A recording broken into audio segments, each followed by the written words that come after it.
game, darling. We had potential, but yes, sir. Let's go. Fair game, darling. We had potential, but you can't help. Don't know the words yet. Know the general melody.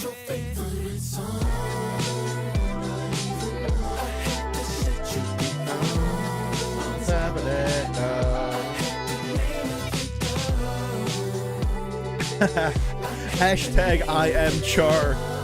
Let's get it trending in the stream straight away. How's it going, Vimpan?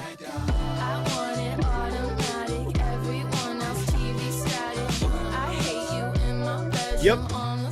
Ever since you sent this in, you fear, it's been in the rotation a little bit. Hey, thank you, Racer Ghost. Much appreciated.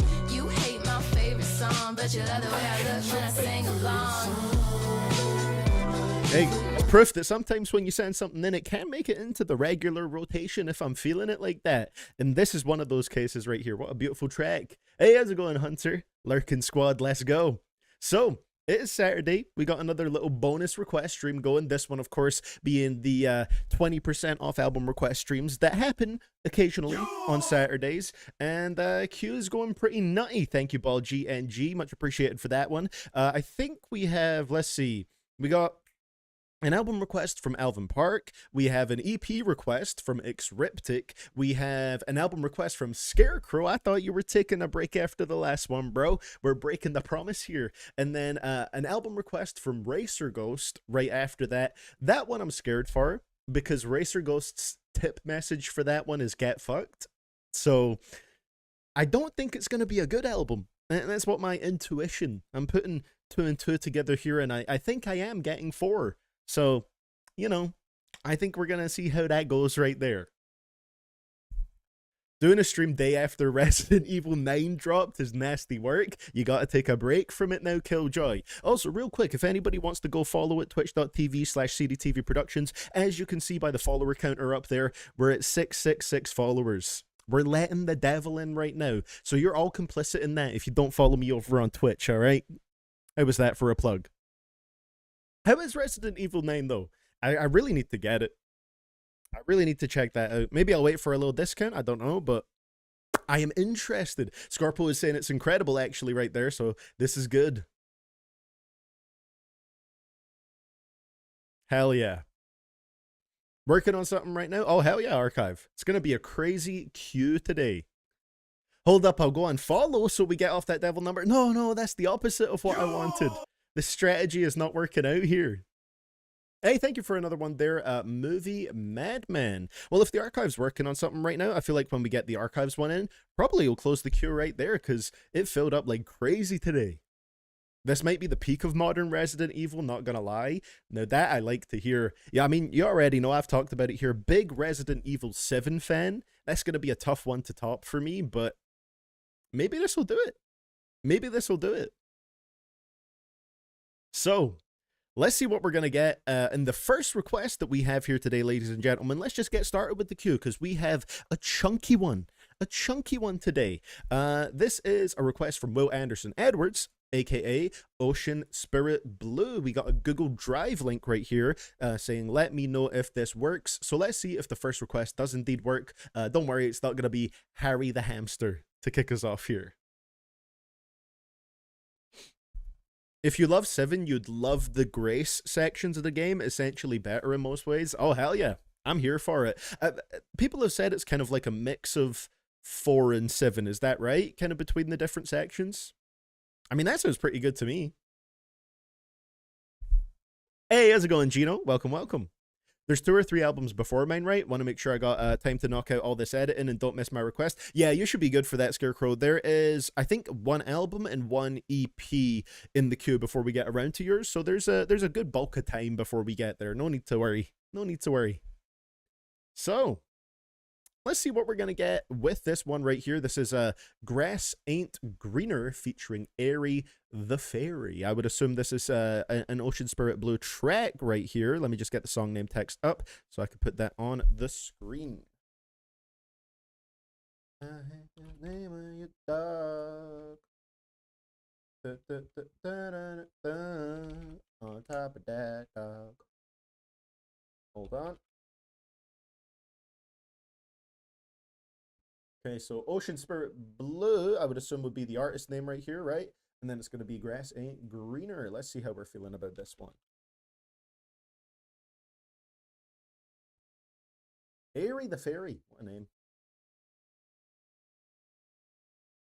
There we go. That's what we're kicking off with. So glad YouTube chat isn't borked anymore. Oh, so they fixed it? Damn. It was great Twitch promotion, though, when it wasn't working.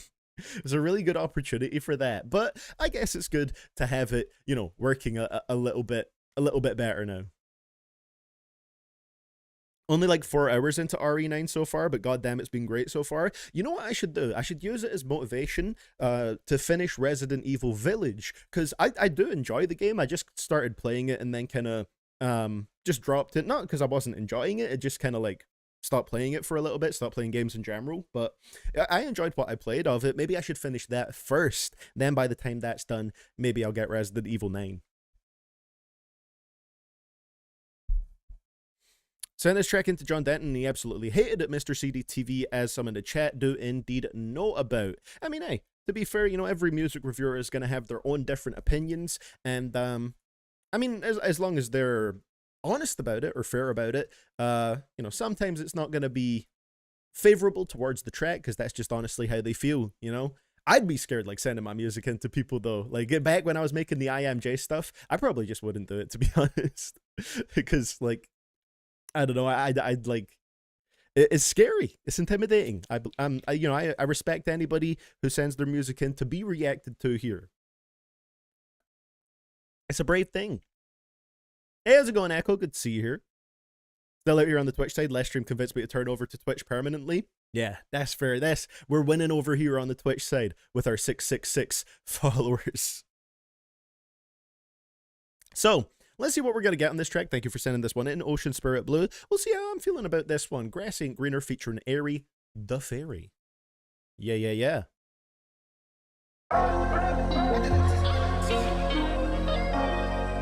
Okay, sounds like we got a little banger going. Google Drive is always louder than everything else. Hold up.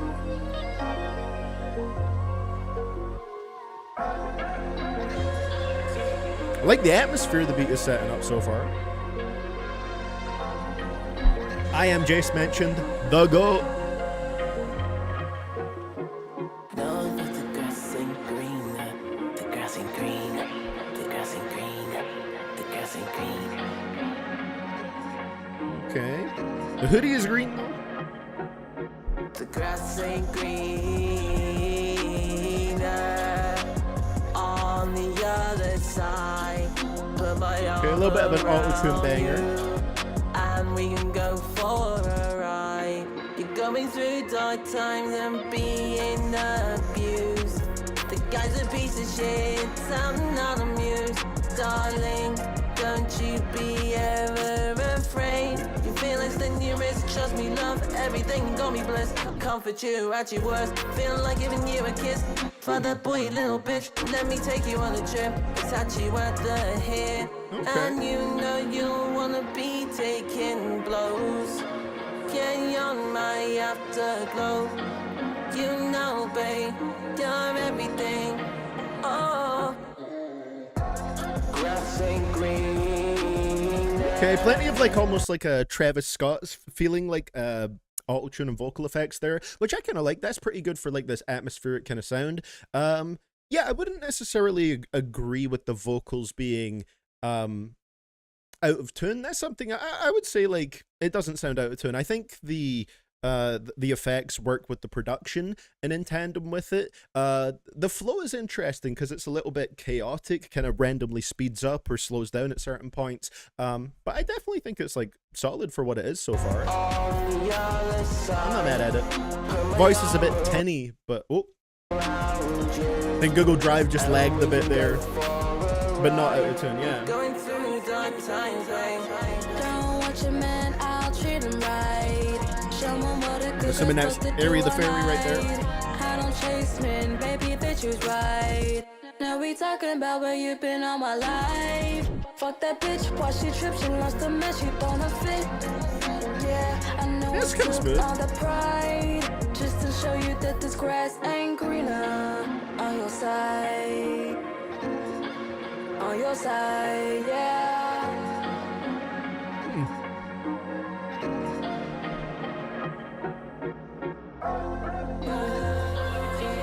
Not too shabby. Like the atmosphere of this.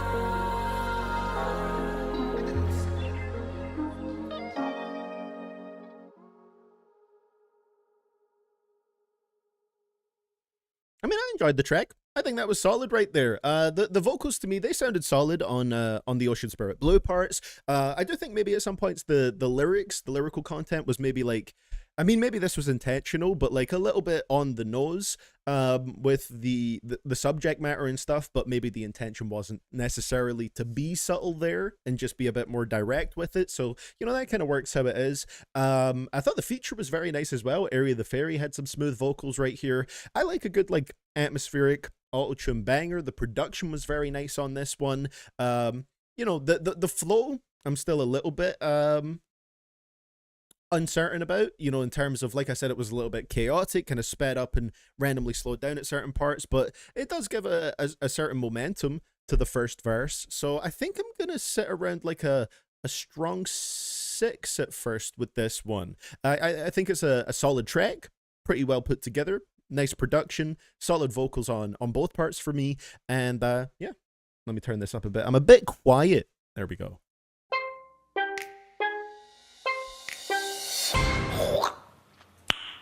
Nice. Job, Danton, Gino is saying. Now, if you type that on Twitch, job would be censored. But hey, listen, regardless of what John thinks, all right, I still got love for John. I respect John. All right, he's always been cool with me, so, you know, I'm never going to talk shit about the guy. I like him. I think he's chill, and, you know, he just did his thing of reacting to the music, and he felt differently about the track to I did, which is completely fine, you know? Sometimes that's what happens. I enjoyed the track overall. If he didn't, though, that's up to him, you know? It's every reviewer is going to feel differently about different tracks. I mean, I don't know. The thing is, like, how do you know that he didn't like you necessarily, Ocean Spirit Blue? Because maybe he just wasn't feeling the track. I don't know. I feel like that's hard to say in terms of just like streaming and reacting to stuff. I don't know. But that aside, we don't need to focus on that. You know, the song itself, I thought I enjoyed it. And hey, keep it up, man. Keep making the music. And also, like, just don't put too much stock into what certain, you know, any reviewer really has to say about your music. It's cool to get some feedback, but not something you need to fixate on too much, you know? Because at the end of the day, we all just got our own opinions, and music is just a super subjective thing. Mr. TV, how many albums do we have in the queue thus far? Let me answer that question for you here, Movie Madman. So I think one from Alvin Park, EP from Xriptic, one from Scarecrow and Racer. So 3 albums and 1 EP currently. There we go. So yeah, thank you for sending this one in, Ocean Spirit Blue. I enjoyed it. Strong 6 to maybe even like a solid 7 for that one. To follow that up, we have a request coming in from Mr. Duck is going to be next in the queue. And then after that, it's Alvin Park's album request, our first album for the day. Nice. Good track right here. Good pick, Mr. Duck. Na, na, na, na. Good bit of Slayer. Never gonna be mad at that, Mr. Duck is saying right here. Was a while since the last one, huh? Well, I decided to choose my personal favorite underground artist right now, and my personal favorite song from him. I know you already like Slayer, but still. I also decided to choose the version with the sample, even though the new version is still great. You know, I've listened to this song a bunch. I can't remember what the differences are between the original and the new version, or which one I've listened to more. Maybe this will be the one that I've listened to more. I guess we'll find out when I get into it, but Love Blur is a great track, so thank you for sending this one in, Mr. Duck. I wanna be forever. Hey, thank you, Silly Wispy. Much appreciated. Getting real silly out here. All right. Be the one you want forever. I can see that you found another person to love, but I can't be. This is such like a minor thing, but I love the way the vocals kind of bend around at the beginning there with that Found another person to like that. The way the vocals just bend with the beat there. Forever, I can see that You found another person to love. Like, that's just really nice the way that bends up like that. It was all my fault, and I know it. How could you throw away all my hard work? And love that I showed you how much you were worth to me. Seems like it was just a love bird. Wipe them tears away. You're not here to stay. Don't hold one time. That's your change. Your Woo. mind. This song is the definition of joy. It feels really good to listen to, right? Used to. Yeah.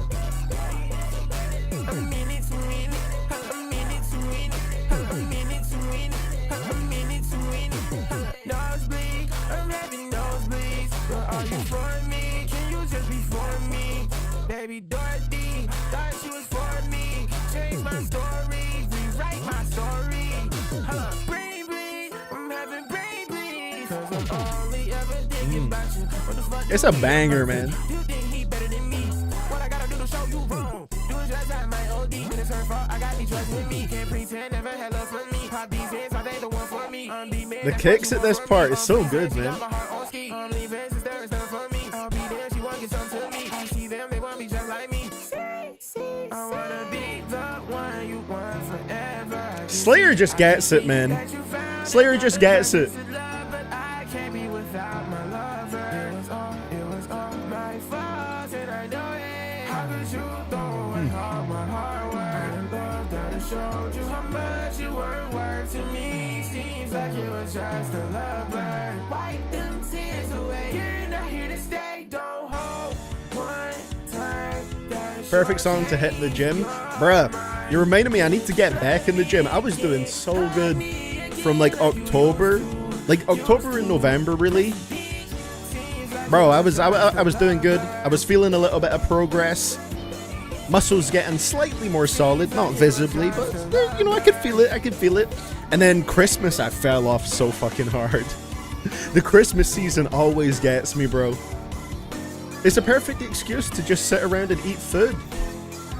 Gotta get back in the gym though.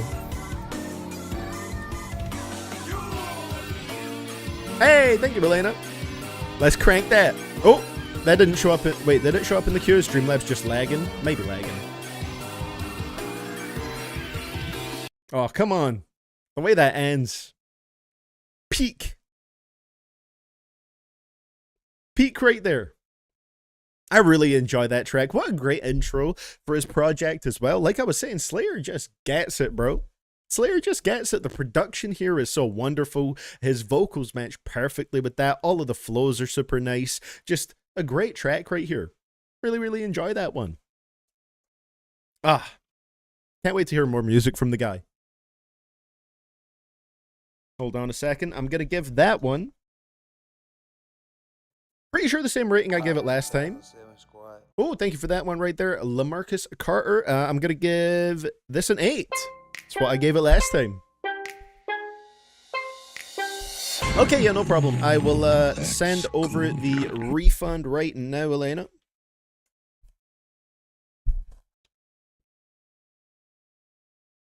And then we can get that resent in here. Slayer got to be one of the best people in the modern rage scene. I agree so much. Like, it's actually fun music. It's actually good. And who's going to be mad at that? It's got the right energy to it. And it doesn't fall into that sad pit of being boring. Which a lot of the music in this kind of subgenre does. You know, bro just knows how to make this music. All right, that refund should be headed your way now, Elena. What a bop that is. Thank you for joining the 2007 squad there, LaMarcus Carter. Much appreciated. Welcome to the beginner soldiers. What's poppin' 2007 squad? Hell yeah. What a banger track right there. So thank you very much for sending that one in, Mr. Duck. Like I said, very familiar with this track, but never mad to listen to it again because the energy and just everything Slayer does, pretty great right here. Okay, there we go. Now it came through, Elena. Thank you very much.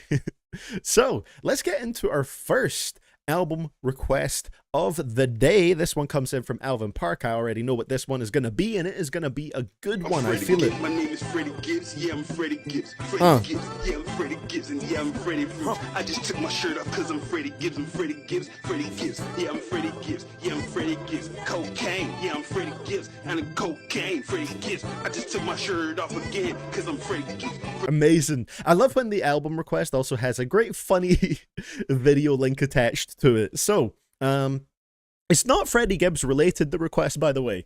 Alvin Park saying right here, for my album request, it will be Soul Lady by Yukika as promised. For those of you who were here on Wednesday, I believe, we were sent, I think, the title track from this project, and it was great. This is the best K-pop album as far as I'm concerned. For whatever reason, Apple Music is missing a track. Spotify should have the full 13 tracks, so use that. No problem at all. Was poppin' 2007 squad. Hey. Was it a member message? Hold up, let me see. Hey, thank you, Elena. I'll check that in a second right here. Oh, there is one track missing here on Spotify for me as well. Track number 4, right? Might need to look that up. Thank you, Archive. That'll be the queue closer right there. That'll be the queue closer. Much appreciated. Oh, fantastic video link there as well, Archive. So, gotta close the queue. We'll be back here on Wednesday for anybody who did want to send stuff in. Don't worry, there will be plenty more streams to do that. We just have a stacked queue now, ladies and gentlemen. Very, very stacked. I know, Polish Lavender. Bad timing. But, yeah, these streams have been going crazy for a minute, man. Never done so many queue closes in my life. Never so many in my life. Too close. Here we go. Call me crazy, but I think he's Freddie Gibbs. It's possible. Oh! Also, thank you for the gifted sub right there, Vidpen. Gifted 1 sub to... Who got it? Ball GNG. Ball GNG, you are now a Twitch sub. Hell yeah. Thank you for the generosity there, Vidpen. And welcome to the 2007 squad, Ball GNG. Was poppin' 2007 squad. Vinpen, the Twitch gifter. Let's go. And also, Elena is saying right here in the member messages, shout out to Elena, top tier soldier, just heard Bombs Over Baghdad for the first time last night. Outcast. And Lord, I need to listen to Stankonia. What an amazing song. You know what's my first experience with that song, I swear, was it being like sampled somewhere. I can't remember who sampled it off the top of my head for some reason. Maybe for some kind of like freestyle type of track. But I just remember Andre 3000 having an absurd flow on that song. And I need to come back to Stankonia and give it a full-on chance again. 100%. What was it sampled in? Oh, I heard it maybe in The Most Interesting Man by Royce the 5'9", which I actually think is a skit. Oh no, it has a verse on it. Yeah, which is just from like a random Royce mixtape when, you know, I became familiar with Royce the 5'9" through Eminem. So of course, like, you know, I went to check out some of Royce's mixtapes and he has a track on there that samples Bombs Over Baghdad by Outkast. So, I guess I'll try and find track 4 for this project elsewhere. Alvin, we'll play it for the most part through Spotify, but it is also missing track 4 for me, maybe like a regional thing. But I could always just search it up on YouTube maybe and find it that way. So, as I was saying, we are doing Yukika, Soul Lady. This should be amazing. 13 songs, 40 minutes, and 59 seconds. We heard the title track for this on Wednesday's stream, and it's just beautiful. Absolutely wonderful instrumentation, great vocals. So first track is From HND to GMP. Bars. Are these airports? That would be my assumption. Oh, we nailed it. Haneda Airport to Gimpo Airport. Okay, let's go. Thank you for this one, Alvin. Really looking forward to it.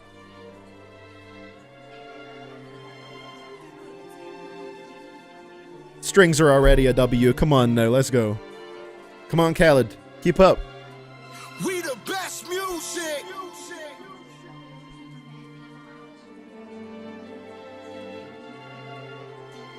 I didn't Ocean Spirit Blue, but one of the mods might have done just to cool down the situation a little bit. I don't think it should be permanent, though, as far as I'm aware. Alright, airport scenery. Nice strings. that's going to go into track number 2, I Feel Love. Listen, we already got a beautiful setup right here. And apparently, Yukika explained, I don't know if she does this for every song in the project, explained this song in an album commentary. Okay, so it will be for every track on her official YouTube channel. The heroine, which is me, or the heroine, leaves Haneda Airport and arrives at Gimpo Airport. This is the beginning of the album and the story begins. You can hear the heroine's high heels when walking. It's very pretty and gives you a sense of anticipation. I like it. Nice, simple setup. So we're Haneda Airport is where? Tokyo. And then Gimpo Airport is South Korea. Okay, nice. Whoa. We got some spam over here on the Twitch side of things. Let me block that out. There we go. Easy peasy. So let's see where that goes into I Feel Love. We're going to get a full love story right here, ladies and gentlemen. Oh, ho, ho, ho, ho.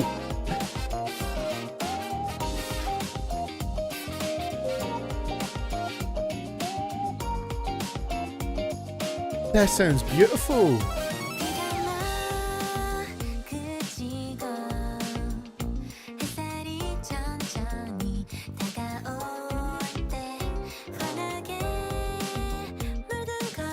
Come on, bro.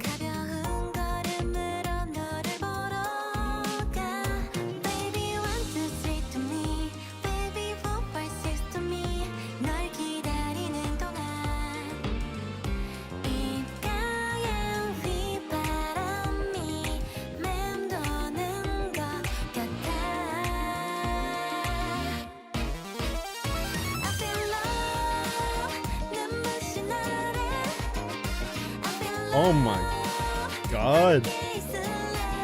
Produced by Most Pick and DK Chu. They killed it, bro.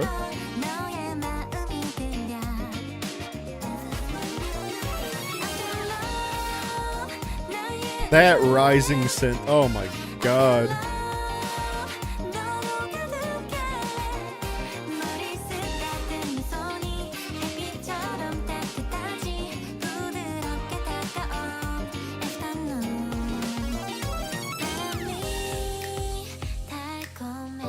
It's unfair to make something this beautiful. Oh, and then with the piano there? So far we've been live for about 27 minutes, Ya Ninja.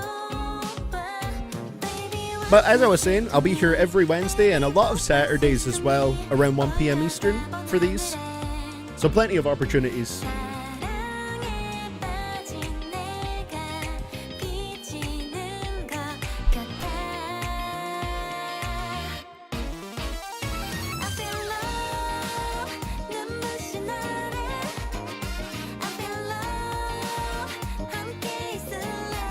Now, of course, I got the translation in front of me on Genius right here, so I'm following the lyrics and story here. But you can feel that, man.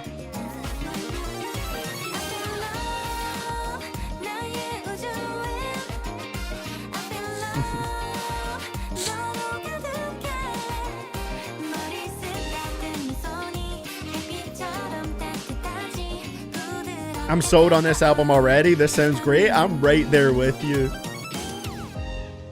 Scarpo's feeling it. Cloak is partying to this one. We're in here, ladies and gentlemen.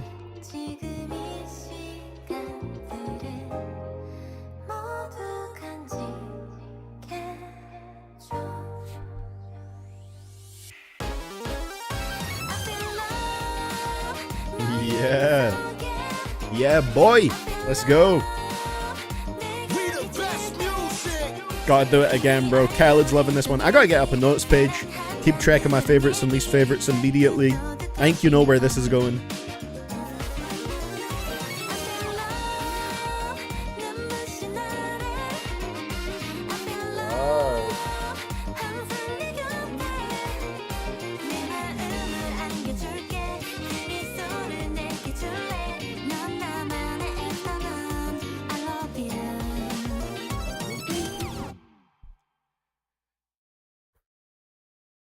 What a way to kick it off, man.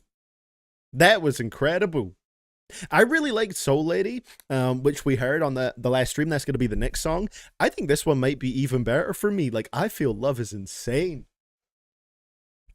Instrumentally, that won me over immediately. All the sounds in there were absolutely bonkers, dazzling, spectacular. We had some trumpets in there, some trombone. We had trombone, saxophone, and trumpets in there. We had some guitars, some bass, keyboards from like we just got like 500 different people doing the production right here in terms of the individual instruments, and it is wonderful.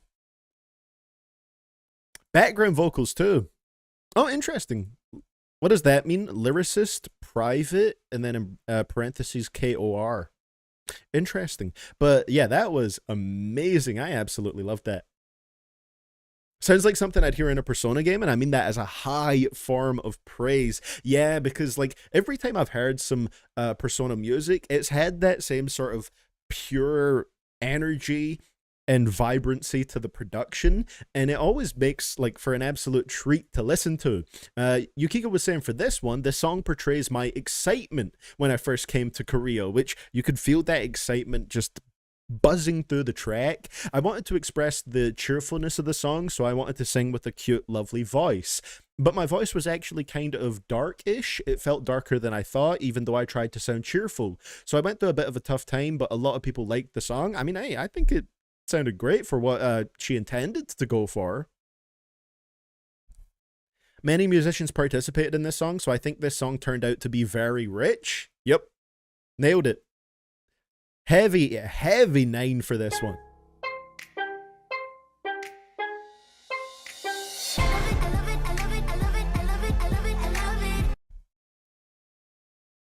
So much joy radiating from that track. Absolutely.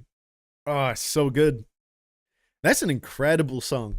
I Feel Love is amazing and really sets this one up nicely. Now I feel bad because the vibe shift from this to my request will be very jarring. Listen, it's no problem at all, Xriptic. What these streams are all about is vibe switches. We can go from the most amazing, spectacular thing you've ever heard in your entire life to something that makes you question your existence in a bad way from request to request. So vibe switches are absolutely welcome out here. Fourth track wasn't included on streaming services due to request of the original distributor. I wonder if we will be able to find it on YouTube. I will dig deep. I will find that track somewhere. So let's see what we're going to get on the next one. Oh, well, we know this one. Soul Lady. Incredible song. Heard it on Wednesday. We're about to hear it again. Thank you for putting me on here, Alvin.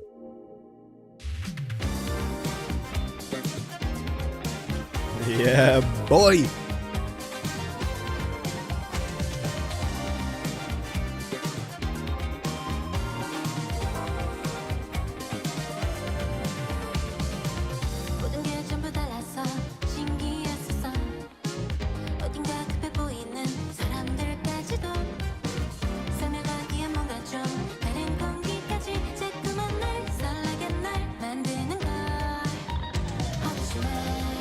Come on, bro.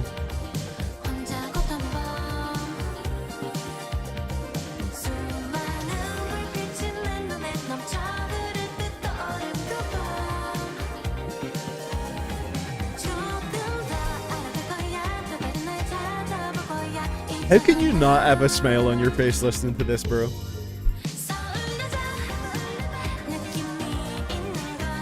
Da, da, da.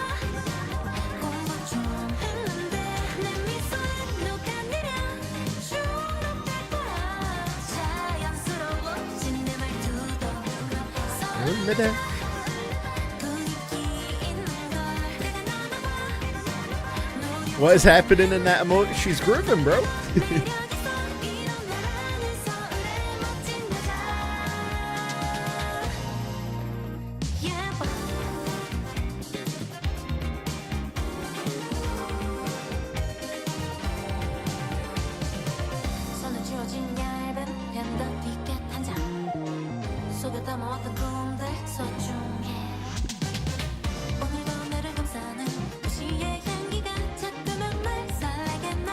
Bro, my face is gonna hurt from smiling by the end of this project.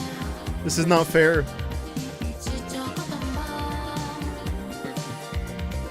The bass on here is crazy. Done by Sybin.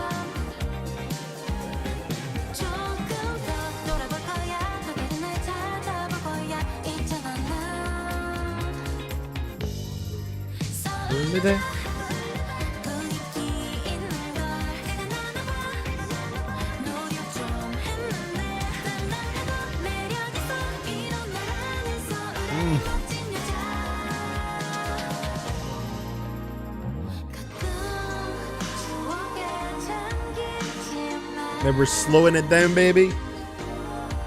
CDTV's love for city pop continues. How could I not love this LHP? It's beautiful.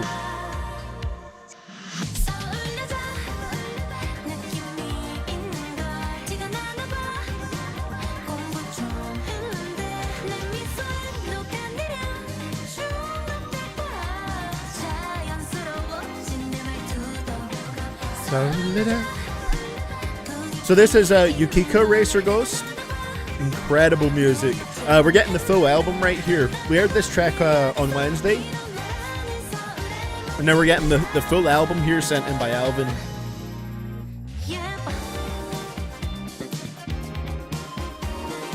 Yeah, her music seems incredible so far.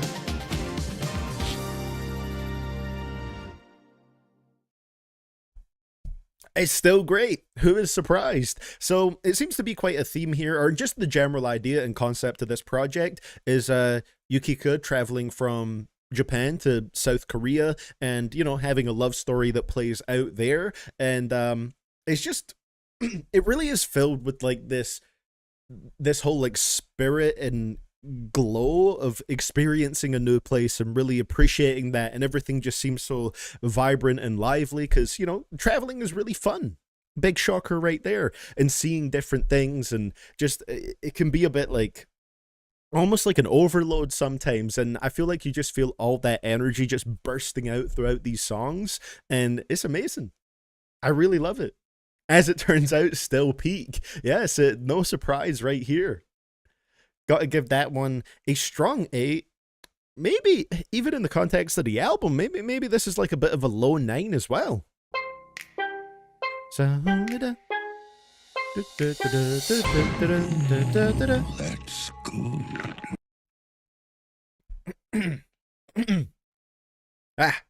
We might have found some more peak, ladies and gentlemen. Henri, Yukiko, have to add them both to the rotation. I am being put on right here. So the next one, I believe the title translates to Neon, but it's not available on Spotify. So let's see if I can find this anywhere else.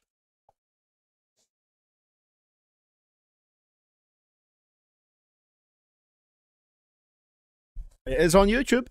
There we go. YouTube. So I believe this should be the right track right here. 3 minutes 41. Does that look right? That is correct. All right, perfect. I'll just play this one through YouTube, and that way we still get it in the track list where it should be. Let me just translate this on Genius so I can follow along here. There we go. Perfect. All right. Doubt there will be anything. I'm not reading that message, Racer Ghost. You think you can get me? You're not going to get me right here. I'm too clever, all right? I've played these games before. Let's see what we get on Yukiko's Neon. Oh yeah, I'll put the title on the screen for this one. I've played these games before.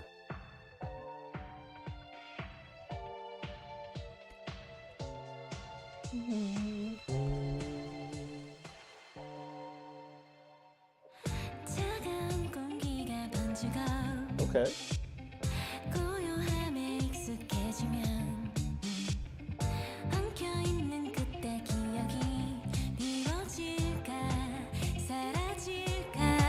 Oh, there we go. I had the YouTube volume turned down. That's why it was so quiet.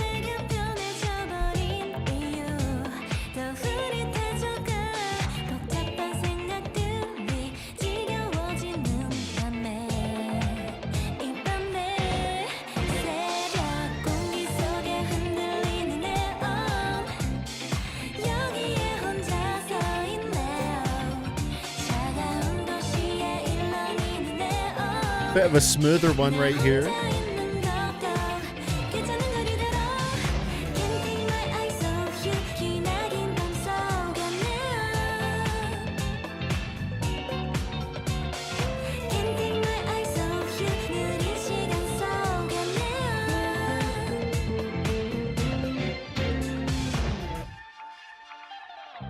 시간은 계속 흘러가고 가끔 생각나기도 하고 여전히 나는 그대로인데. So I'm assuming it is KOR. Is that some kind of like collective here? Because I see a lot of credits in Genius followed by like parentheses and KOR.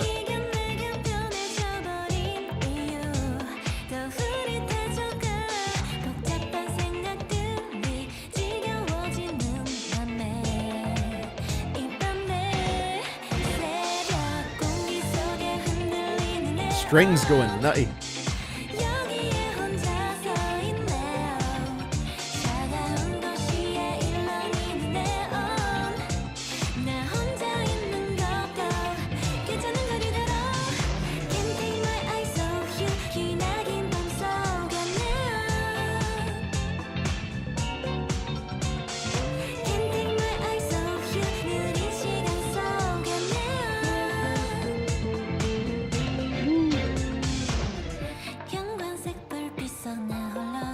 Damn, Racer Ghost here with the facts.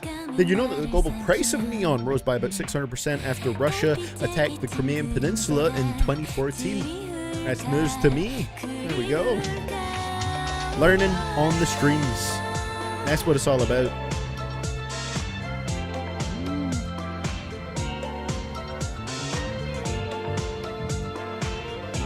I very much feel the sparkling neon fluorescence in these lyrics right here.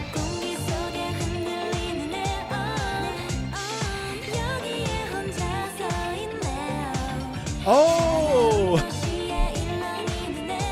You might be right, Killjoy. I maybe had a slow moment here.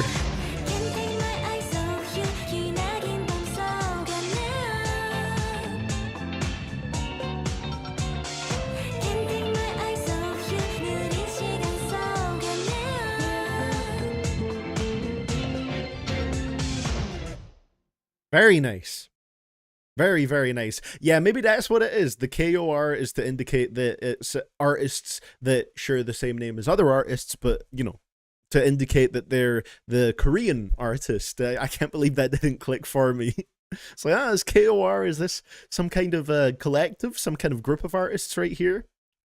We've cracked the code.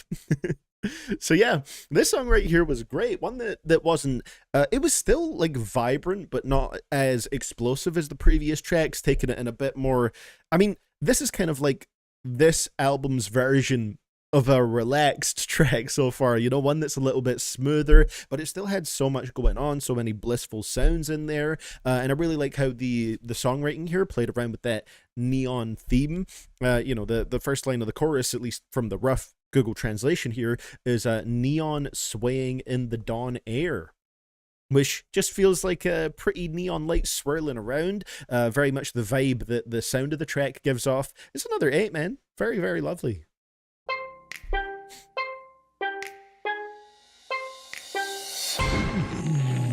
That's good.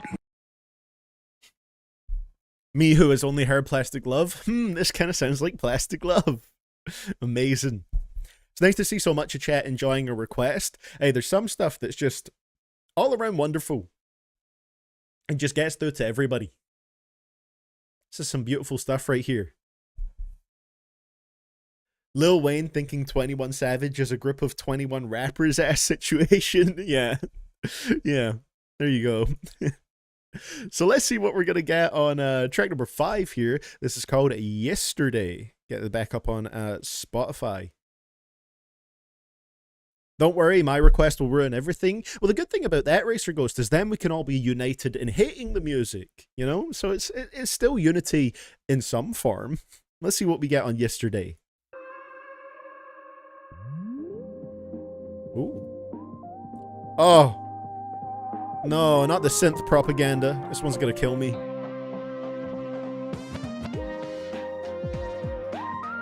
And you still got those string jabs.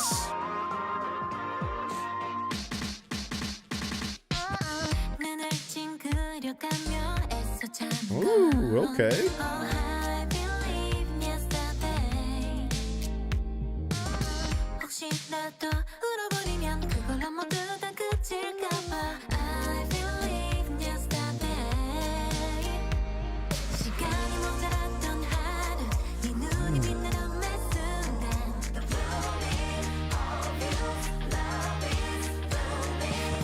Okay. 하게 됐을 때 이상하게도 외로워서 I cannot celebrate our love. Day by day 사랑은 점점 왜도 덤덤. The little touches in the instrumental, just that little like sharp, quick woodwind before we go into the chorus, and then we got that little whistling synth in the background. This album might take me out, man. We gotta do it. We gotta do it. Come on, catch up, Stream Deck. Appreciate the music, bro. We the best music. We're hearing that again.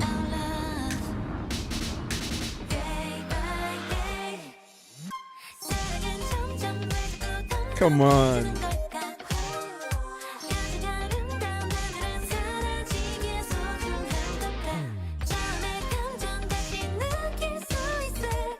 Hold on, I think I just heard a melody that sounded similar to I believe in Johandre. I wonder if Yukiko believes in Johandre. Important question.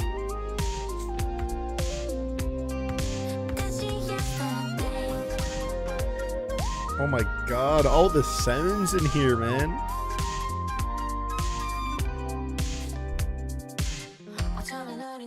Oh my god. That little drum roll made me hit a Michael Jackson. Woo! Out loud. I respect it.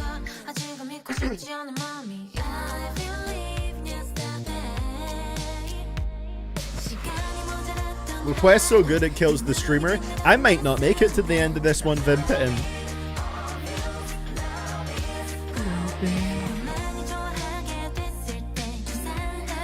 Oh wait, Love is Gloomy.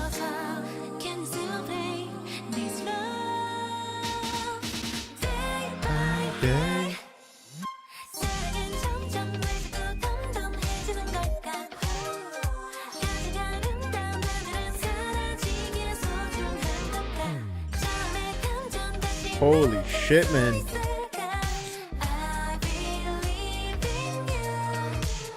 You wanna dance? Yeah? I'll dance to this. Actually, no, I won't. It's gonna look too goofy. I'm sorry, Yukiko.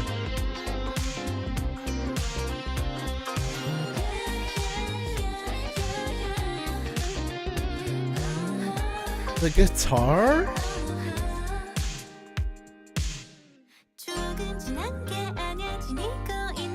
The pianos.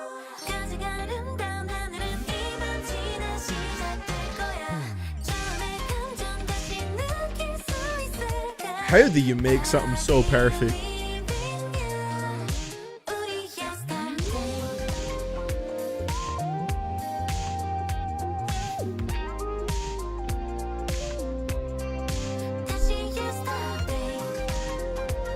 This pleases me not.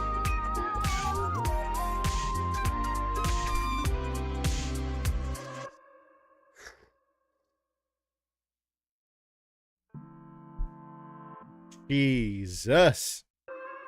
Yesterday's absolute peak, man. That's so good. That's absurdly good. The instrumental there was wonderful. The way Yukiko's vocals work with that, amazing. I feel like there was slight, different vocals that were tried out on the pre-chorus here with that little, love is blooming part. That was really nice.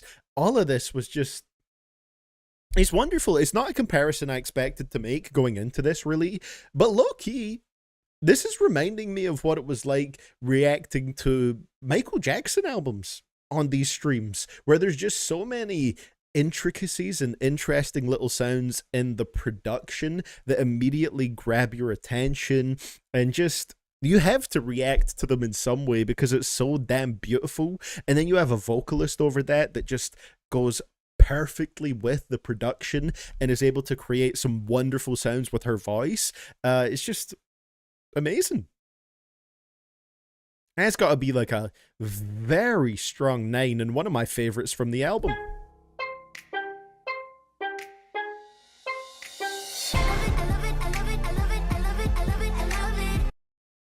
This album has no skips, literally. Hell, I believe that will be the case. Even the little intro at the beginning, which is like, what, a 25-second, or, well, is it like a 50-second skit?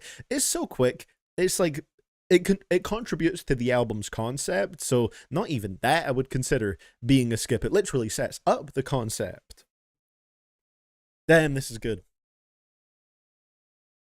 I found the writing interesting on this one as well, saying, you know, there seem to be some flaws coming through in this love story, in this relationship right here. One of the lines in verse 2 was, "Have we become a relationship out of fatigue rather than need?" Crazy. I don't want to believe it yet. I believe in yesterday. So that sounds like a little bit of a denial track, you know? Wanting to believe that it's still going good, even if it's maybe not. At least that's what that seems to be getting at. Yeah, "Love is gloomy" was in the second pre-chorus there. "When I started to like you more, strangely I felt lonelier." The chorus was, "Why does love keep getting duller? Is the most beautiful sky precious because it disappears?" Damn, she's going poetic on this one.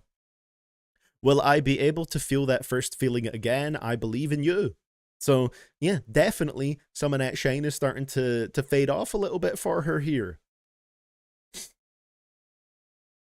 Damn. This is some peak right here. Whew.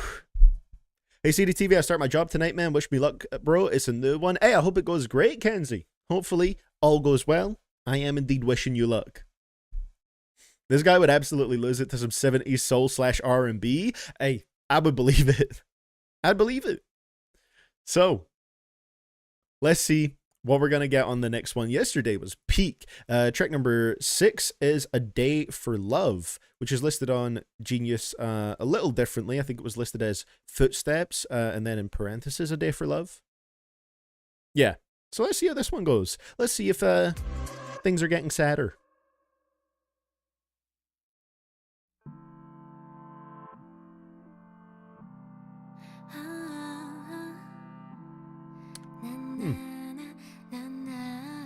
It's interesting as well in the commentary for the tracks as well. She seems pretty open about the fact that she pretty much didn't write any of these, as far as I can tell, or didn't write a good chunk of them. But she's great as the vocalist here.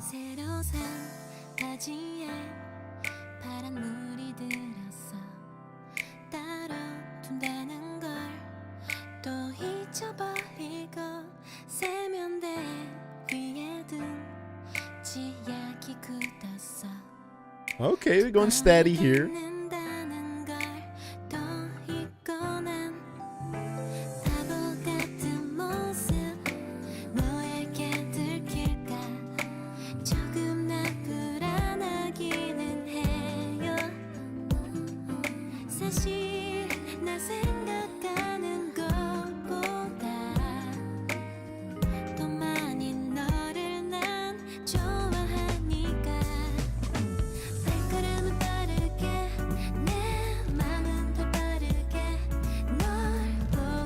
I love music, man.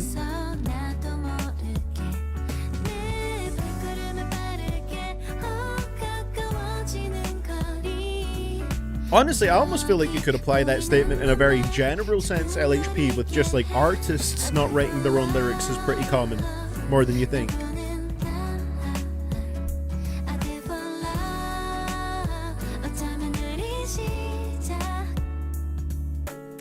But hey, she's great at delivering these lyrics, so I don't even mind.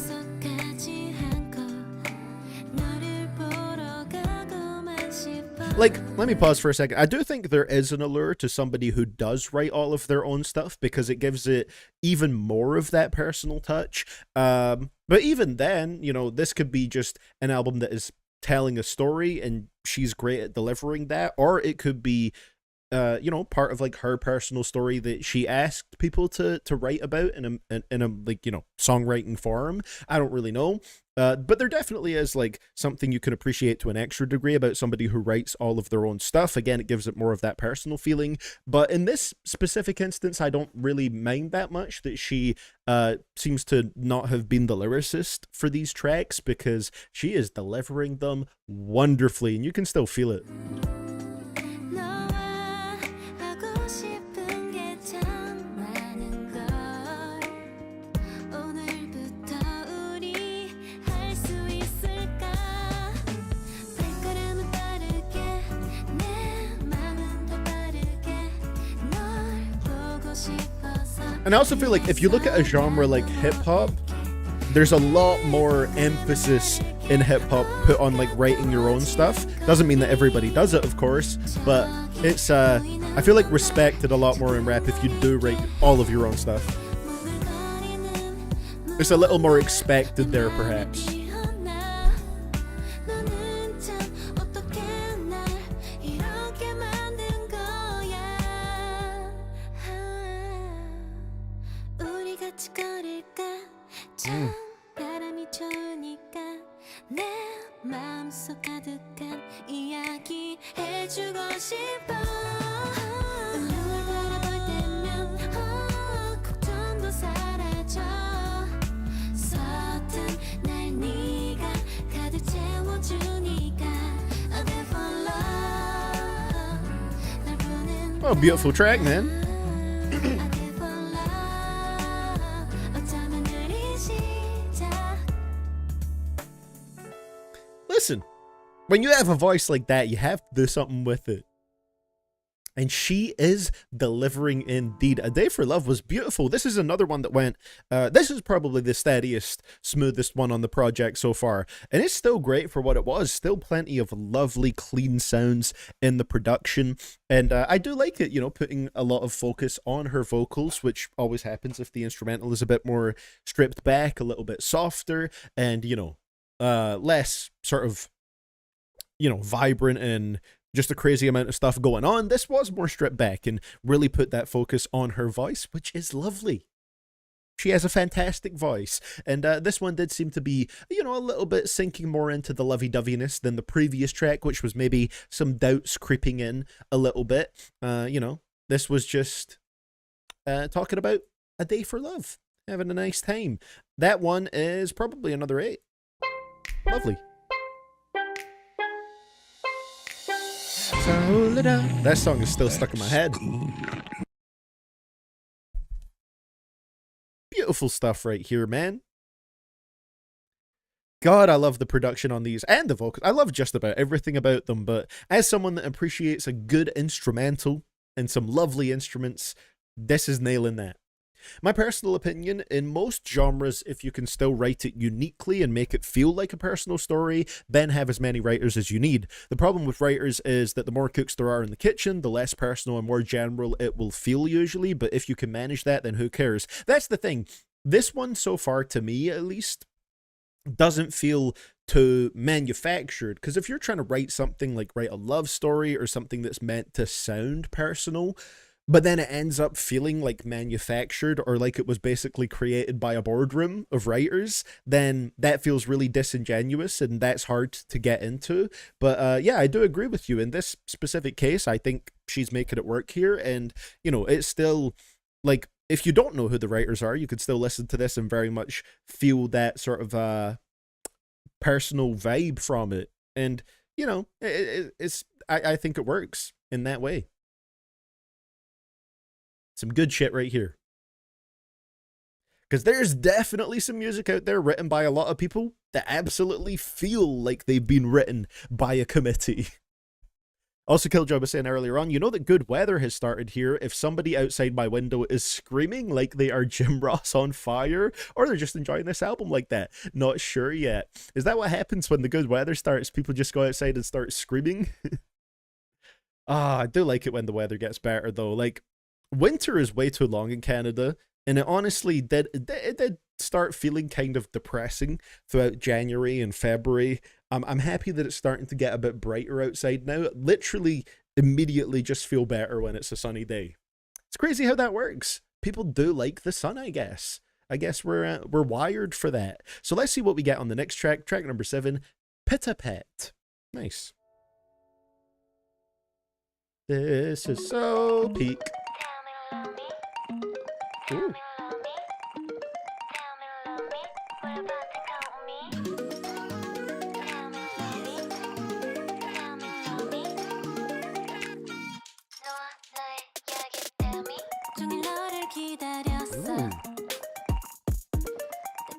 Interesting beat on this one.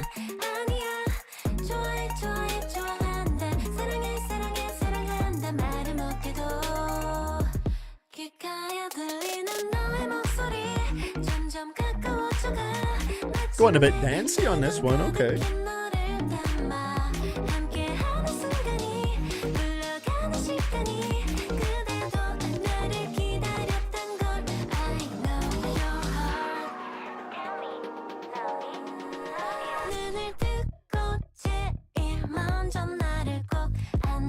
Okay.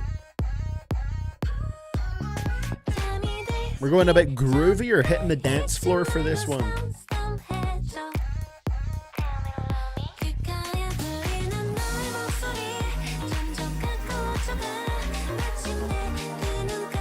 Very lovely, man.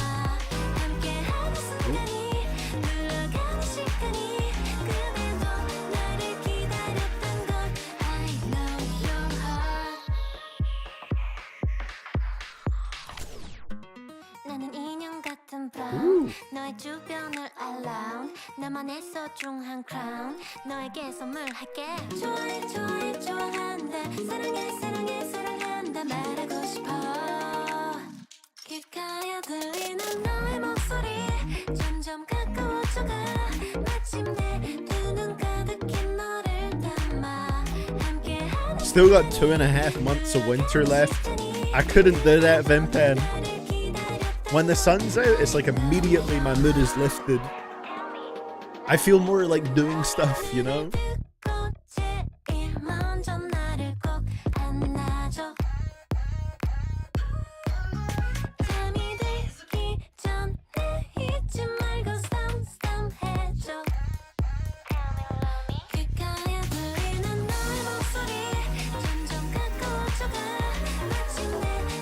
This one's solid, a little bit of a different vibe going on here.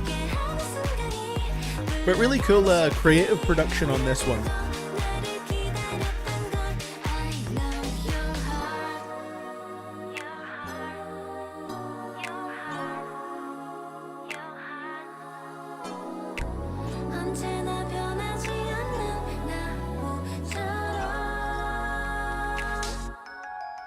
Ooh.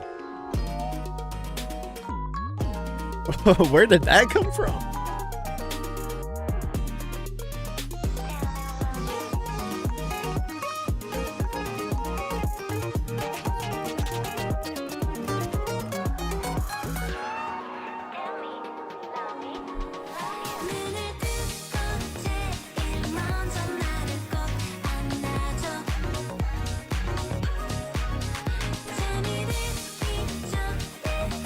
That was like a lovely sort of bridge section right there. Beautiful.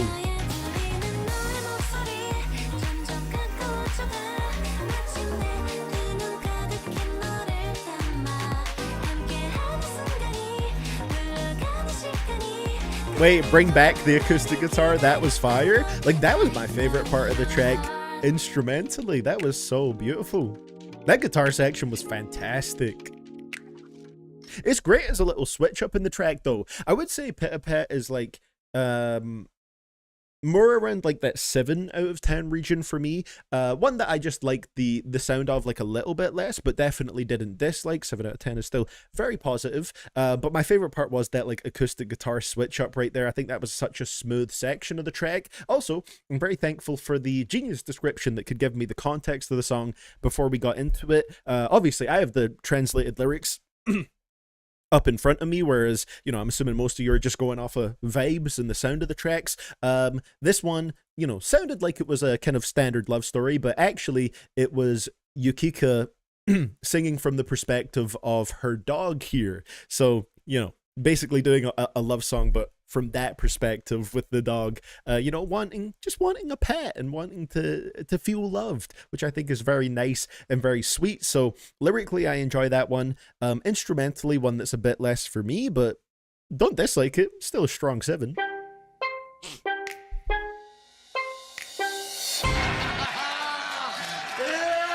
Crazy. Elimination Chamber tonight, yes, indeed, Michael. I will be tapping in. I guess we'll see how it goes. This whole WrestleMania season has not been the most exciting, I must say. But what time does it start today? I'll be watching. It's a good excuse to get a little bit of takeout. Thinking maybe some Thai food tonight. It's gonna hit like crazy. Let's see, start time. It starts at 6:30 p.m. EST. That can't be right. That's so fucking early. It usually starts at 8, unless that's talking about a pre-show.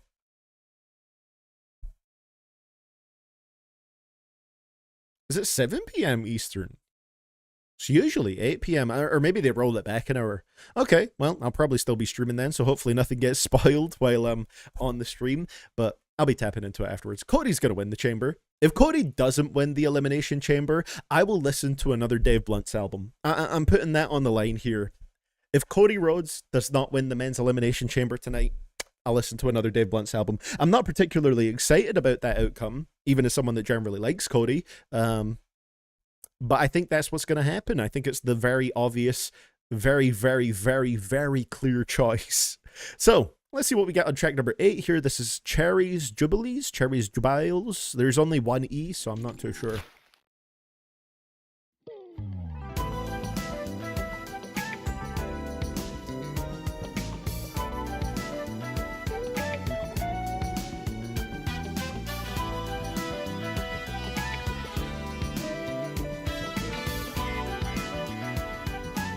Imagine Trick or Javon or Randy. If Trick won it, I'd be so happy. That guy is incredible already. He has that aura, that swag.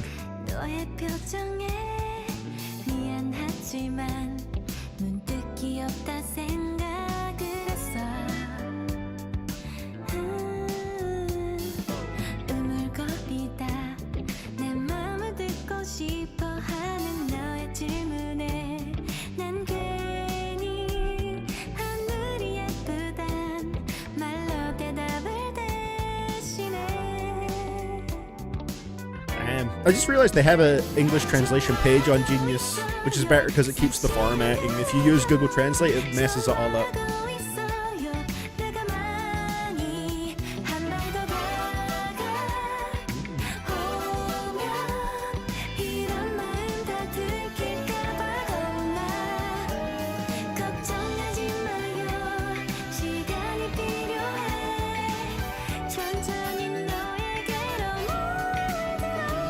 Woo.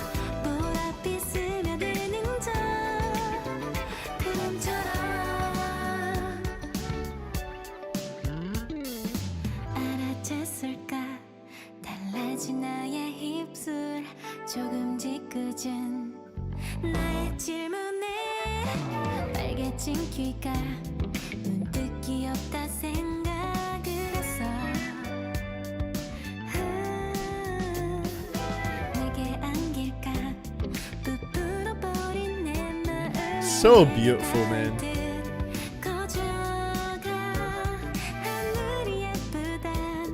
Really? Yukiko did some anime voice acting stuff back in the early 2010s too? That's pretty cool.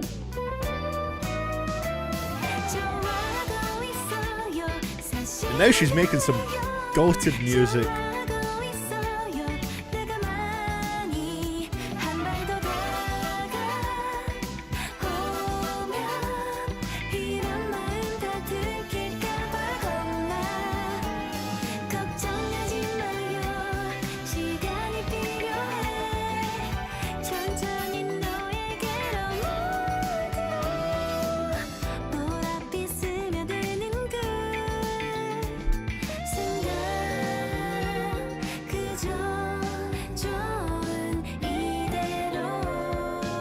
Can't believe we're listening to such peak right now, man.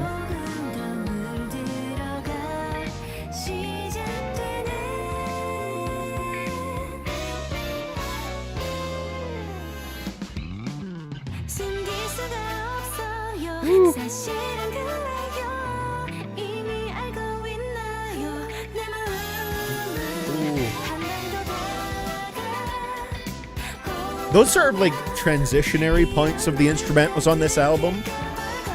They're so fantastic, bro. 걱정하지 마요 시간이 필요해 천천히 너에게로 모두 보랏빛 스며드는 저 구름처럼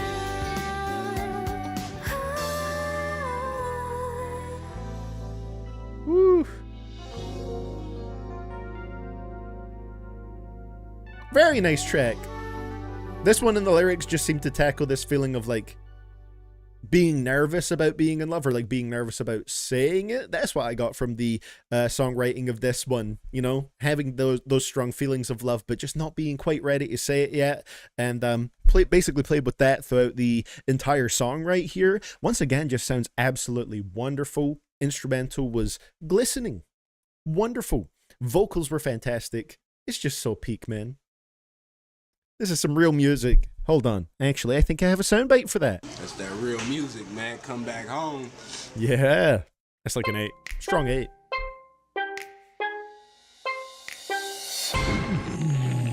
That's good. This could be some real peak right here.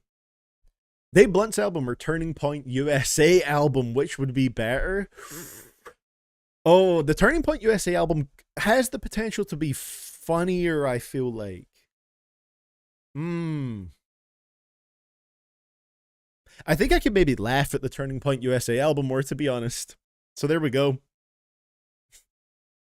Who is going to be in the box at the chamber? That's what I'm most interested to tune in for. Like, what the hell are they going to do for that, Michael? It'll be something else. And yeah, I agree with you. Like, they need to get onto TKO. Ever since Raw started on Netflix, I feel like that's where TKO went like full money grabbing mode, and it's been pretty horrible. It's been horrific. So let's see what we're gonna get on track number 9 here. I Need a Friend. Let's go. Let's get a Genius page up for this one. I don't think all of the songs have been translated here on Genius, it seems like.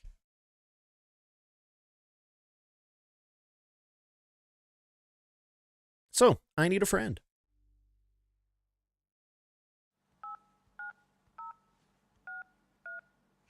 여보세요? 오빠 Oh, 오늘도 늦게 okay. 잤나?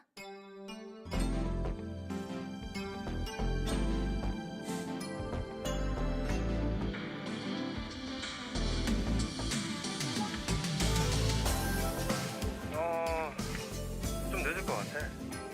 회사 근처에서 기다리고 있을까? 아니야. 좀 오래 좀 기다려야 될 것 같아. Okay, we're starting off with the phone call here. 뭐 이번 휴가 때는 좀 먼 데로 좀 여행 좀 가고 할 테니까 좀 참아주라. 맨날 말만 그렇게 하고 집에서 게임만 하잖아. Damn. 내가 언제 그래? Okay, so to give you the context here, she's basically dealing with the man here who is making excuses not to hang out. 어쨌든 He's too busy at work. 빨리 끝내야 되니까 내가 이따 전화할게. 됐어.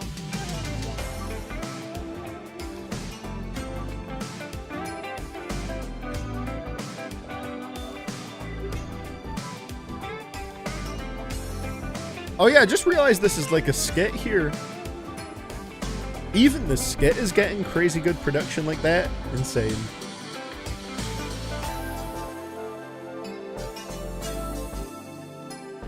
알겠어. 이따 Damn, we're not getting singing over that though. Even the little cinematic skits are getting great production right here. I mean, that sounded pretty wonderful. I don't really have a rating for it because it's not necessarily a full-fledged song right here. But yeah, basically the whole concept of this right now was her man's is just making a bunch of excuses not to hang out. He's too busy with work. The date's being delayed, you know. Maybe they had some plans together, but he just keeps putting it off. And clearly, she's pretty frustrated by that. Not a very happy camper in this situation. And yeah, even that had some beautiful instrumentation to go with it. Can't be mad at that. Oh yeah, I forgot about that BS box. People realize that it won't be Jericho and everyone seems lost as fuck. What should be some golden egg type bollocks? I think I heard on like the Wrestle Talk podcast, and it's something that I actually think they might do. They're predicting that it might be some like bullshit like WWE 2K promotion for the new game that's coming out. 2K26 it'll be this year, right? And that's gonna be like so disappointing, but I wouldn't put it past them. I wouldn't put it past them. So let's see what we got on track number 10 here. Shade, all caps. 헤어져 나는 몹시 나쁜 사람이니까 나는 널 사랑하지 않으니까 너의 그늘이 내겐 어둠이야 안녕 Okay, this one here straight away looking like it's going to be a breakup track.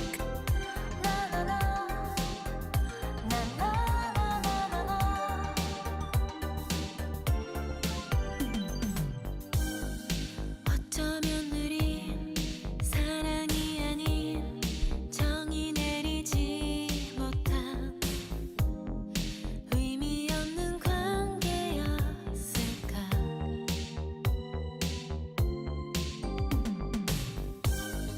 한때의 떨림 한때의 기쁨 그런 감정이 때론 잔상이 되어 날 괴롭혀 헤어져 나는 몹시 나쁜 사람이니까 나는 널 Ooh, some background vocals coming in right there. 너의 그늘이 내겐 어둠이야 그만해 더는 미안해하고 싶지 않아 더는 친절한 너를 보기 싫어 나를 미워해 This is the sequel to the skit. There we go. 안녕 추억은 가끔 웃는 얼굴 It's funny because the Genius bio is saying Yukiko describes this song as the first dark song that she's ever done. Even her dark songs sound pretty beautiful. Dun, dun, dun. 너에게 나는 새겨지지 않았으면 해 한때 걸렸던 감기처럼 말야 너의 과거가 되고 Interesting. Vimpin says I definitely need to listen to this album in my own time because I'm not liking it right now. Interesting. Not quite clicking for you here. I'm really enjoying it overall. This particular track isn't clicking for me as much as some of the other ones on here, but still very nice for what it is. 나 혼자 괜찮을까 너 없이 괜찮을까 많이 두렵긴 해도 더 늦어지면 우린 더 아파질 거야 많이 헤어져 더는 미안해하고 싶지 않아 더는 친절한 너를 Yeah, it's like very upbeat sounding for a dark song. 나를 미워해 줄래 안녕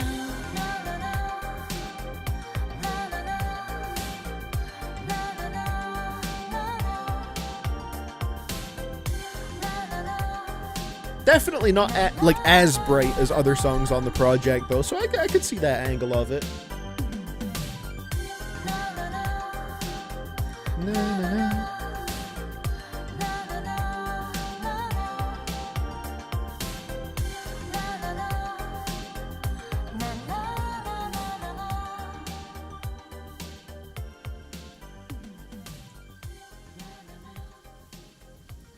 Hey, I get that, Vimpen. You know, sometimes certain stuff you're just not in the mood for right at that moment. But when you're like kind of ready for it, or, you know, that just feels like the right thing to listen to at that time, it can hit way better. So that's completely fair. For this one, Shade, still enjoyed it. Solid production all around, great vocals again. It's one that kind of like Pit just connected with me a little less with the sound that it was going for. I've really liked the super vibrant, bright, and lively ones on this project. Now, if you did that for the whole thing, yeah, it would maybe get a little repetitive and maybe even tiring by the end because it is a very high energy sound. So you do want a bit of variety with the sounds and general moods and tones throughout the project. The way that this one was pulled off just connected with me slightly less, but still overall good. Still a solid 7 for me.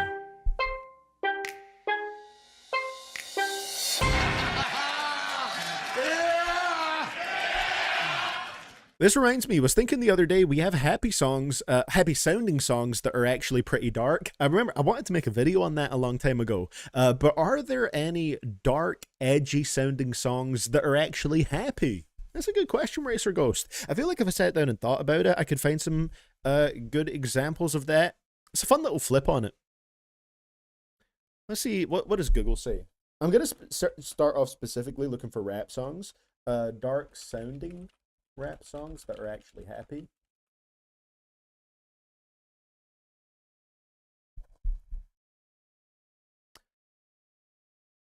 Man, all you can find is people talking about, yeah, happy sounding songs that are actually dark. But what about dark sounding songs that are actually happy? I feel like it's rare to get it flipped that way around. Okay, wait, sad sounding songs that are actually happy?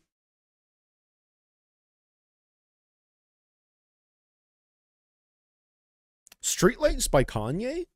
Is that a happy song? Whenever I listen to that, I feel emotionally devastated. Is that actually a happy song lyrically? Because, I don't know, I feel like I feel pain in that one. It's from the Fantano Forever subreddit here.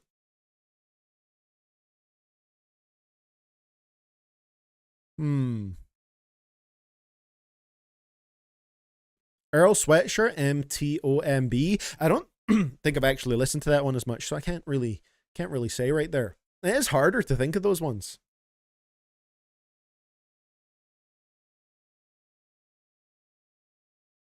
It's tricky. It's a tricky question. So let's see what we get on the next one right here. Track number 11 is All Flights Are Delayed. With the length of this one, it looks like it's going to be one that's a bit more of a skit again, tying into the initial track on the project from HND to GMP. So maybe she's heading back home here. The glow has worn off a little bit, perhaps. This stop is Gimpo International Airport. Gimpo International Airport. The doors are on your right. You can transfer to line number 3, Airport Railroad or Gimpo Metro.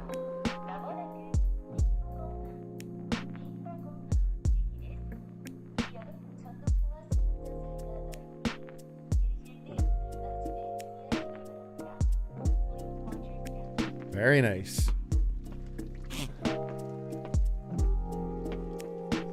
I mean, hey, if Eminem did drop an MMLP3 Michael, yeah, I'd be tapping into that. I'd listen. Don't know what he is gonna do next, though.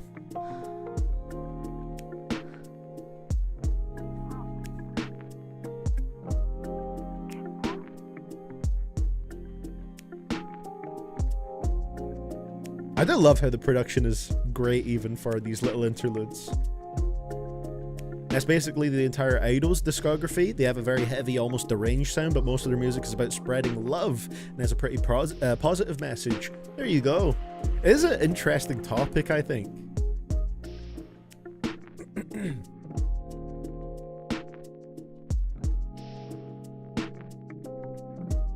Damn. Sounds very nice. Again, I won't really have ratings for these interludes. Just because they are more, you know, for continuing the story of the project, and the beats for them are solid. But yeah, this one was about flights being delayed or maybe even cancelled in this situation. So Yukika stated that this song is about her as the album's protagonist wanting to return to Japan after going through difficult times in Korea, but all flights are delayed. It serves as the conclusion to the album's story, so I guess we're not getting anything more on that in the next couple tracks, leaving it up to the listener's imagination whether or not she decided to stay in Korea. yeah, I guess you got that choice at that point. Do you stay there and, you know, try and find a new path or hope that things get better? Or do you pop on back home when you can and, you know, just move on from it? Very interesting. So actually, yeah, that makes sense that that's the conclusion to the album, because I believe the next two songs function as sort of like bonus tracks / remixes of previous tracks earlier on in the album, because track number 12 is Neon 1989. If you guys remember, track number 4 on the project was Neon, so I'm assuming this will maybe be a little bit of a different version right here. Excited to see how this is going to go.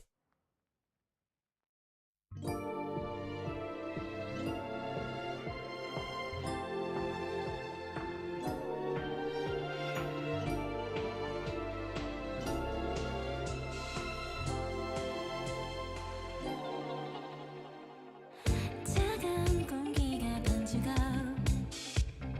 고요함에 익숙해지면 Ever listen to the Butthole Surfers? I can't say I have. Polish Lavender. Attention grabbing name, I must say. I just wanna be alone. 이게 내게 변해져버린 이유. Feels a bit more echoey and reverby here. 착한 생각들이 지겨워지는 밤에 이 밤에 새벽 공기 속에 흔들리는 네온 여기에 혼자서 있네요. 차가운 도시에 일렁이는 네온 Yeah, it's interesting. This remix is on streaming, but the original isn't. Odd choice.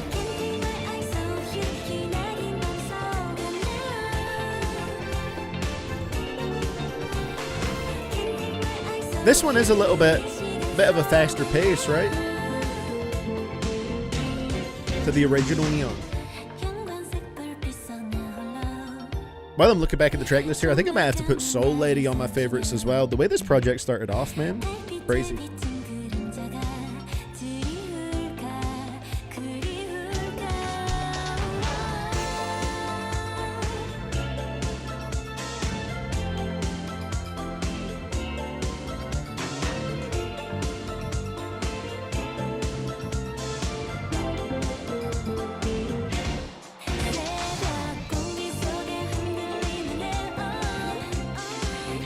The strings in this song are so damn good. The strings are apparently by Jam String. String in the name. Can't really go wrong there. A few.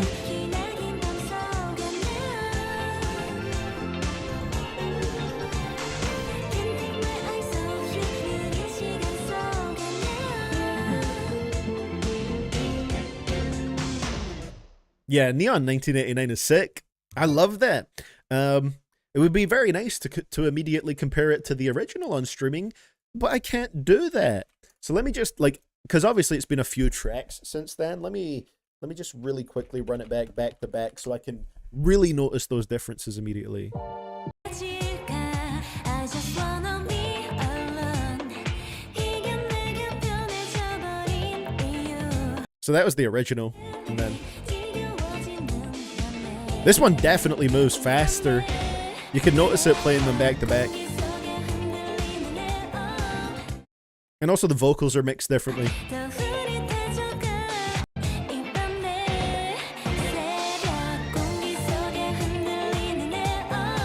Yeah, some subtle differences, but I like it. I think it's pretty damn good. I'm going to give that one an 8. Which I think is what I gave the original Neon, if I'm not mistaken. That's good.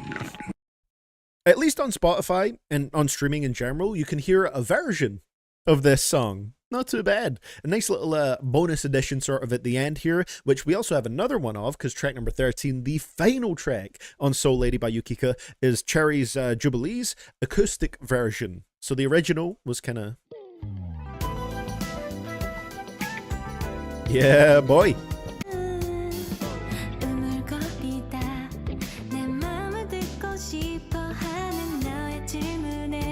So we're going to be getting the acoustic version of that. Ooh. No lies, that is an acoustic guitar. Staying true to its word. 하나, 둘, 셋. 웃어 넘길까? 살짝 눈치를 보다 표정에 미안하지만 문득 귀엽단 생각을 했어. 우물거리다 내 맘을 듣고 싶어 하는 너의 질문에 난 괜히 하늘이 예쁘단 말로 대답을 대신해. 좋아하고 있어요 사실은 그래요. Damn. If there's another type of song that just puts a focus on the vocals and the singing, it's acoustic versions. 이런 마음 다 들킬까봐 겁나. 걱정하지 마요 시간이 필요해. 천천히 너에게로 물들어. 보랏빛 스며드는 저 구름처럼. Ooh, New Gorillas is good? Hell yeah. 알아챘을까? I'll need to tap in. 나의 입술 조금 짓궂은 나의 질문에 빨개진 귀가 문득 귀엽단 생각을 했어. 내게 안길까 부풀어버린 내 마음이 내게 닿을 듯 커져가. 하늘이 예쁘단 말로 내 맘을 대신해. 좋아하고 있어요 사실은 Okay. 그래요. Nice little bit of drums coming in there. 내가 많이 한 발 더 다가오면 이런 마음 다 들킬까봐 겁나. 걱정하지 마요 시간이 필요해. 천천히 너에게로 물들어. 보랏빛 스며드는 그 순간 그저 좋은 이대로. 오늘 조금 더 물들어가 시작되는. The real question here is, did the protagonist move back to Japan or did she still stay? That is the question, LHP. Up to interpretation.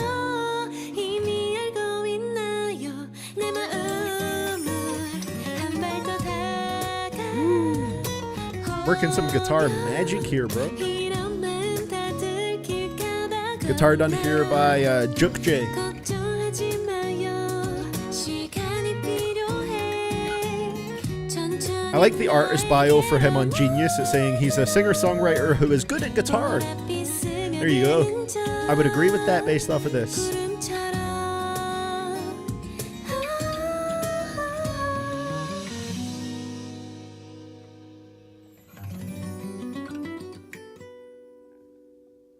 Nice. Yeah, fun way to close it out right here with a couple of alternate versions of tracks on the project, and I thought this acoustic version right here was very, very nice. Like I was saying, with an acoustic version, that in general is going to be more stripped back, so it's going to put more focus on the vocals and the singing of the artist on the track, and Yukika has a crazy good voice, so it comes through wonderfully on a song like this. Probably another one I'd give like an 8 to. Just sounded absolutely beautiful. Really stripped back, but really nice. The production doesn't have to be super overstated all the time for, you know, one of her tracks to really pop. I think even this really works the way it is. Fire.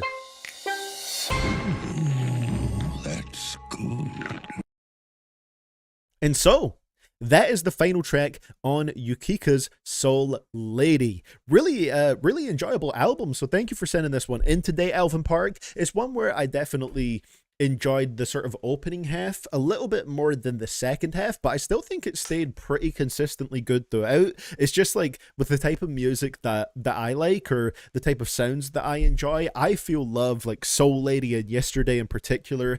They just pop out so much to me that you really started the album on such a high point, and then the second half kind of played around with different moods and different vibes a little bit more. Some of it worked a little better for me than others, and so there was it's like not even majorly, like just a slight bit of a mixed bag towards the second half for me. But if you think about it, I have 3 favorites that I noted down, which were I Feel Love, Soul Lady, and Yesterday. Now, 3 songs on a 13-track album doesn't sound like a crazy amount, but 1, 2, 3 of those are interludes or skits, so that brings it down to 10, and then 2 of those are remixes or alternate versions, so that brings it down to 8. So really it's 3 favorites from 8 original tracks, which is pretty damn good. If you ask me to pick an absolute least favorite, I don't really have one, but Pitta Pet is maybe the one that I enjoyed the least. But even then, I think it had a really cute concept, so I'm not mad at that one. Overall, I think I'm probably feeling an 8 for this project. Really nice, wonderful production, and fantastic vocals from Yukika, and had a little bit of this storytelling concept with her traveling from Japan to South Korea, and, experiencing love there, having some bad experiences with it, trying to head back home, and who knows if she eventually made it there.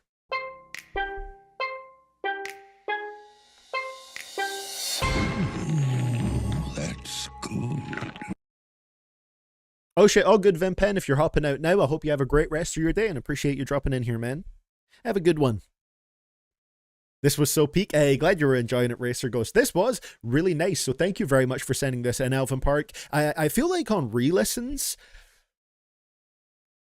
I Feel Love, and maybe even like Yesterday, or maybe I Feel Love in particular, one of those 2 tracks got damn near close to a 10 for me.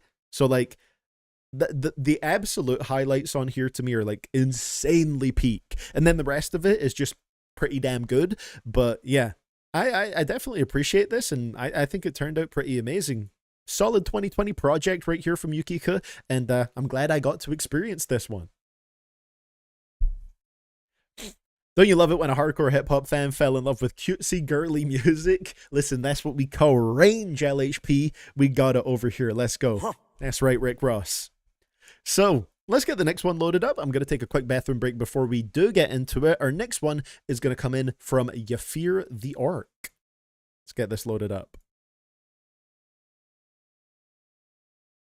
A big part of the credit has to go to these streams for putting me on, But then again, one of the first, more pop artists that I got into a little bit more was Ariana Grande. So there's always been a bit of me in there that can appreciate a little bit more girly poppy music.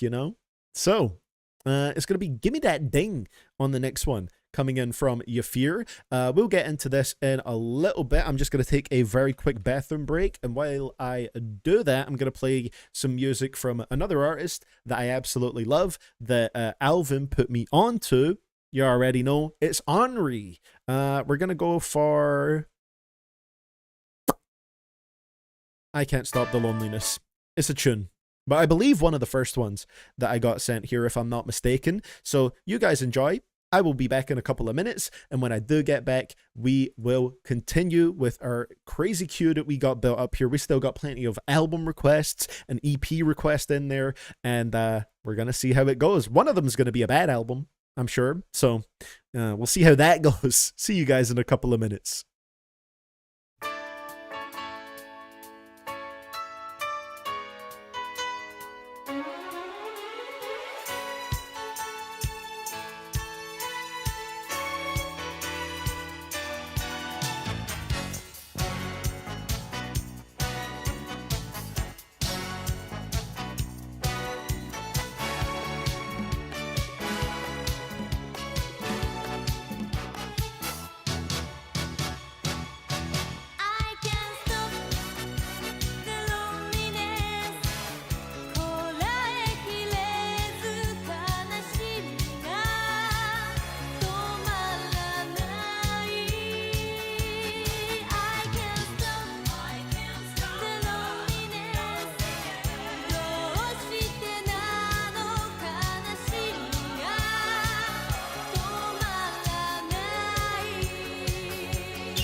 When I was younger, they taught me to struggle and hustle like 200 bikers, and they were my brothers. We coming for blood and you running for cover. Addicted to drugs in the gutter and drunker than anyone. Leaving the club, we go dumber than ducks. We got mullets and butters and multiple gunners that coming in Hummers. You under the rubber, you'll never recover.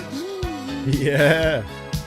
That went crazy. So, we are back, ladies and gentlemen. How is it going? Oh, I'm still on the break screen. There we go. And yeah, let's see what we're going to get hopping into this next request right here. What a booming start we have had to this stream right here. So, let's see what we're going to get here. Yeah, it's crazy that the Omri stuff came out in the 80s Ecryptic. Like, this whole album is so good. Like, it all just sounds that incredible and that, ironically, timeless. So, let's see what we're going to get here on this request that comes in from Yafir the Orc. How's it going, Yafir? It is Gimme That Ding. And who is this by here? That's right, that's... The Pipkins. All right. Saying, I usually try to send in some good music, but I thought that would be predictable. This song was one of the biggest hits of 1970 and outcharted every single from Led Zeppelin and Black Sabbath in America. Hope you enjoy. Okay, interesting. Very curious to see how this is going to go. Give me that ding. It sounds like something that would come from like a UK grime rapper. Don't know necessarily what it would mean in that context, but yeah, let's see what we're gonna get right here. Thank you, Yafir. That's right, I'm sad and blue, cause I can do the boogaloo. I'm lost, can do my left ear is loving this. I sing, gimme that thing.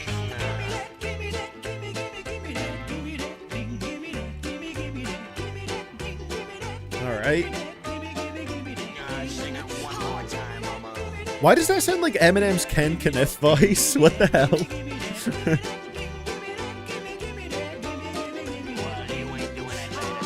We got that Ghost Blue Raspberry today, ladies and gentlemen. They're regular Blue Raspberry flavors. Thought I'd try that instead of the regular Sour Patch Kids one. That's good.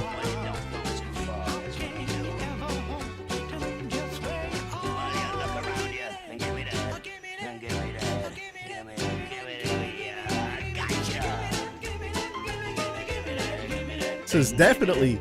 I can't get over the Eminem Ken Kniff voice in there. I know this was like 20 years before it was invented, but...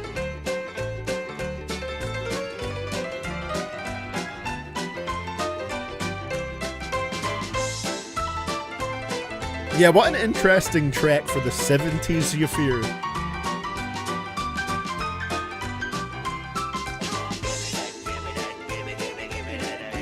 What does Gimme That Ding even mean?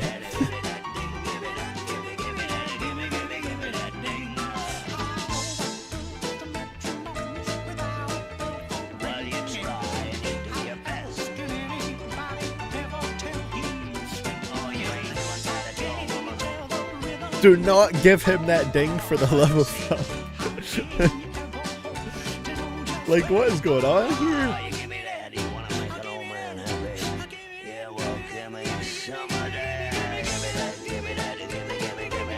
Bro is too desperate for that ding, bro. You ain't getting my ding, sir. Well, that was something. Ken Kniff and Mickey Mouse going wild. I can't tell if I enjoyed that somewhat or just hated it all around. I mean, it was like kind of quirky and fun in some ways, but oh my god, was that wreaking havoc on my ears, because the one that I compared to the Ken Kniff voice, that was all in my left ear, and then the high-pitched Mickey Mouse voice was all in my right ear, and it was low-key like a sensory nightmare. Fun fact, one of the guys on this song is known for becoming a one-hit wonder with 5 different groups. Honestly, are you even a one-hit wonder at that point? That bro is like a transitional hitmaker. He makes one, hops to the next one, makes one, hops to the next one. If we believe that it is Ken Kniff, ding could be code for penis. There we go. You know what? I like that. I like this interpretation, Movie Madman. Makes it very entertaining. Hate when they mix like that, even on a stereo, it sounds weird. Yeah, my ears were just being thrown off right there. I hate that unbalanced feeling. I'm gonna give that ding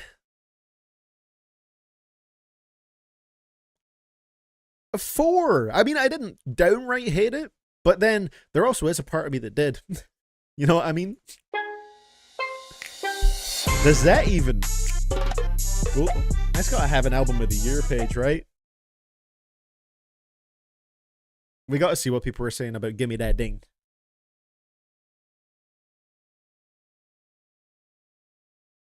Does it not have one? Yeah, it does. A user score of 6. Okay, so maybe 4 was a bit high. I don't know. It gets a few points because it's so bad it's funny, and one of the vocalists kind of sounds like Tom Waits. There you go. That's a review from the Lil Bastard.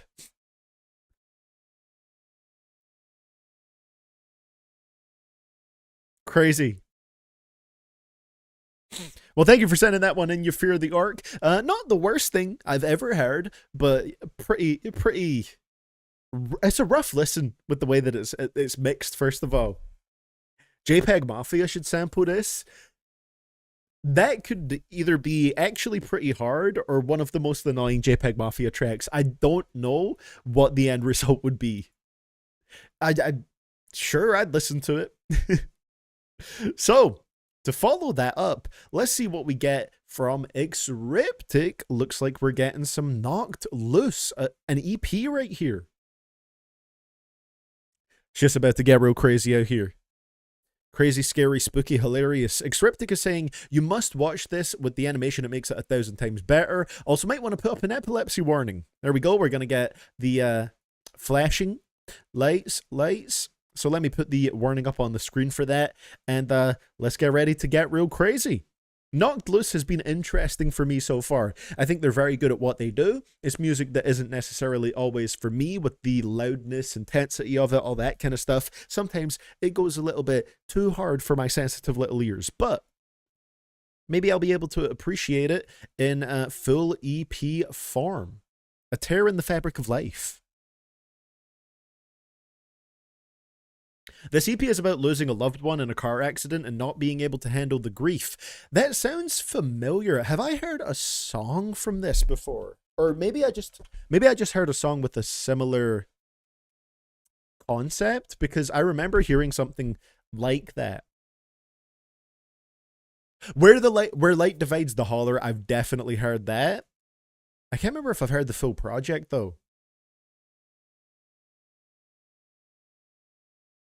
Oh, so this is going to be devastating. I see what you mean in the sense of, you heard the intro, I thought so. Yeah, this is going to be like, I can see why you were saying this is quite the vibe switch, Xriptic, from the Yukika project. All right, let's get this on the screen right here. Let's get ready to be devastated, ladies and gentlemen.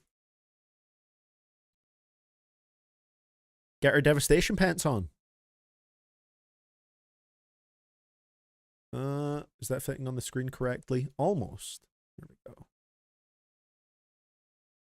All right. We'll take this off the screen. We'll put this down here. And yeah, let's see what we're going to get on Knocked Loose, A Tear in the Fabric of Life, along with the animated film right here. Also, yeah, bright flashing lights in here. So just put that nice and large so it's readable. Anybody comes in and they're not equipped for that, then they'll know. Oh, nice. And it has chapters so I can see the titles here. So When Light Divides the Holler is, of course, what we start with.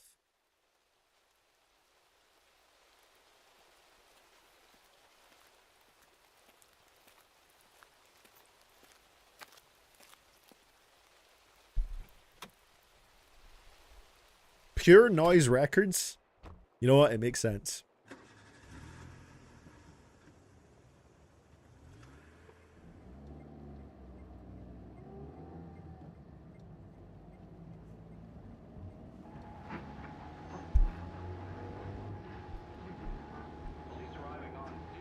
I am so scared right now.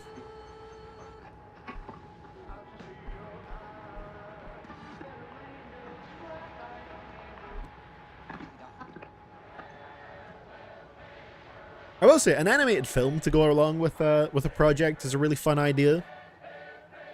Don't know if the end result will be fun necessarily, but it's a cool idea.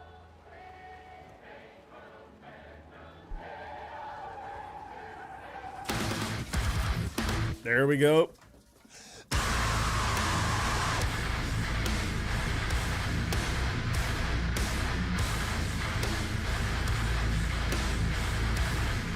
Nothing ambiguous there. You know what's coming.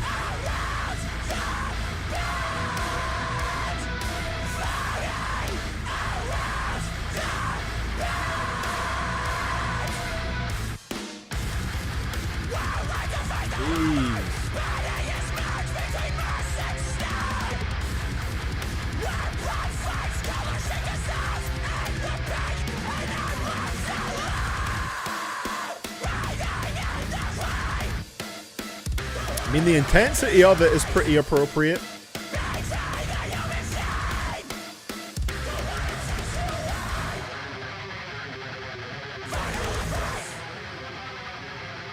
It's quite the switch, isn't it?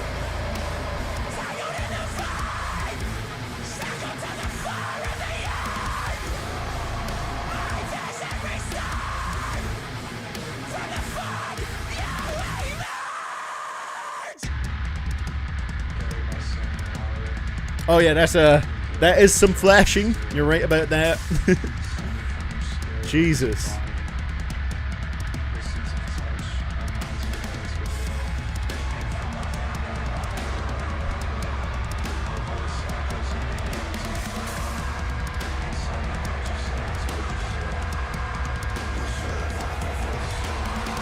A tear in the fabric of life.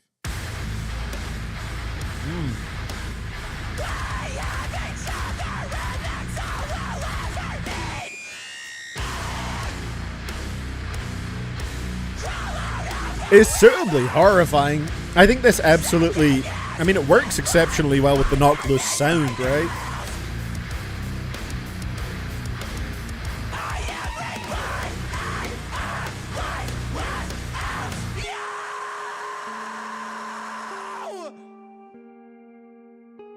Damn. Knocked Loose is yet to top this EPIMO, but their most recent album is very good and critically acclaimed. There you go. I mean, conceptually, it, you know, that's something that lends itself to potentially some very incredible and impactful music. And it's a pretty good start towards that.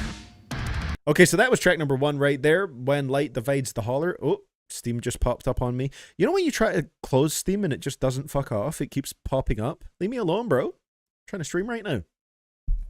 But yeah, that was certainly something. That was a way to kick it off. I have heard the first track on here before, When Light Divides the Holler. It is suitably horrifying for this story about losing a friend or a loved one in a car accident and not being able to handle that. And yeah, very suitably intense. I also do think this animated film really adds to the experience. It almost changes the experience a little bit because it really gives you something to visualize while you're listening. Man, what would I go for a rating with that one? Because it's not mega off-putting to me in terms of its sound. It's just not something I would typically listen to. Right now, I'm going to go strong 7, which is a very, very good rating for something like this, as things currently stand.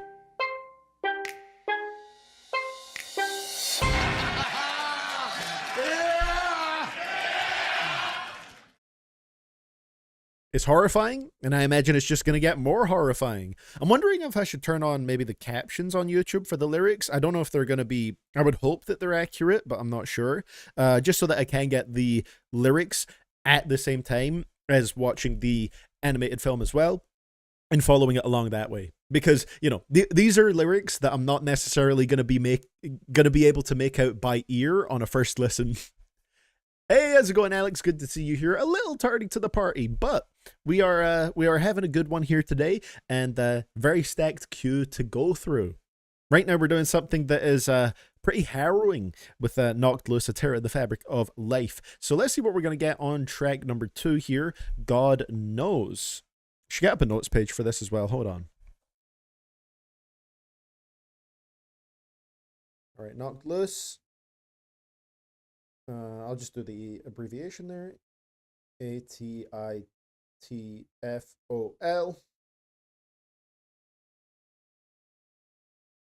Favorites and least favorites.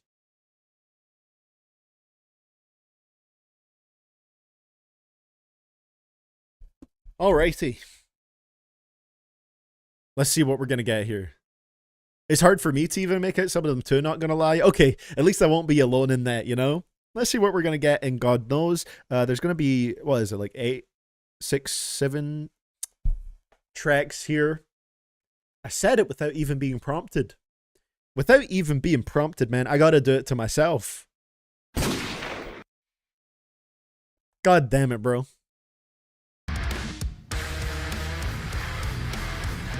Yeah, this is an EP here, Alex.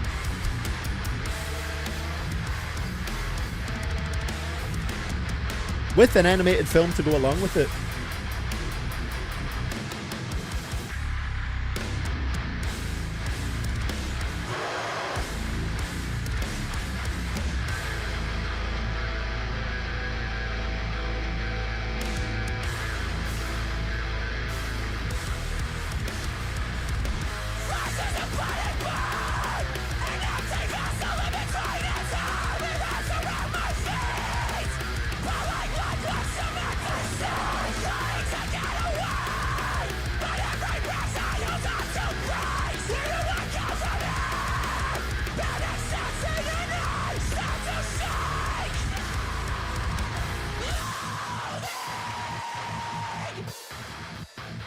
Jeez.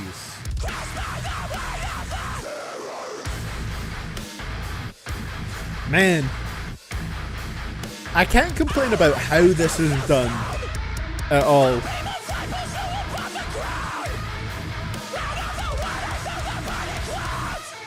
Because this sound conveys the message perfectly.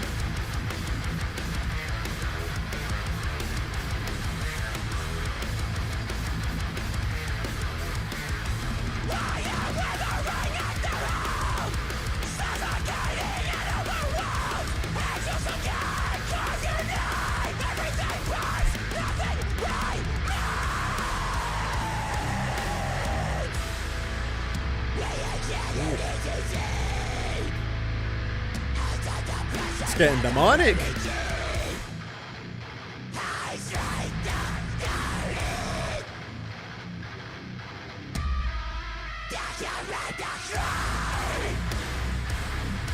Hey, how's it going, Resting Pug?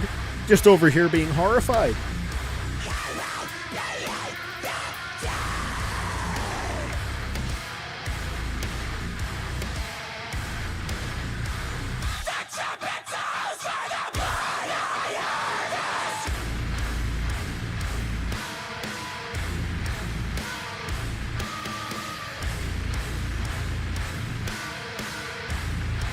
The animation for this is really good though.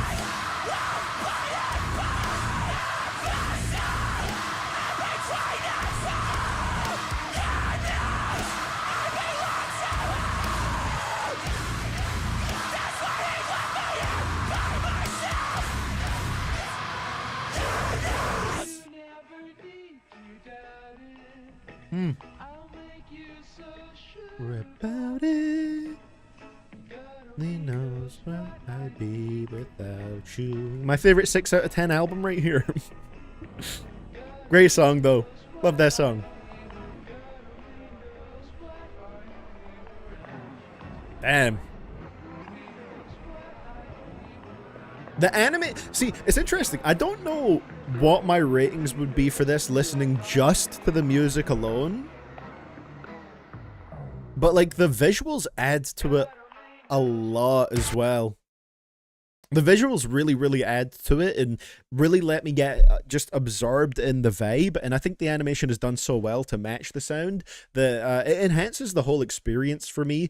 God Knows was one that I really enjoyed watching it along with the animated film. Yeah, it's going to be heavy, dealing with grief all throughout this. And I agree with Alex right there. I find grisly imagery quite fascinating in media. I mean, I do too. It's a big part of why I've been like a fan of horror.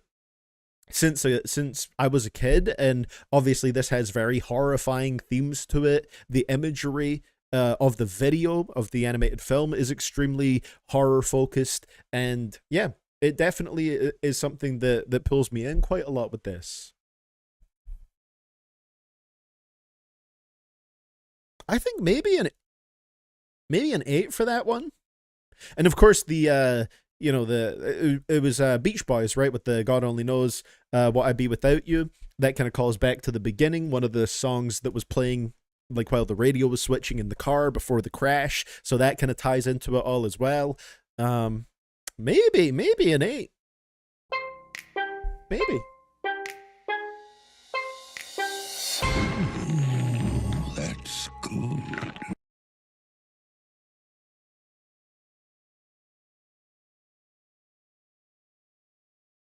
God only knows what I'd be without you.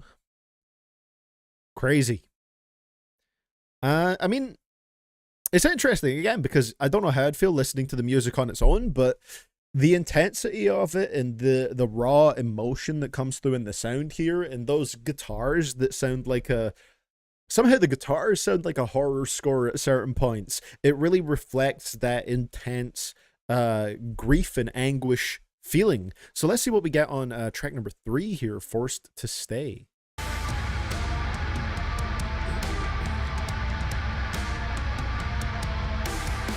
Now, hang on a second. Killjoy says, speaking of horror, will you be partaking in the boycott of Scream 7? All I'm going to say is there are alternative methods to watch it. I'll be checking it out in some form or another.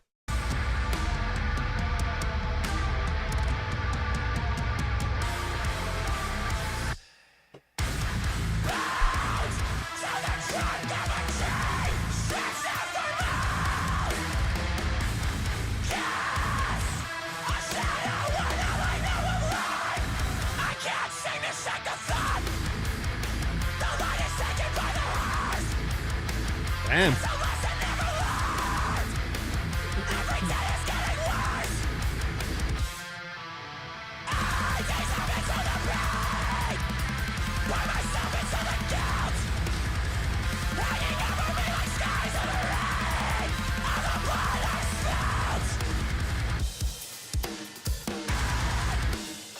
Damn.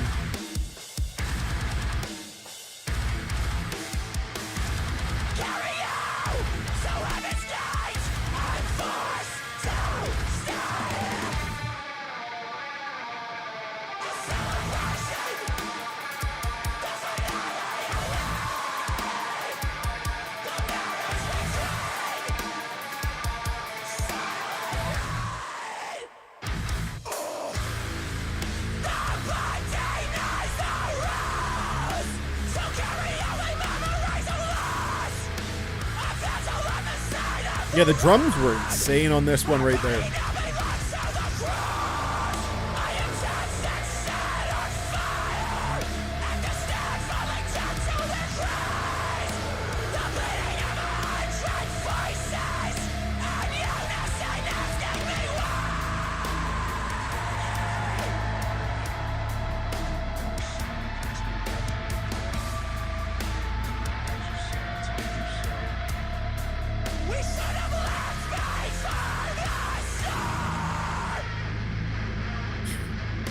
Damn.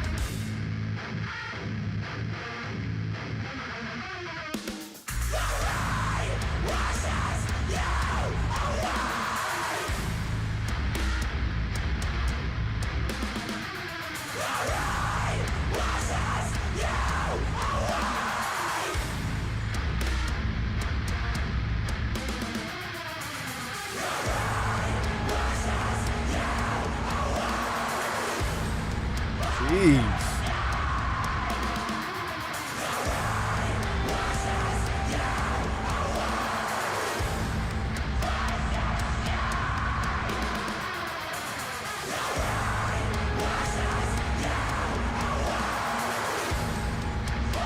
Man, these visuals are so mesmerizing.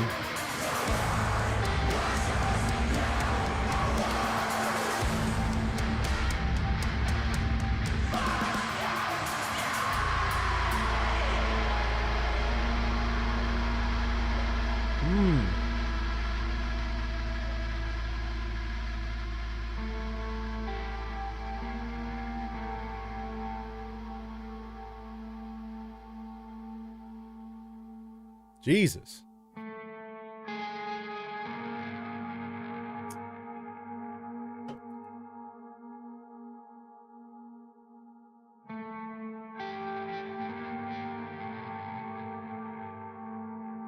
Is there any info on who did the animation here? Directed and animated by Magnus Johnson. Shout out to Magnus Johnson. That shit's crazy. The visuals are really, really mesmerizing here. And the music is impactful, man. I think the concept is like this, having this sort of like dark and like focused concept is really something that's pulling me in, because it's not a sound that I would typically really listen to that much or enjoy that much outside of this, but because it has a sort of continuing what a name, Magnus Johnson, it is kind of incredible. that is a baller name, very powerful. But yeah, that concept is really like keeping me going throughout this, and the way that the sound contributes to that makes it better for me as someone that, again, wouldn't typically be into it to that level necessarily. One thing I'm wondering with this one, I can't remember this from when I listened to the intro track previously.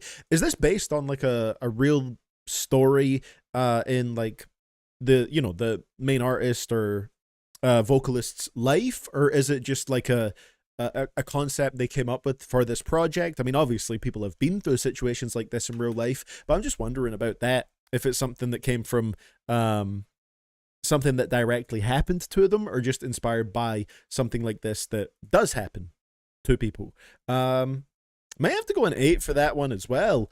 The vocals in the instrumental are just perfect at conveying this horror. I like the different, like, the pacing to the different sections of that one. You had the rapid fire drums at the beginning, and then it slowed down and got a bit steadier and heavier and more plodding as it went on. I just really like the way that that played out. It went crazy.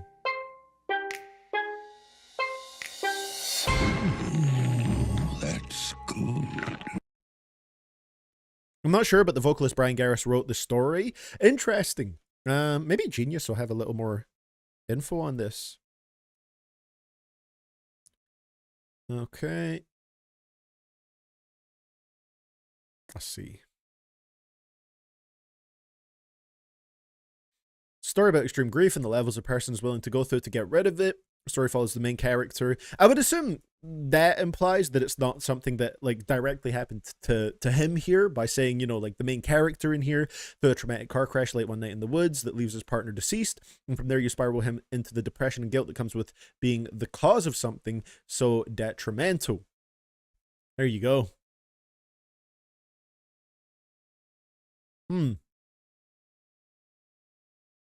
We started with the idea to tell a fictional story, there we go, but throughout the process I found ways to incorporate real feelings of loss and mourning, as well as anger and self-doubt. So that pretty much lays it all out right there, and I'm really appreciating this for what it is. Hey, how's it going, Jake? Welcome, welcome. We've been listening to some very interesting music today. Earlier on we got a great album called Soul Lady by Yukiko that was just incredible, wonderful music, and now we're listening to a harrowing Knocked Loose EP about grief and loss right here, A Tear in the Fabric of Life. So yeah, we're on track number 4 here, Contorted in the Fail. Let's go.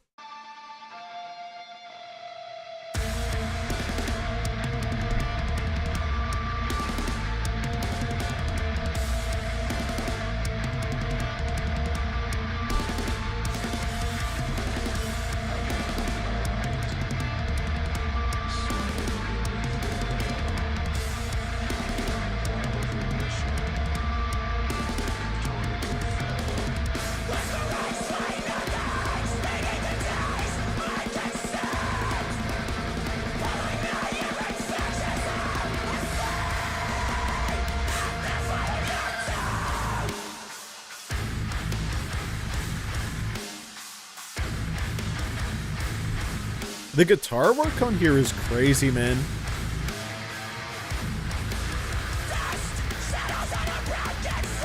Hey, see you soon, Killjoy. Damn.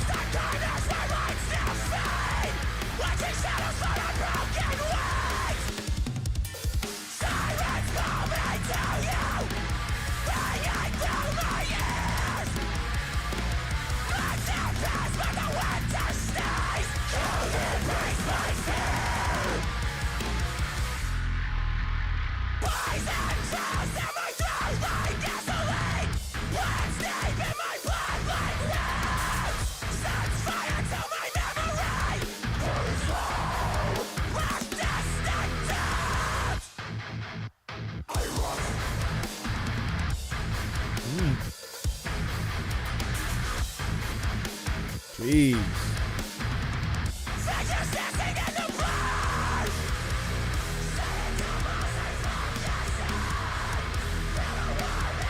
I believe there's like 3 after this, Jake. 3 or 4.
They're really good at doing these heavy instrumentals.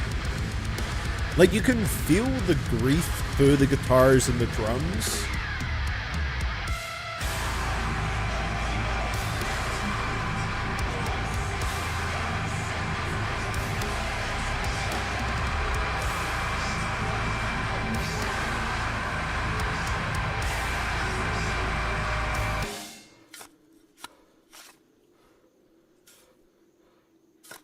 Damn.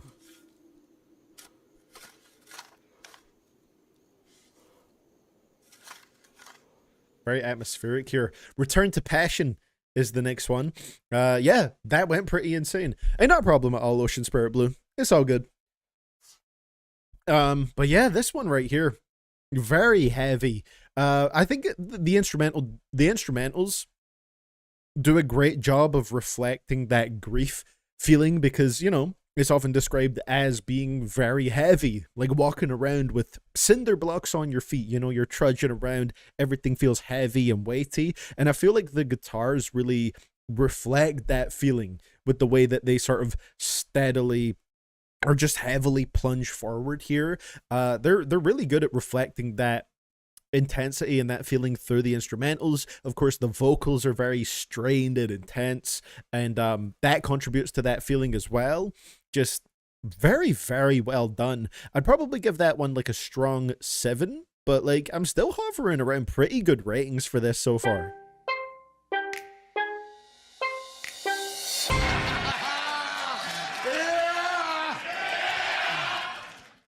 Absolutely wild. Now that bit at the end there, let me go to the Genius page for this one, Contorted in the Field. Damn, only 2 tracks left. Track highlights the narrator's descent into madness as he hears the agonic voice of his partner who has passed away. Eventually, he becomes convinced that he needs to dig up her corpse so that she can be freed.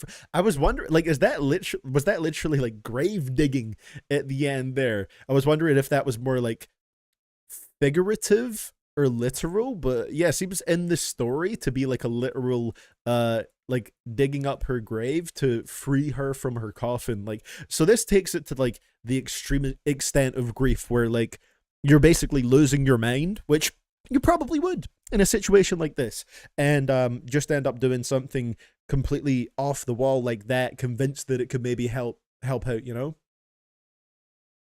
I mean, I do play Fortnite, Tobias. I wouldn't be doing that in today's stream, but I do it a little bit in my free time. So let's see what we get in track number 5 here. Return to Passion.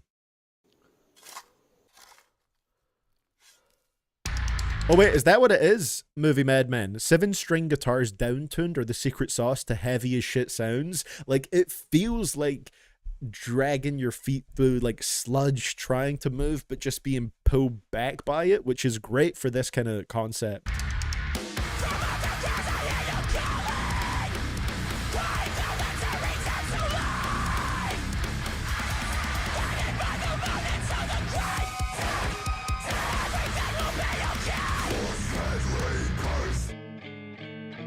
Oh.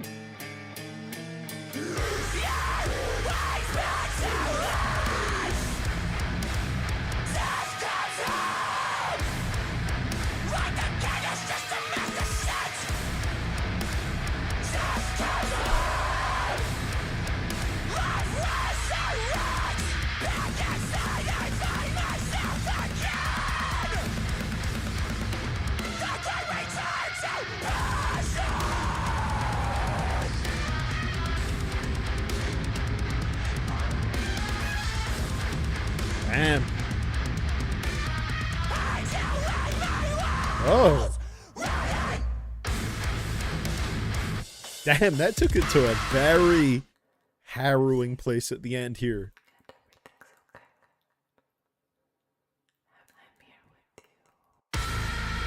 Ooh.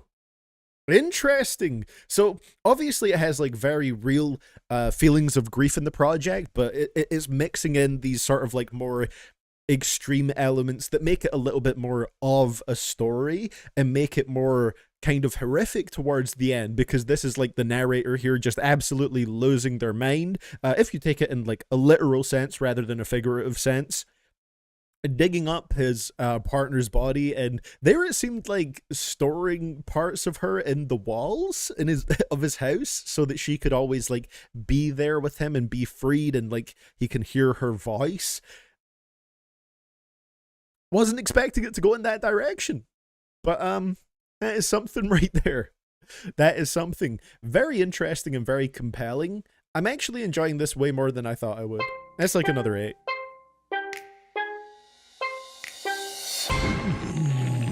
That's good.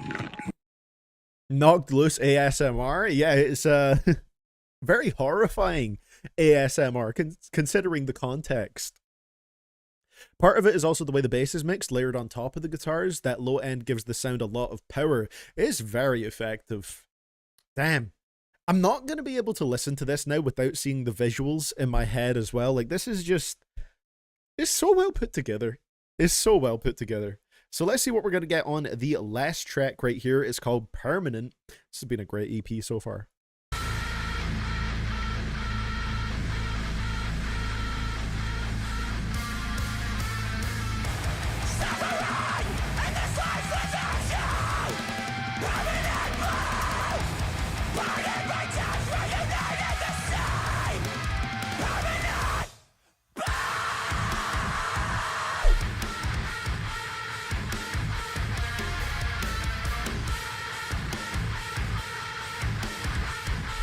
And like I said before, I love these parts of the guitars where they almost sound like horror strings in guitar form.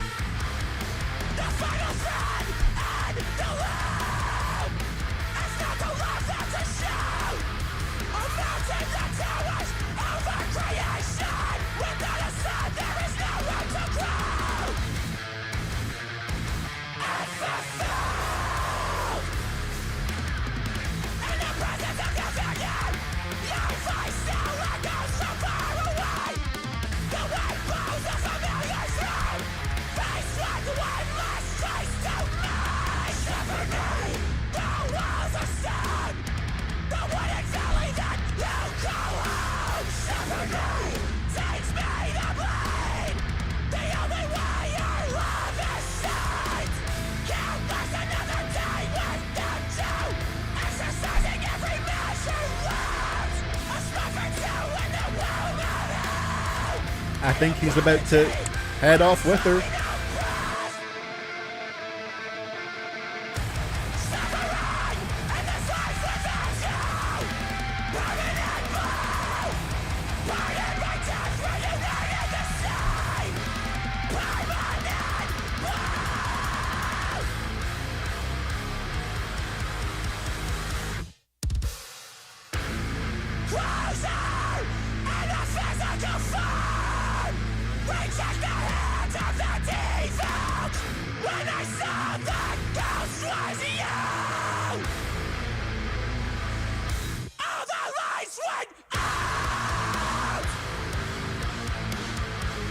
Damn.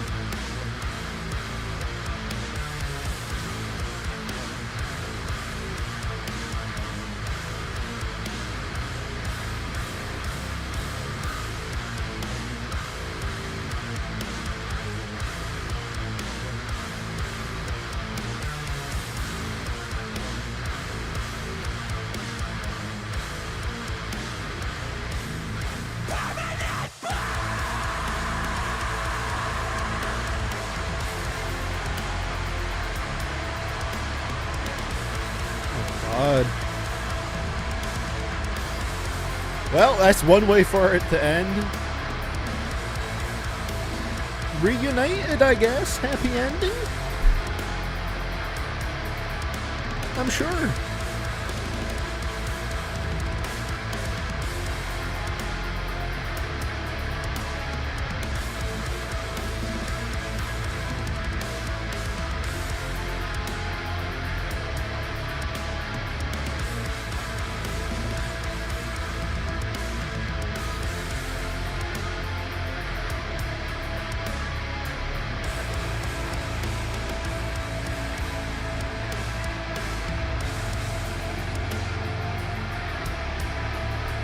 Happy ending? Ayo! Hello, how you doing?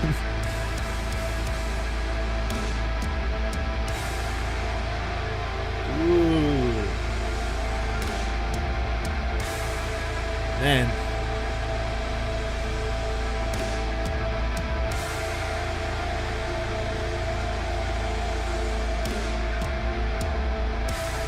Consider me moved.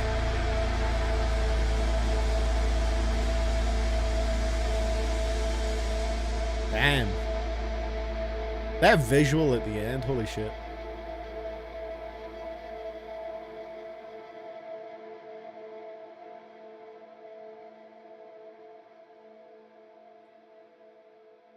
What a track.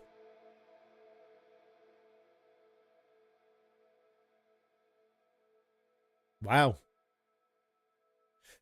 There we go. That song is, that's probably another one that's like an 8 for me. It seems like they are reunited at the end. Our narrator has left this world and has joined his partner. So well, it doesn't seem necessarily like a happy ending in the way that it's presented, though. Let's give that an 8, and I'm going to give my overall thoughts on this one. That's good.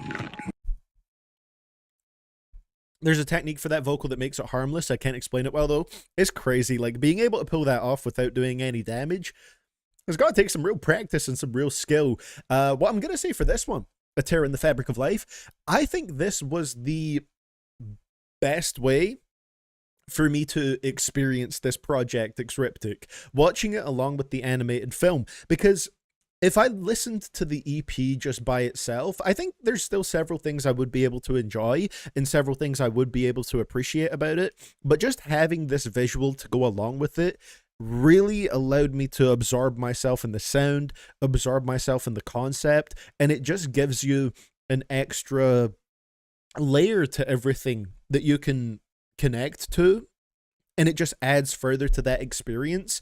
And I think that's what made me, or it's one of the things that made me rate this so highly, because I really loved the animation that went along with this. I think it enhanced the feeling and the vibe of everything so well. I think the instrumental work is perfect for conveying this concept. The lyrics were very harrowing. The way the story played out, I didn't necessarily expect it to go in that specific direction, but I think it was very compelling to follow along with, because if something like this happened to you, like, how do you go on with that? It's something that would be absolutely devastating and would have such a huge effect over your life, and, you know, very much has the risk of just driving you insane, like it did within the story of this EP right here. I think overall, yeah, I was really into this, the way that it was presented right here. And as someone who said pretty recently that I don't think I could ever, like, necessarily get into Knocked Loose. Their stuff, like, it seems like they do it well, but it's not really for me. I'm going to give A Tear in the Fabric of Life, I think, an 8 overall.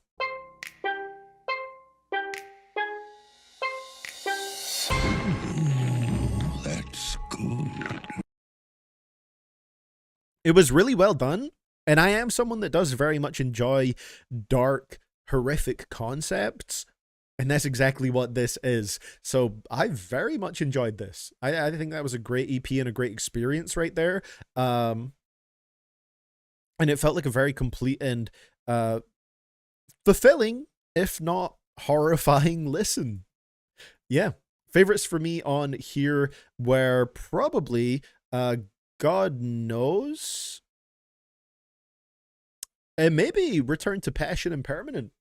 And I didn't really have a least favorite. I think, you know, it's only 6 tracks long, and everything kind of provides to the experience and keeps it going on.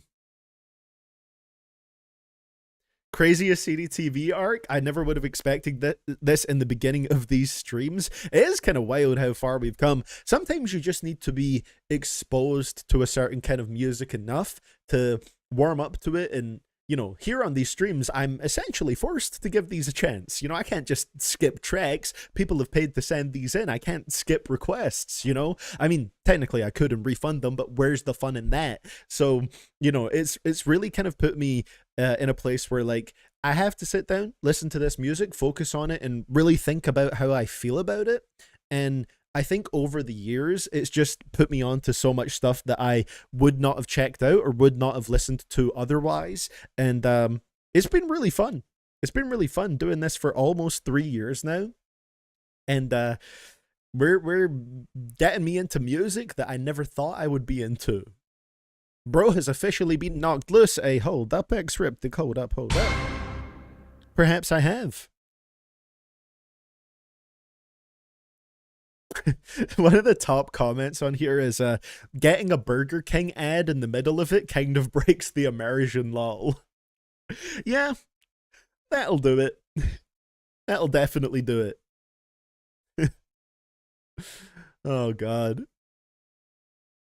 This is the weirdest always wear your seatbelt PSA I've seen yet, but shit smacks hard. I mean, hey, always wear your seatbelt. I mean, even in some situations, it's not going to be a 100% fail safe, but it increases your chances of living. So wear your seatbelt all the time. Damn. There was some crazy stuff right there. So thank you very much for sending this in right here, Xryptic. That was an experience. I enjoyed that way more than I thought I might.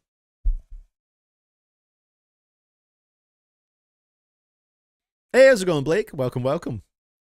So it's been 3 years that I've been streaming for, Michael, but in terms of like making videos, it's been 9 years. It'll be a decade in August of this year that I've been making videos on this channel, CDTV Productions. We're about to hit a decade of CDTV. That's crazy. So yeah, thank you very much for sending this in right here, Xryptic. It was an experience, and I really enjoyed it. Enjoyed it more than I thought I would, and I'm always going to appreciate that. I'm going to country pill you just you away. I mean, the one you sent in last time was pretty great, Polish Lavender. So, you know, I'm sure there are some hidden gems in there. Or not even hidden gems, just gems that I'm not necessarily aware of. That will be some real country bangers. So with that being said, let's see what we follow that up with. A very intense, harrowing experience, but one that I very much appreciate. And like, you know what's crazy? I would even say I would listen to that again. That Knocked Loose EP. I would happily listen to that again, which I think is a pretty positive thing. Because again, I never thought I'd be able to really get into their stuff that much. So next one we get comes in from Ocean Spirit Blue, Will Anderson Edwards. Let's see what we get here.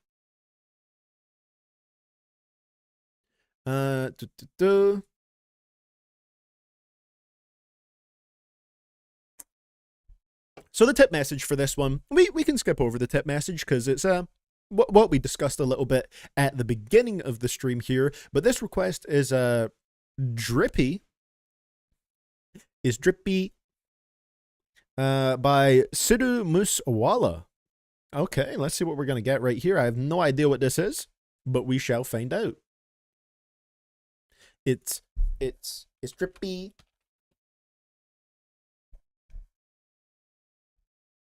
J. Cole really ruined any word that ends in ippy, hasn't he?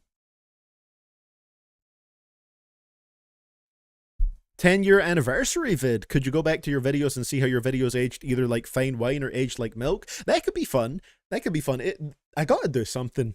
to like celebrate. I mean, 10 years on YouTube is a big milestone, you know? So I might have to do something like that. It would be really fun.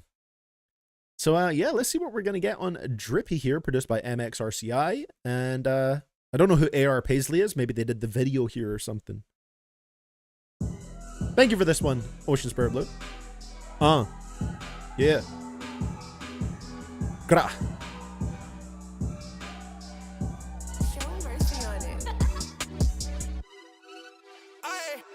Ooh. Okay. B sounds pretty hard already.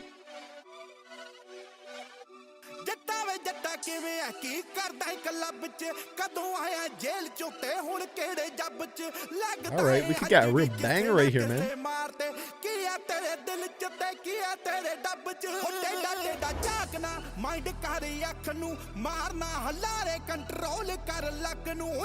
Damn, this is a switch up right here.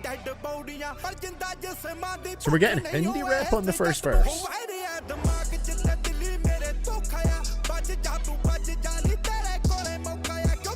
Man, that's kind of banging.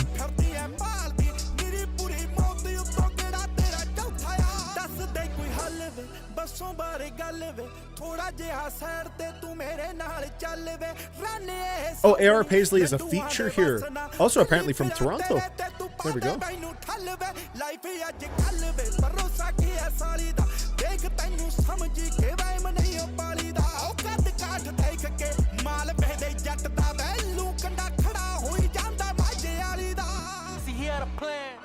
Okay.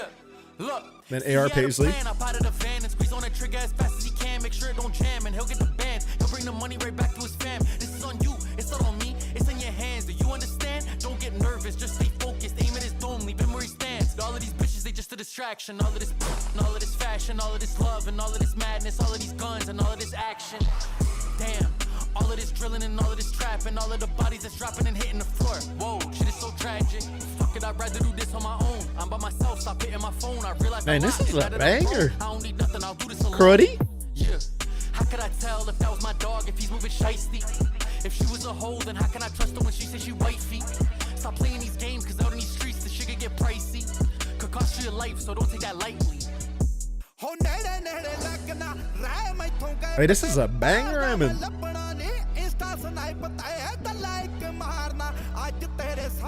Is Sidhu from Toronto as well? It said he was Canadian, but don't know what area of Canada.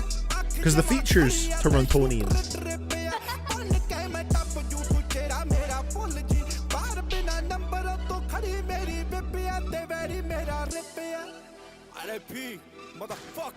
Damn. Man, that's hard.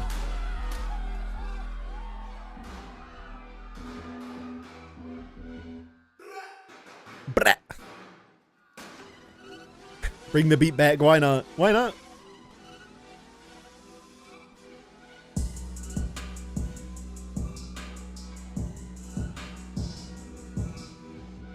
Man, that was crazy. Hold up. I need to get more info on this guy.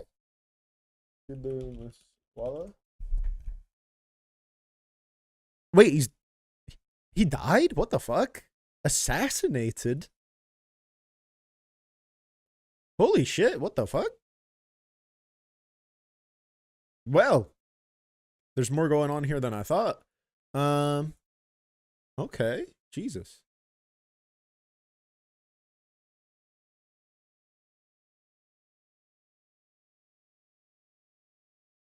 Huh.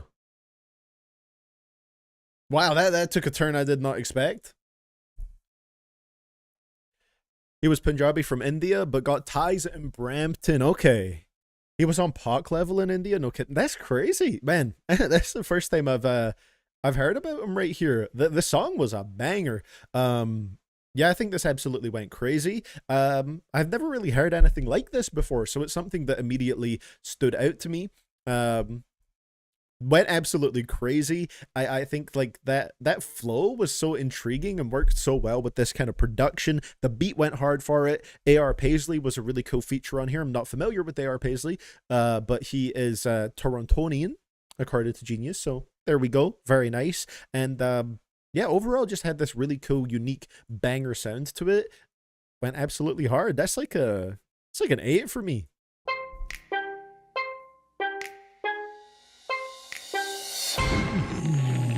That's good. Man, I need to look a little bit more into this now because I was not expecting to see that he was assassinated at 28 here, man. That's young.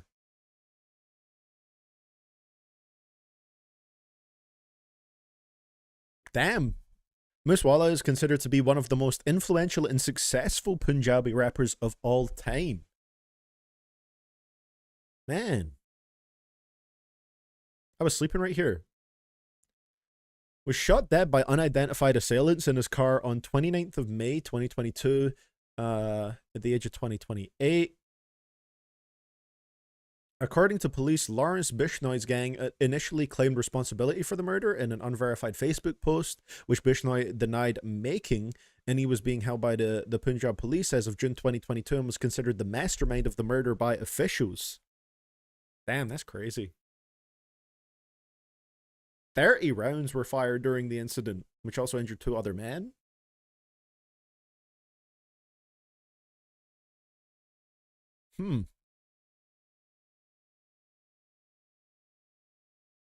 Wait, that's crazy. What was this Sidhu Moosewala guy doing? Because he was among the 424 people whose police security was reduced or entirely removed the day before in preparation for the anniversary of Operation Blue Star, leaving him with 2 commandos instead of the earlier 4. Bro, how is this man moving? That's crazy. I feel like there's an entire like whole backstory to this guy's life that I mean, I didn't know about him until now, so yeah, that's absolutely wild. Well, thank you for putting me on here, Ocean Spirit Blue. That song went pretty crazy and just seems like there's a whole lot going on around it as well. That was insane. Jeez.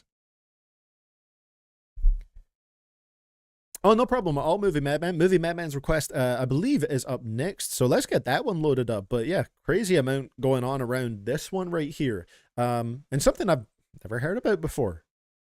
R.I.P. R.I.P., man. I love learning new facts on the CDTV streams. Yes, there's just so many people on here that know about so many different things. So we can always learn a few things out here. This one, Michael Jackson, Dirty Diana, and I think I saw a little bit of Movie Madman's tip message earlier. This seems to be a little bit of a double request here. So, Movie Madman saying, you really seem to have fun with that awful cover of Blinding Lights that I sent in a while ago. That was something. So I figured I'd send in an example of a good cover. This will be a double reaction to the MJ track, Dirty Diana, and the cover by The Weeknd titled DD, which is interesting because I have heard that song before when I was like first going through The Weeknd's discography, but at the time, I knew it was a reference to the Michael Jackson track, but I'd never actively listened to it, so I couldn't really make that comparison, so it'll be interesting to actually do that now. Read this when you read the tip message with my request. I'm thinking of making this a little series where I send in examples of good and bad covers from throughout the years. Also, I personally think that I prefer Abel's version of this track. Okay. I mean, that does sound like a very fun series. I'm always interested in bad covers are always very fun, but good covers are nice to see as well, of course. So I'm looking forward to hearing both these versions, and that does sound like a fun series to me. So, actually, right before we hop into this, I might take a very quick bathroom break. Let's do, you know what we're going to do? We haven't done this before. Let me pause that. Let's do The Weeknd type beats while I'm taking a bathroom break right here. You know, kind of ties into our request here. Now, I do wonder what era of The Weeknd this is going to be. This looks after Hour Z, and they called the beat Out of LA, so I would assume that's what's going to happen. So, you guys enjoy. When I get back, we'll be getting into this right here and continuing with the queue. Still got like 3 album length requests in there, so we're going to have plenty of fun. See you guys soon.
club, we go dumber than thugs. We got mullets and putters and multiple gunners that coming in Hummers. You under the rubber, you'll never recover. Hey, undeniable flow right there. I am back, ladies and gentlemen, and we shall continue. It's going to be a great time right here.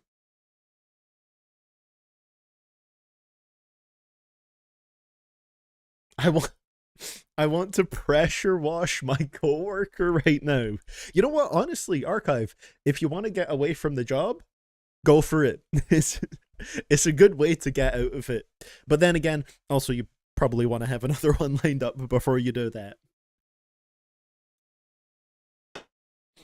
Sounds like things are still going rough over there. And I'm hoping it gets better. I'm hoping it does get better, or you're able to find something else, because it's sounding brutal. It's sounding brutal. Fun fact, when Michael Jackson was going to perform for Princess Diana, his team pulled the song Dirty Diana out of the set because they didn't want it to offend her. Oh my god.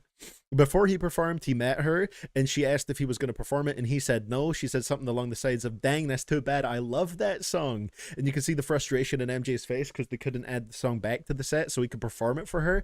Oh, man. Yeah, I could see why they'd exercise that caution, though, just in case, you know, doing the song Dirty Diana in front of Princess Diana. But yeah, I'm excited to give this a listen right here. As far as I'm aware, I couldn't tell you what this sounds like off the top of my head. Not one that I've actively listened to before. Maybe I must have heard it like a little bit somewhere here and there. So let's see how this one is going to go. And I hope I'm going to enjoy it right here. What album is this from? If Genius will stop being so slow, maybe I'll find out. It's not from the Indispensable Collection, Genius. Let's stop fucking about here. Okay, it's from Bad, which is the next one I have to listen to. So, yeah, let's see what we're going to get on Dirty Diana. Thank you for sending this one in, Movie Madman. And then, of course, right after it, we'll listen to DD by The Weeknd. Double D. He's a double D man.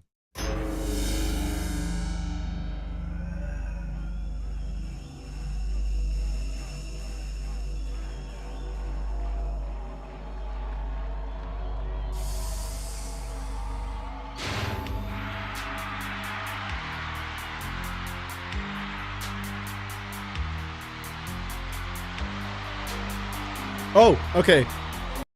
Should have mentioned you Spotify, no problem at all. Lucky I saw that right there before we hopped deep into it. It's all good. Dirty Diana. I'm assuming that maybe has like music video, like sounds along with it. Now here's the question. Do I go for the regular one or the 2012 remaster? Because I can see both here. I'm happy to do either. Michael was at his most aggressive in this era. Hey, listen, he was a bad boy right now. Around this time. There's no difference. Okay, I mean, we could do the 2012 remaster, I guess, if there's no real difference, you know? Maybe just slight difference in audio quality or whatever, but can't be that much. What else is on Bad? I mean, Smooth Criminal. Bad, of course. Man, I love this man's albums. So, let's get it going. Dirty Diana.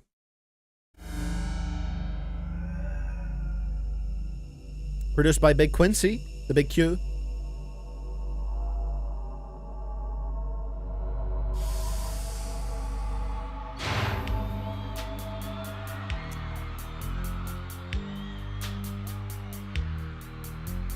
The balls to call your album bad. You're really setting up some snarky reviewers right there if it's not good.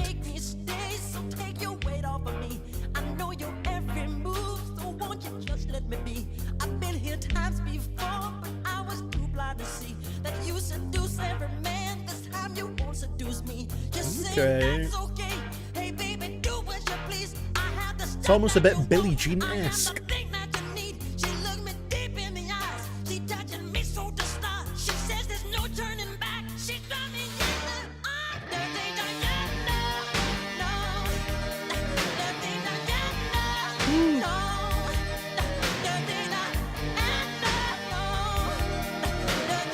Man, I love the intensity of the vocals here.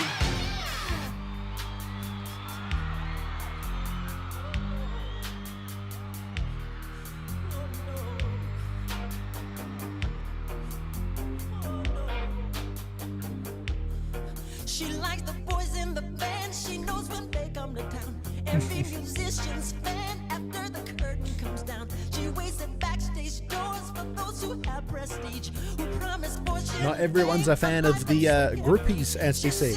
That's okay. Hey baby, do what you want. I'll be your not loving thing. I'll be the freak you can talk.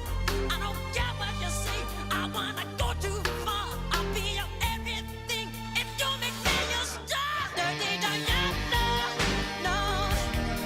Dirty Diana, no. Dirty Diana. I mean, yeah, Princess Diana's kind of goated for loving this track.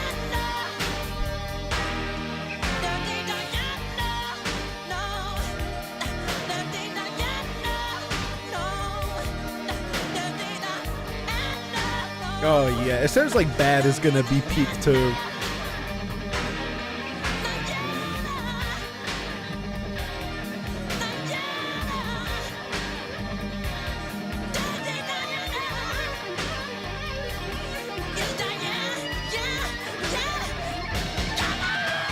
Woo. Why is Michael Jackson so goated?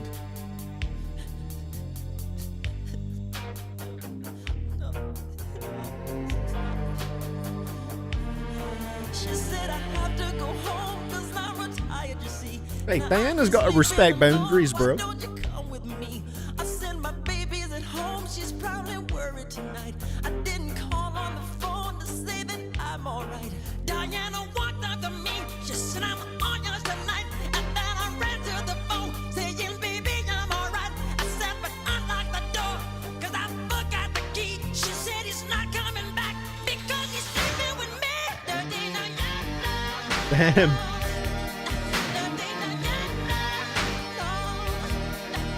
Bro, she's desperate.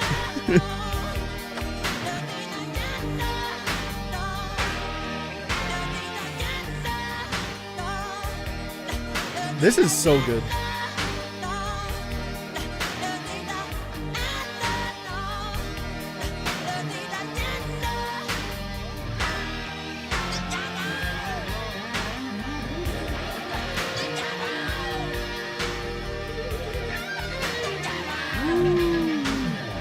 Hey, welcome back, Vincent. This is going crazy.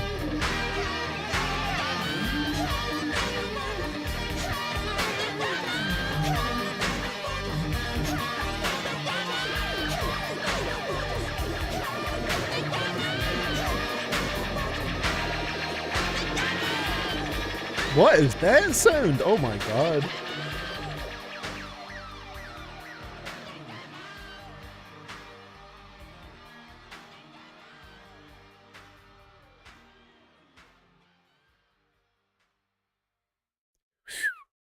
That was amazing. What a song, man. See, you know what my experience is with Michael Jackson's discography? You know when something is like so, whether it's like music, movies, TV shows or whatever, when something is like, has been so critically acclaimed for such a long time and you're just hoping that when you listen to it, you'll have that same experience and you'll really love it, because plenty of times you can have that experience where something is so critically acclaimed and then you listen to it or watch it and you're like, it was fine. Didn't really do it for me. This is one of those instances where it's like the best version of that, where it's like, I 100% see where all the hype and all the acclaim comes from. Michael Jackson's music is so good, man. So good. And this track was incredible. I love the intensity and almost like a little bit of like, a little bit more anger in the vocals here, because, you know, Michael Jackson is such a great vocalist. He could just pull that off so well. It's like, I don't even know if I'd necessarily describe it as anger, because he manages to put that intensity in there without it sounding too aggressive, you know? He manages to just pull it off in a way where it's still very, like, accessible and still has some of that, like, softness to it, but definitely ramps up the intensity. The guitars here were so good, and I just think the theming of the song was pretty great as well. The structure of it, the way the songwriting played out into that third verse, and this whole, you know, groupie concept right here. That's like a 9. Great stuff. I love it, I love it, I love it, I love it. Thank you for that one right there, Archive. I'll check that in a second here. His voice was always really good for rock, surprisingly. I mean, yeah, one of my, favorites I've heard from him is Beat It, which has, way more of a rock edge to it. And I think he worked fantastically with that kind of production. Crazy. Dirty Diana. How was that? Did I nail it? So let's see. Now it'll be interesting to listen to the Weeknd's track after having heard this one, because I'm going to be honest, it's going to be hard to top that. I have, of course, as I said, I've heard DD before, but that was before I heard MJ's track. So this will be sort of like a different context for me. This, of course, comes from Echoes of Silence, right? Which, on my first listen around, maybe it'll change going back to it, was my least favorite from Trilogy. So I do wonder what that would be like revisiting it now with a bit more, I don't know, just a bit more experience with different genres and music in general.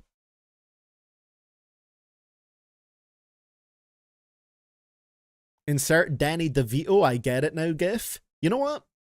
I'm going to choose to believe that that's what DD stands for in this track now, Polish Lavender. Danny DeVito. It's really a hidden message right here with this track. Dirty Diana. Hey, how's it going, see you? Good to see you here. I hope your day is going good as well, though. People were trying to summon you earlier, see you.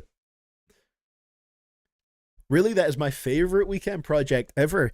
Interesting. I do see a lot of people saying that, so maybe I need to revisit the whole thing and see if it's a different experience this time around. But when I first listened in like 2020, I found it to be like just a little boring to me, and I just wasn't super into it. There were tracks that I really loved on it, but like overall, I didn't like it as much as Thursday or House of Balloons. So maybe it would be different now, though. So let's see how I'm feeling about DD on this listen.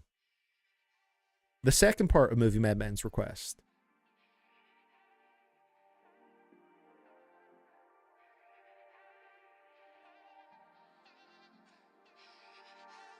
"2020 was 6 years ago. We were all cooked." Like, that's crazy. How is that real? Time ain't making sense no more.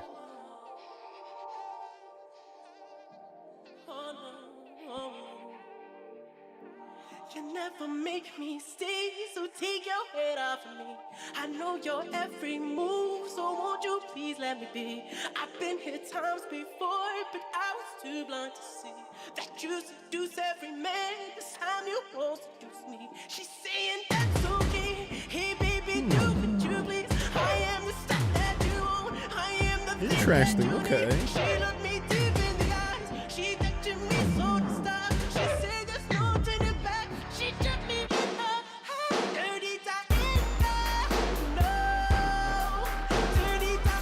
That's a different direction to take it in. I mean, I can appreciate that it definitely does its own thing with the song.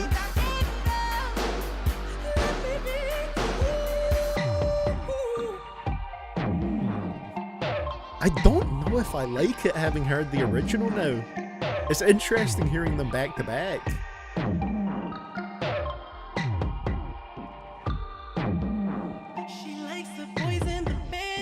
What does that little melody in the production remind me of?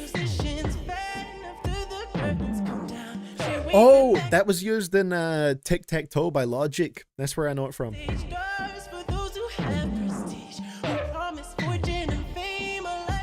One of his songs from Young Sinatra, Undeniable, I believe.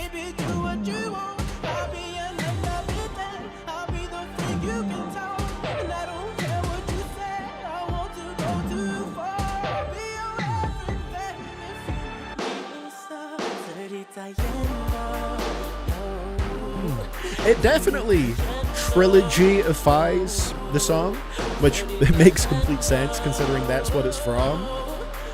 But I don't know.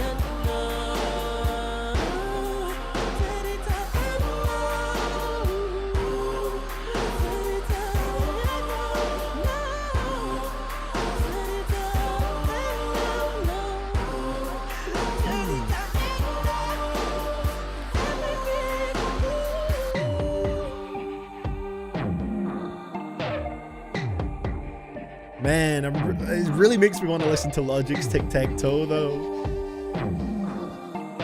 Which honestly is a great little banger. Said I have to go home, cause I'm real tired, you see. But I hate sleeping alone, why don't you come with me? I said my baby's at home, she's probably worried tonight. I didn't call on the phone to say that I'm alright. Diana walked up to me, she said I'm all yours tonight. At that I ran to the phone, saying baby I'm alright. But I said unlock the door, cause I forgot the key. She said he's not coming back because he's sleeping with me.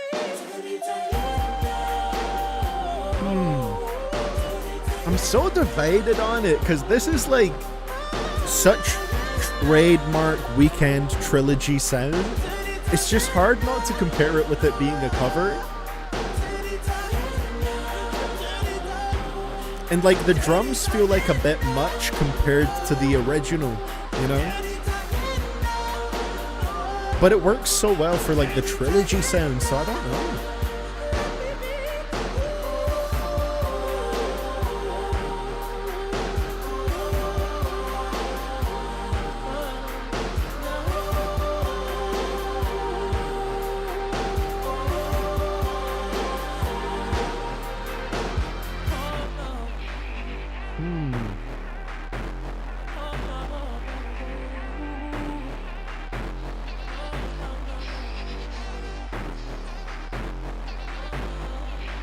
Interesting. It is pretty perfect as a track for trilogy. It works well as that. It matches the sound of like the rest of that general stretch of projects. But as a Michael Jackson cover, I don't know. It's kind of like when you watch like a modern remake of a classic horror film, you know? And obviously like they update it to fit the era that it comes out in. And some people just don't like those changes because they're so used to the original, or they really like the original. And I don't know about how this one like stacks up. I feel like maybe I like this track more when I hadn't heard the original. Because now I know what the original sounds like, and I do think that is the definitely the better version. But it works as a trilogy track. It's tricky. I'm conflicted on that one.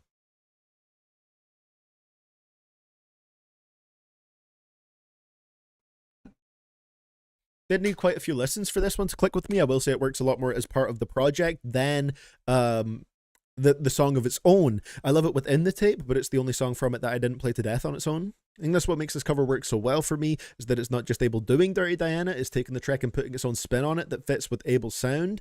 Yeah, I think it works for what it is. Oh, it's a tricky one.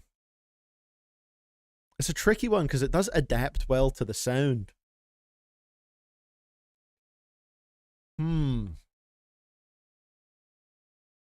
It's almost like the dramatic movie trailer version. Yeah, that's exactly it, you fear.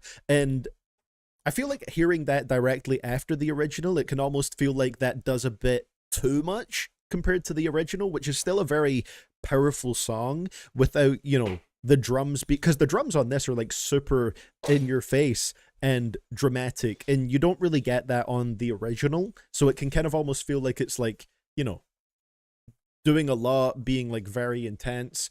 I don't know though. I think at the moment I'll maybe give it a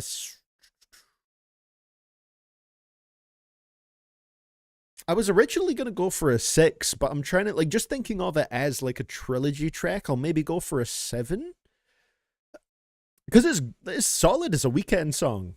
I don't know how I feel about it as a cover, though.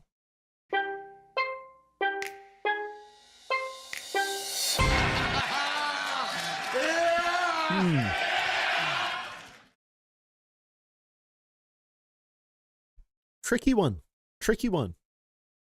But thank you for sending it in, Movie Madman, because it's interesting to do these back to back and see how I'm feeling about it. I'm also biased because I heard Abel's version first. Interestingly enough, I mean, it is that way for me, but I just like didn't come back to it a crazy amount, so it's not one that's like super solidified in my memory.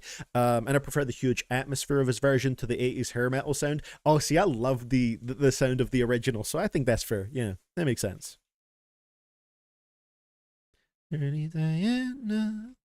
But yeah, the original was amazing. So the original, a 9 for me. The cover, maybe a 6 or a 7. And say the line.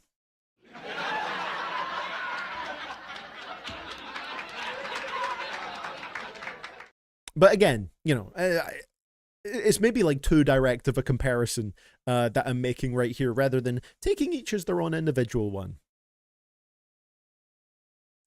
Yeah, it is pretty crazy, Archive. Things are just going wild right now. I mean, you know, my dad lives in the UAE, so that's very terrifying, very, very fun to know that. Like, he can literally hear missiles being intercepted, so yeah, fun stuff right there. So let's see what we're going to get going into the next one. I believe the next one is an album request right here that comes in from Scarecrow, who said he was done last time for a little bit, you know, because he gave us a big Chetta triple header last time, but he's back once again, baby. So let's get this one loaded up here. Oh, this video is age restricted and only available on YouTube. Well, luckily, we're getting an album here and we don't need to go to that link right here. So, let's see what we're going to get. Scarecrow is saying right here, it's wartime. What a fitting... What a fitting request, considering what we were just talking about. Today we are listening to the entirely Dirty Vans produced Chetta album, Wartime 2. I really liked what we heard from the Dirty Vans produced Chetta tracks in the triple header, so this should be pretty good. But first, let's check out the Wartime Hype trailer Chetta put out before its release. Okay, so we're going to do it like that. So this is part of the request right here. It's going to be a little trailer that builds into the main request of the album, which I'll get up here on Spotify.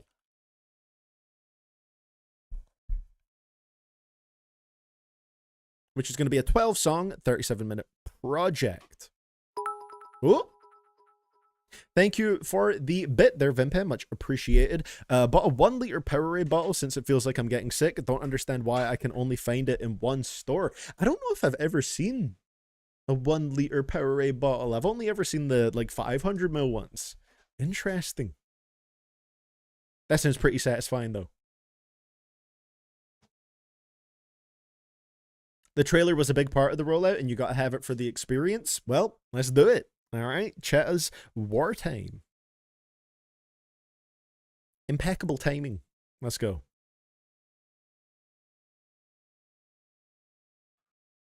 Thank you for this one, Scarecrow. Let's see how it's going to go.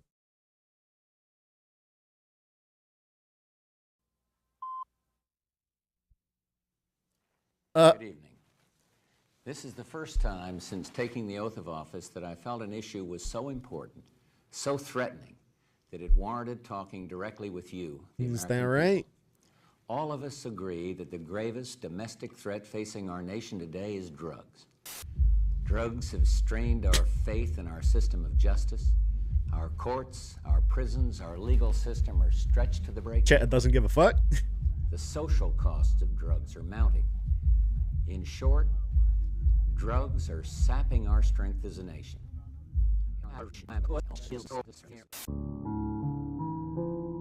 Okay.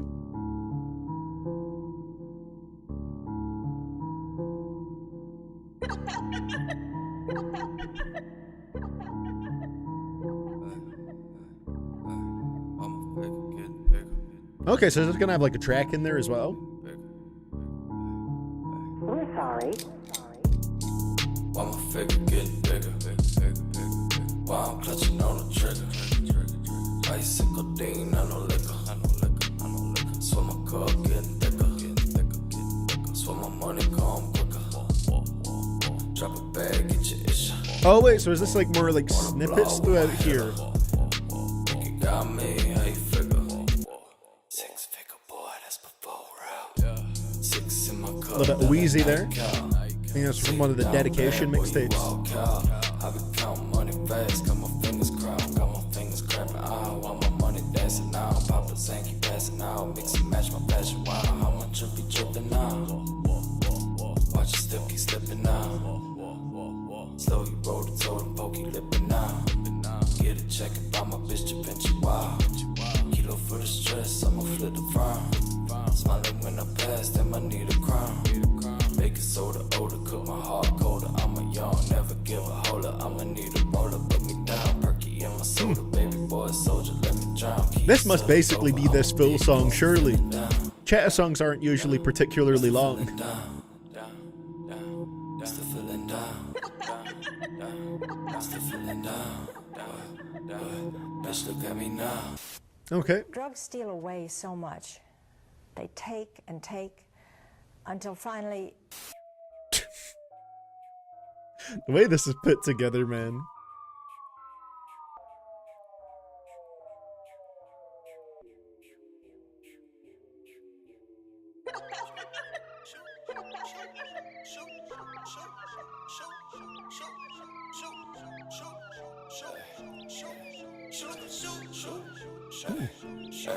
Shooter go shoot.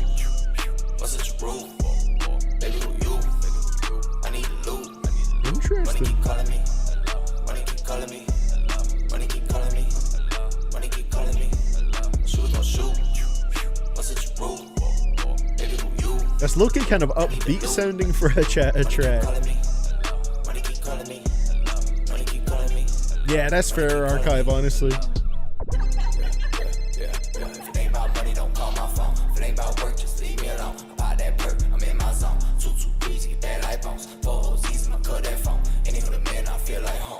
Damn, it's really him versus him. Forgot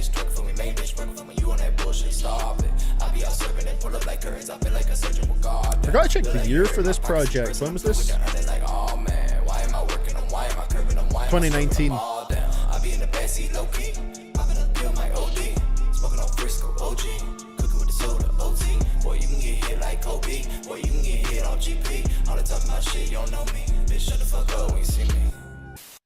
America's public enemy #1 in the United States is drug abuse. Is that right, good sir?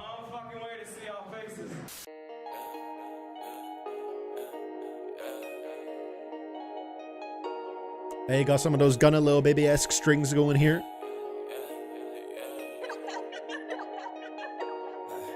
Bitch, I'm baby, feel amazing. Pop a pill just to taste it. Need a saving.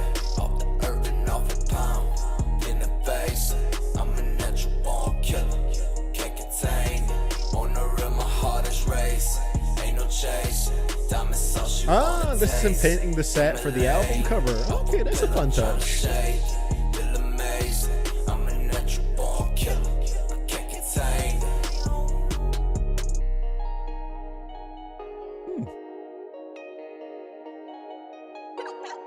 it. Yeah, whatever you say, Tricky Dicky. Sure thing, boss man. Thank you. God bless you. And good night. You're welcome, sir. That's a fun trailer for that there. Nice. So that's the beginning of our experience with Chetta's Wartime project here. Pretty fun way to set it up, you know, ironically using all these clips right here before usually cutting to him using drugs of some form. And got a little preview of the music that we're going to be hearing here. So let me get Spotify up for that. We'll be interested to hear how this one's going to go. Because I did like the Dirty Vans produced songs on the last project quite a lot. Oh, nice. Got a signed poster of the album cover from the Wartime 2 merch drop. Hell yeah. Well, let's see how it's going to go. I think that was a good trailer to set things up here. Just going to get a Genius page up for this as well.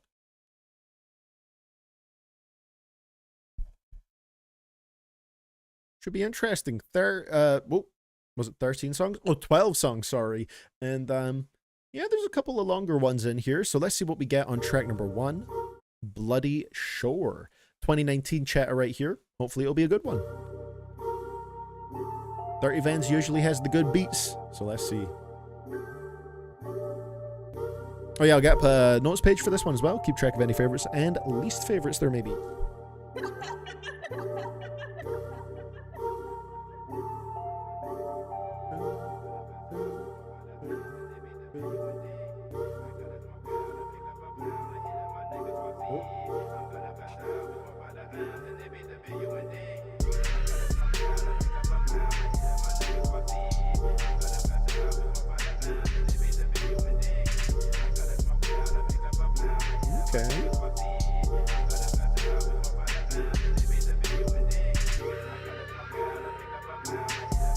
Hey yo, he has a song called Phenon here. It was ahead of the time.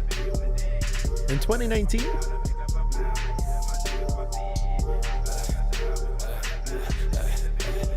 Heard they won't walk, say no more, this is what I came for. Game slow, what I say, go away, came born from the pain in the rain of the blood is so hard to maintain, leave stains where my heart go, play slow, pull a key, those bitches get low, see, go in my big mode, on my big mode, sit slow, pop the benzo, swerve the benzo, spin modes to your main hole, let my end show, whoa, nah, I won't slow it down. Dirty Vans also said Theme was his favorite beat off here. Interesting. I'm excited to see how that one goes then. If you know the master, if they tripping, get their act up. Feel like I'm going where I wanna be. Off of the drugs, off of the beat. Compilation of best AJ Styles matches in the recommended just to make sure I'm depressed now. Yeah. Hey, but on the plus side, Killjoy, he's not going anywhere else. Going into the WWE Hall of Fame.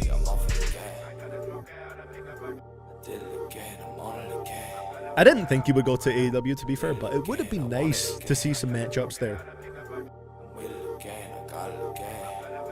I'm off it again, I'm off it again, I'm off of the lane, feel when I breathe, be everything they don't want me to be, I'm off of the Zen, feel when I think, be everything they don't want me to be, I'm off of the perk, I'm off of the bean, I'm off of the tab, I'm off of the clean, I'm off of the X, I'm off of the tree, be everything they don't want you to be everything they don't want you to be everything they don't want you to be everything they don't want you to be everything they don't want you to be, I'm off of the syrup, I'm off of the leaf, I'm off of the girl, I'm off of the beat, I'm off of the work, I'm off of the speed, I'm off of the trip, I'm off of the Z, I'm everything.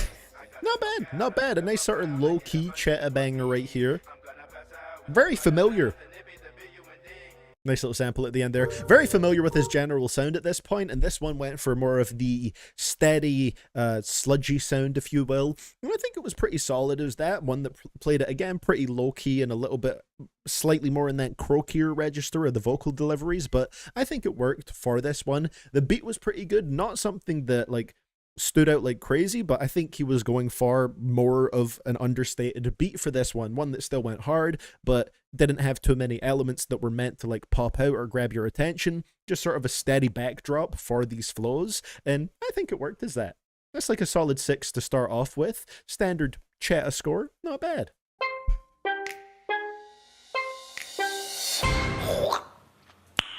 Nice. I didn't think he would go there either, but a combination of cope and hope is deadly. Hey, but you know, you had to cope at first, Killjoy, but now, on this day, you see clearly. Let's go. A very intro track style song. Yeah, it's a nice way to set it up. So let's see where we go following that into track number 2, Don't Call My Phone. Also, there's one song on here. Like, most of these are sort of in that 100,000 to 300,000 streams range. There's one song on here that just randomly has nearly 9 million plays. I don't know what made that one so big, so we'll see when we get to track number 4, but that's a interestingly huge difference. That was the single, it blew up. Damn, that did like really well.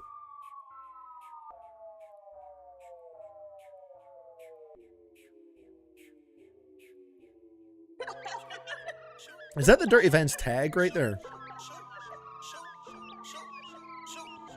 Oh, so this is one of the ones we heard in the trailer there.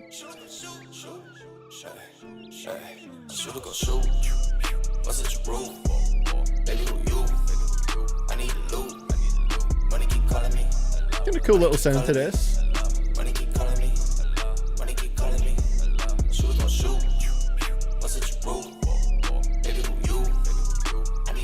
Interesting use of the high-pitched vocals there. Hello.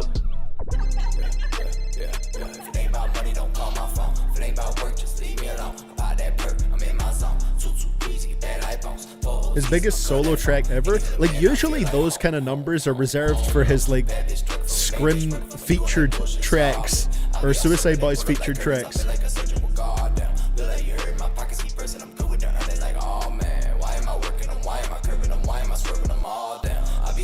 Kind of like the weirdness of this song actually kind of works for me. Doesn't feel like something I typically like from him, but working here.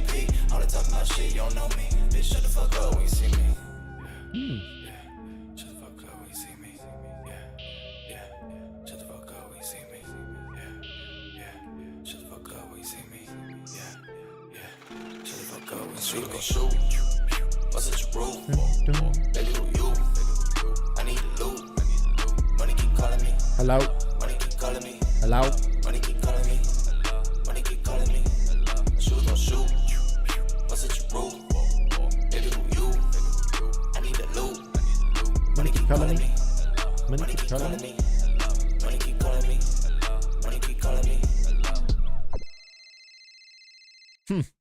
The money's calling, you better pick up. That one was pretty cool. I actually kind of like that one. Again, it doesn't feel like something I would usually enjoy because I have had very mixed thoughts on the higher pitched vocals from Chetta, but I think they were kind of effectively used here in the way they combined with the sort of deeper vocal and went in tandem with them. And there was just something about the sound of this one that was kind of quirky and fun, but still kept it within that low-key sound. It was weird in a way that I actually think was kind of effective for this one. Probably like a strong 6 for this one. I don't know, something about that was just entertaining to me.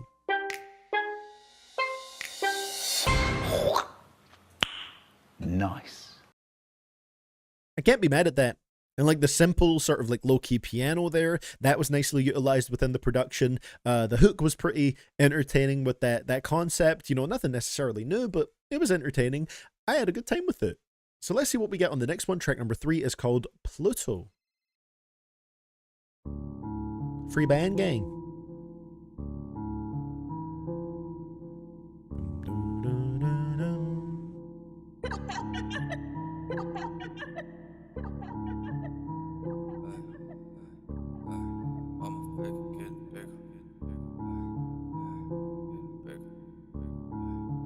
We're sorry.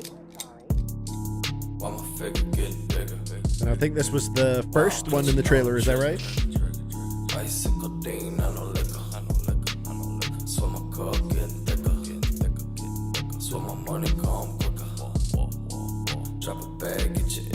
Was this a Grey 5'9" project, like released under the under that label?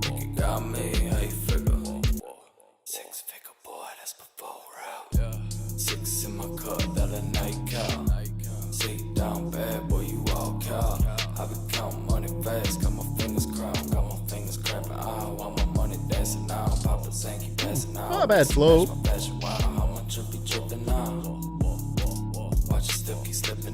Oh, he was still independent at this time? Okay. One of the song titles in the leak pack I sent in is going to hit you like a flashbang. I'm not ready, archive. Building up that anticipation. That's the last one in the queue as well. I'm excited to see what it's going to be now.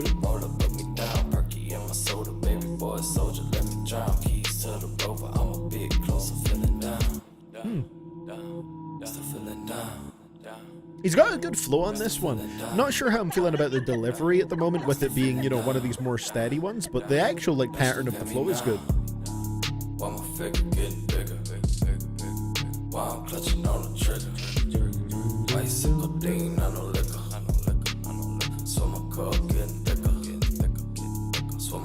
Interesting, okay. We'll see what that is going to be, archive.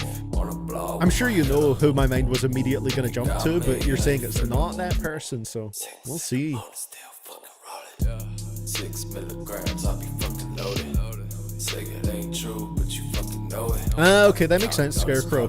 It's because, like, on Spotify, it's listed as being, like, licensed to Grey 5'9", but I'm assuming they acquired his previous catalog after they signed him. Check him cashing out. Slowly roll him, hold him, told him, pat me down. Tripping all the tails, ain't no backing down. We want all the smoke, ain't no pass around. Gucci Fendi bags, I need all the clout. Baby, count my payroll, that gon' take all day though. Smoking on the Fuego, assalamu alaikum. Dissing on my name, got a lot to say on me. Know this shit ain't changed, still the same old me. Still feeling down, still feeling down. Something to do with someone who's currently in prison and definitely should stay in prison. figure, getting bigger. While I'm clutching on the trigger. Bicycle Dean, I know liquor. So my car getting thicker. So my money come quicker. Drop a bag, get your issue. On the block with my header. You got me, how you figure? I have a theory who that person might be, but God, I hope it's not. For like, because of the people that are being brought up in relation to, it's also not a Ye song, but has his involvement. There's so many people it could be, but like, are they in sort of like Epstein-y vicinity? Like, I don't know what this request is going to be archived, but I'm curious to see what that is in your leak pack. I guess we'll find out. But this one right here, Pluto, this was an okay one. Like, I don't necessarily mind the sound of it. I think it has, again, a little bit of this cool grungy vibe to it. It's maybe one that, for the type of song it is, I've said this before about a few other Chetta songs. With the type of song that it is, I think it goes on for a little bit too long because it stays very much in this steady, low-key flow. And I feel like when you drag that onto a second verse, it just, the runtime is a little bit too much for what it is. It could work in a background music sense, just having it on while you're doing other stuff. I feel like if you listen to stuff, something as background music, the length is a lot less important because, like, it's while you're doing something else, so you're not really, like, too focused on the runtime necessarily. But, listening to it here under this context, it maybe just went on a little bit too long, but I don't necessarily hate it. It's one that's more in that 5 region for me.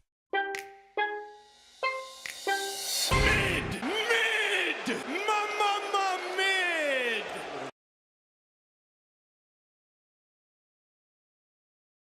Yeah, I'm very curious to see how this is going to go when we get to Archives leak pack there. But yeah, Pluto, not a bad one. Just maybe a little bit on the dragged a little. So let's see what we're going to get on track number 4, Knock Knock. This was the single from the project. Did really well. Almost 9 million plays. As a solo Chetta track, that's really good numbers right there. Don't be so serious all the time. Does it bother you, Miss Andrews? Yeah, it does bother me. Oh, would you like to What's the sample from here? Catch Me If You Can. I haven't seen it. Yeah, we'd love to hear a joke. Would like to though. Knock, knock. Who's there? Go fuck yourself. Man, they ain't popping like they used to. Saying hit legs, bitch, boo. All right, more bounce to this one. Guess who, bitch, guess who? Like, damn, you ain't popping like you used to. And these drugs don't hit like they used to. Need some shit that won't quit that, ooh. Guess who, bitch, guess who? Spin a check in it, get some neck in it. I ain't a rookie, little boy, be a lieutenant. I'm a drill with it, high tech in it. Cigarette dipping, codeine itching. And the trigger finger with it. You wanna just come and get it, I'm high. Ooh, that's a nice little flow switch there. Spin a check on it, know you bitches want it. Haven't popped the whole thing, home from New Orleans. Or the copper cocaine like we on the border. I'ma try the whole thing, said she was shorty. Throw the foes on it, pull the foe homie. I'm in South Texas, sipping on some dope shorty. And I need the whole thing. Heard you looking for me, well, come and find me. I'ma get it back, got the Gucci with the strings. Oh, no problem at all, Archive. I don't know who it is now. I guess we'll find out when we get there. But I am so curious. That's a great beat from Dirty Vans here. Nice bounce to those drums. Little vocal sample in there is sick.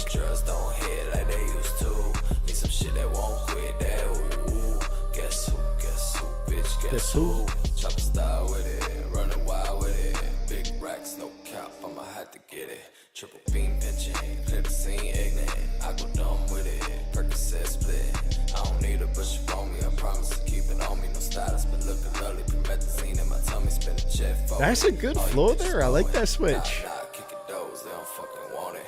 No, man, they ain't popping like they used to. Saying hit legs, bitch. Oh, ho. 10K in my pocket, all Blues clothes. Guess who, bitch, guess who? Like, damn, you ain't popping like you used to. And these drugs don't hit like they used to. Need some shit that won't quit that, ooh. Yeah, I could definitely see why this one took off more, Scarecrow. It's still got a very like low-key delivery, sort of like a monotone flow or a monotone delivery from Chet on this one, but the production works well with it. Guess who? Bitch, guess who? Like damn, you ain't poppin' like you used to. And these drugs don't hit like they used to. Need some shit that won't quit. That ooh. Guess who? Guess who? Bitch, guess who? Yep, that's a better one on here. I like that one. Knock Knock is getting a solid 7 from me. That's going to go on the favorites list.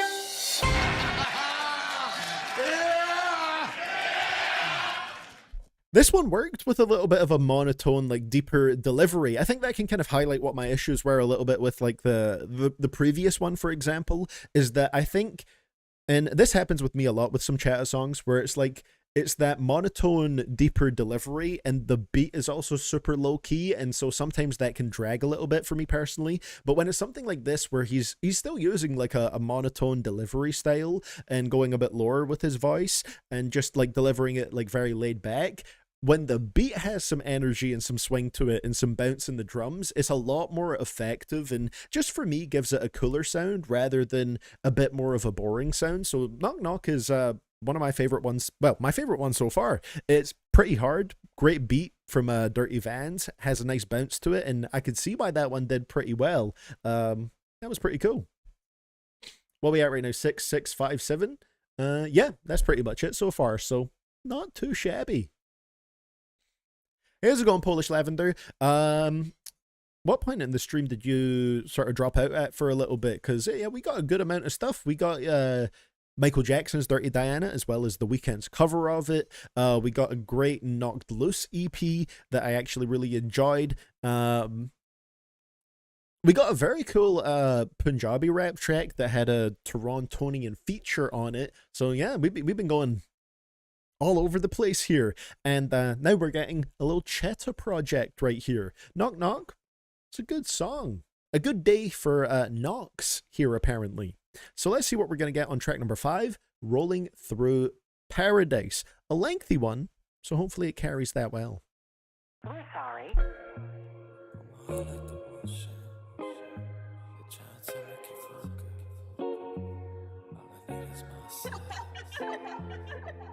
That's why I pop pills, cop, sales, drop, sellers, for fellas, been with it, real, with it, they can get it, they can get it, you don't wanna feel it, need a real one, I can't take it, interesting. Me, hard breaking, got a little like sort of tropically strings mixed in there. We go, roll, and I'm rolling overnight, you can bet it twice.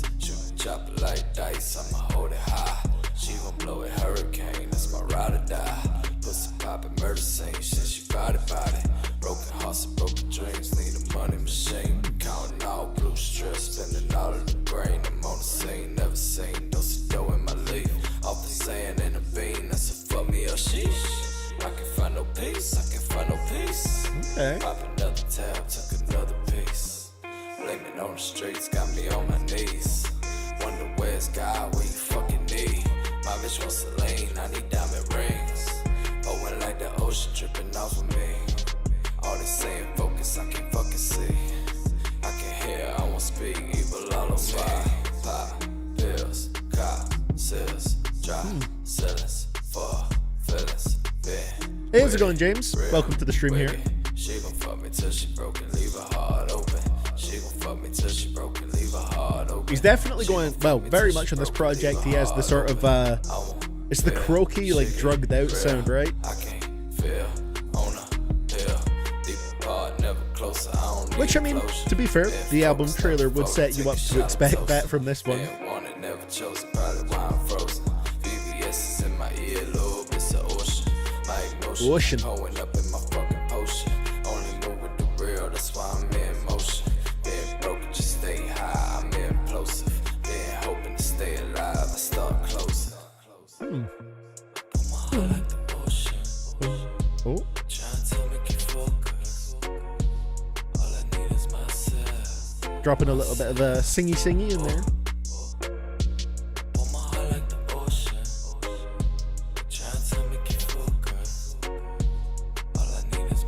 Vin Penn schnoozing on this one.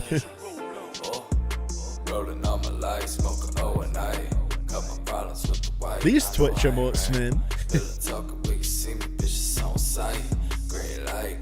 Don't see no red lights. Traffic jam in my trap, damn. Do the money dance in my bitch bag. Had to bring the fucking sand. Ride around the gangland. Never need no fucking hand. Tell the truth, but once you hear, I know you don't ever care. All the hate looking good around me.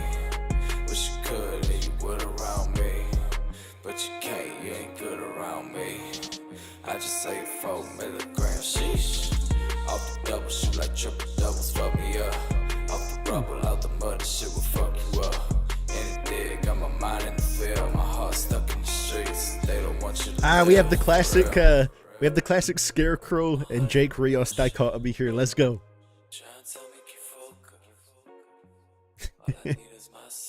I missed this. That's why pop pills, cop sales, drop sellers, fuck fellas.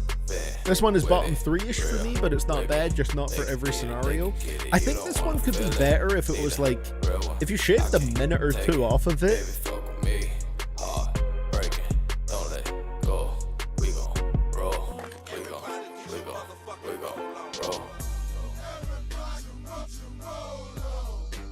Little sample coming through at the end there.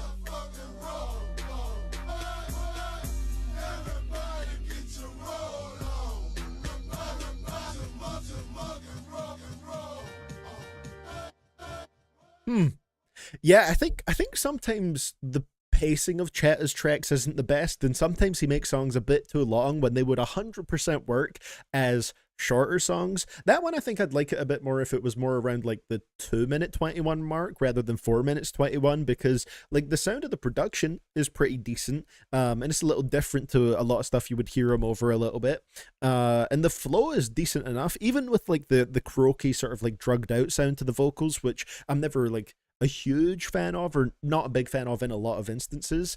I think if that one's shorter, I would rate it a little bit higher. As it is, I'm probably like in the 5 region for this one, just because it does drag a bit. Mid!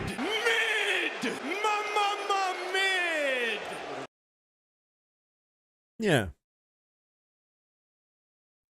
So this one, it's yeah, not the worst thing I've ever heard. Just kind of drags on a little bit too much. Yeah, for that low-key vibe, exactly. So let's see what we're going to get on the next one. The next one is shorter, 2 minutes and 40 seconds. So maybe that'll be able to, you know, sort of carry its length a little bit better. And it's called Pulp Fiction. Let's go.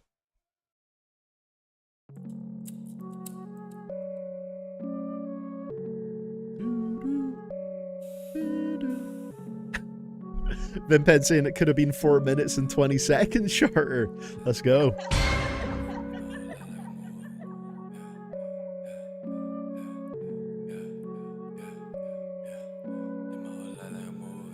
There's no problem, Jake. We all enjoy different things, right? Live my whole life like a movie. I ain't acting, I'm shooting. I ain't picking, just choosing. Okay. Bad bitch think she bougie. Bringing it back, yeah, I do it. I ain't losing, I'm booming. I ain't switching, just moving. Get a check, yeah, I do it. Live my whole life like a movie. I ain't acting, I'm shooting. I ain't picking, just choosing.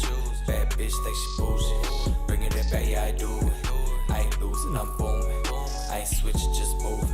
Get a check, yeah, I do it. Them blue hundreds looking stupid. Hanging out with my little Uzi. Pillow talk, yeah, you do it. Money talk, speaking fluent. Got my clip on Patrick Ewing. Shout it, no love. Not a bad one. Off the porch, yeah, I'm just booted. This is exactly how I move. I'm a Saint Bernard, neighbor, money maker. Yeah, you know me, ho. Heartbreaker, chain taker. Love that little, yeah, ho. Always a nice little sample to put in there. A Perkle? Got little bass, sniffing the key, murder the beat, 1,000 a feature. Pain still when I sleep, pills when I eat, swear I don't need ya. Hard moving. Good flows here. Gasoline when I breathe. I like the way the drums are rolling. I'm popping the sand, hoping to keep back in the back of the key, serving the pack out the trunk. From do what I want and they say nah.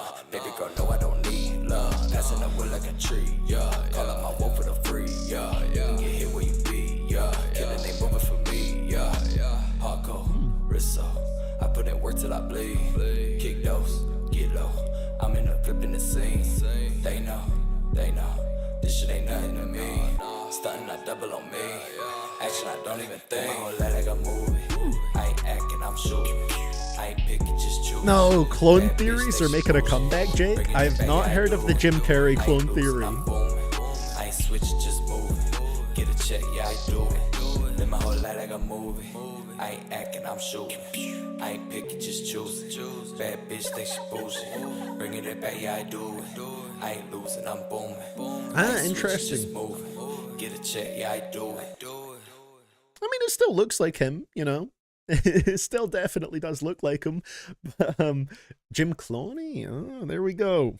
There we go. This track right here, I think this one was better. Better paced because it's shorter, 2 minutes 40 seconds long. And it's one of those ones where the beat is just pretty hard. The drums are really nice on it. And Chetta flows nicely with that. I think when he's making these type of songs, they usually work pretty well. Again, not my favorite thing ever, but I'm thinking like a solid 6 for that one. Like, that's a solid track. I'm not mad at that.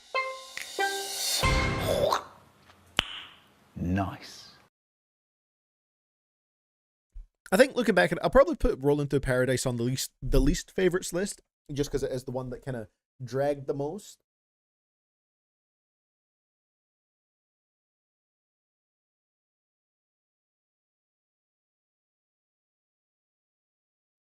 But yeah, something like this is nicer. One that's shorter in its runtime, just has a hard beat, and cool flows going along with that.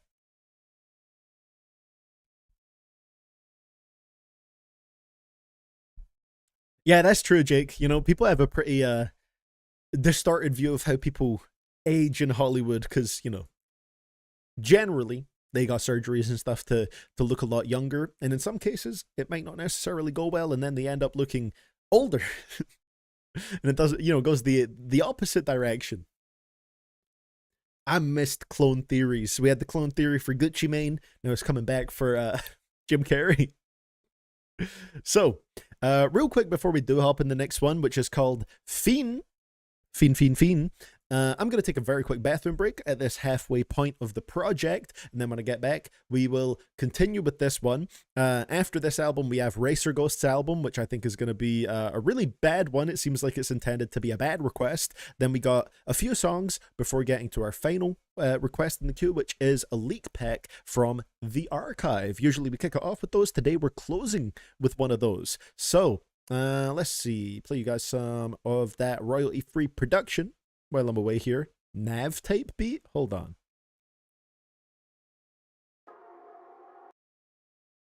Let's play from a YouTube mix of that.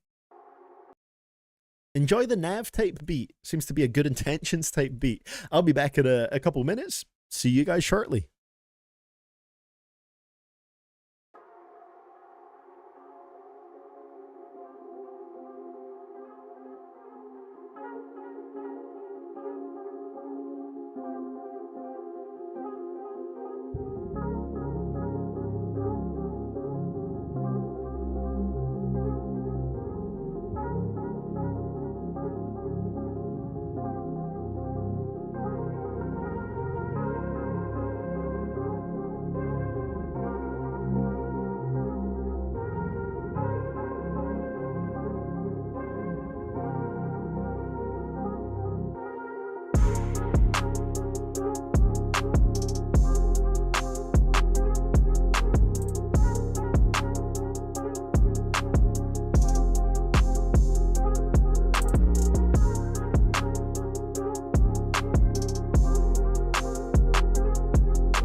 Rosie.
They taught me to struggle and hustle like 200 bikers, and they were my brothers. We coming for blood, and you running for cover. Addicted to drugs in the gutter, and drunker than anyone. Leaving the club, we go dumber than. Wow, that one does not work. Multiple gunners that coming in Hummers. You under the rubber, you'll never recover. Hey. So let's continue here, ladies and gentlemen. I am indeed back, and let's continue with a little bit of chatter right here. Wait, is that facts right there, Jake? Hold on.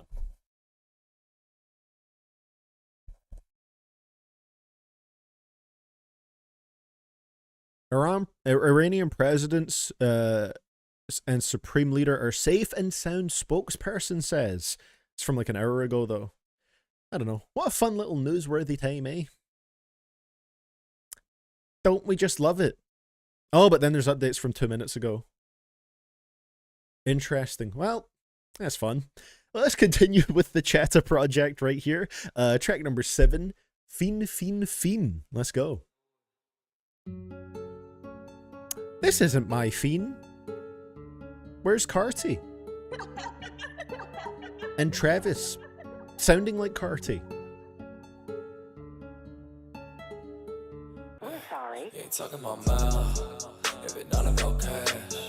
Yeah, I need me my bag, yeah, I need it so bad. You ain't speaking my language, so what they don't say shit. I want have a lane switch, no, yeah, I'm on the same shit, oh. I need my bag, I need it bad, I need my bag, I need it bad, I need my bag, I need it bad, I need my bag, I need it bad. I want have a lane switch, no. It's certainly an eventful time to be alive, Jake, I'll tell you that much. I ain't never changing, oh. I'm in my bag, nah, I know they mad, sad. I can't throw this cash down, dip off in my stash, where they do that ad, but we on the same shit. You on that lane too. I'm popping the pain pill, oh, still feeling the same shit.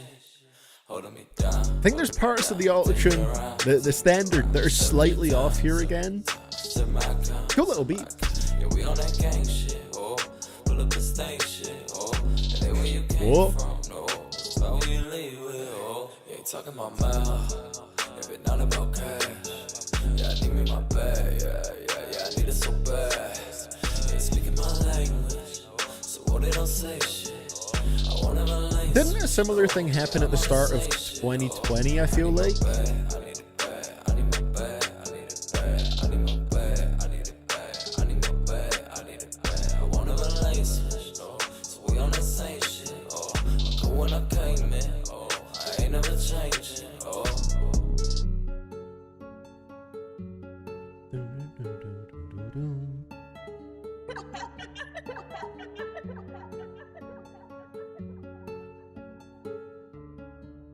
Yeah, this time it seems very intense. Ain't talking about mouth, if it not about cash.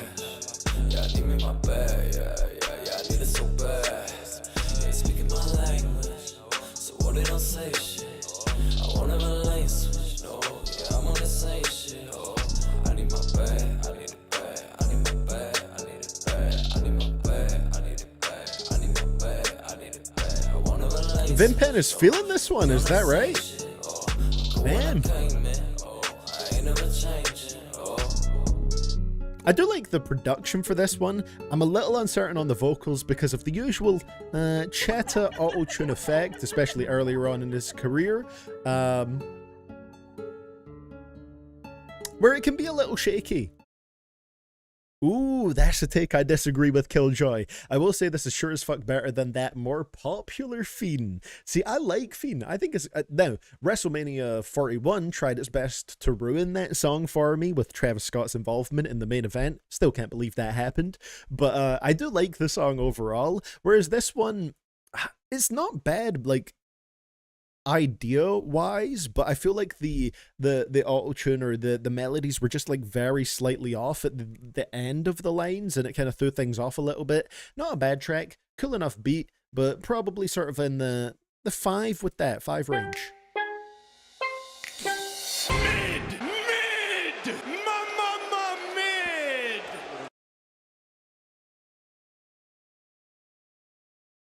Yeah, I mean, this whole situation seems pretty crazy at the moment.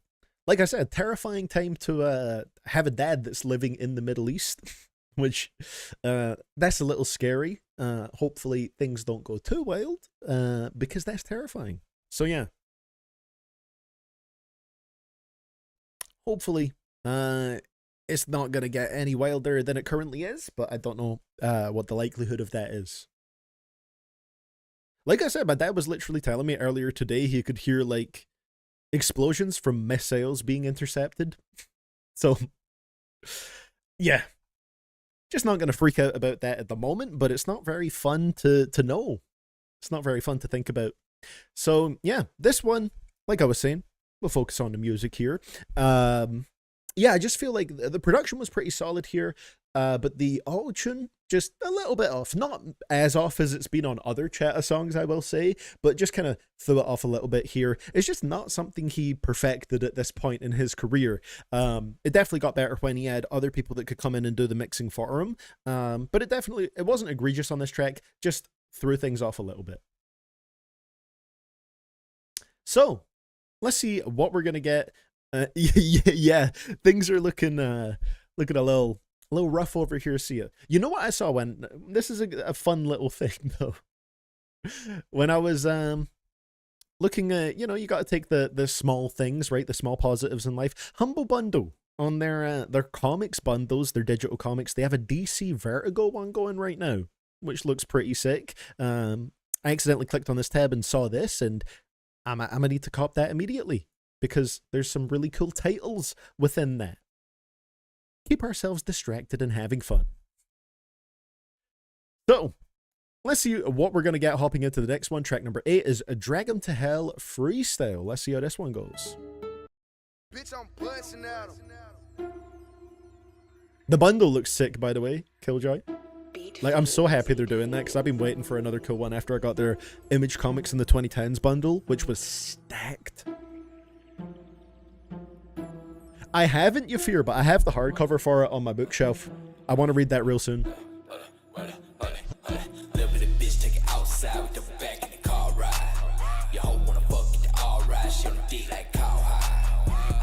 Okay, a little dark banger here.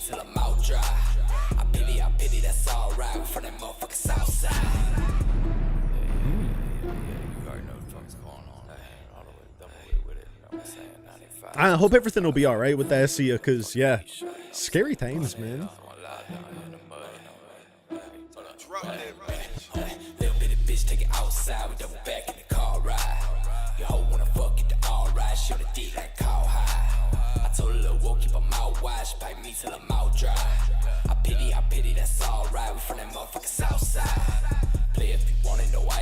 Did he say she type me?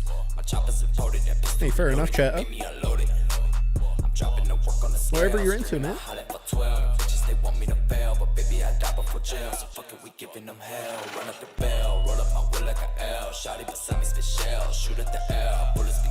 Nice little piano keys there.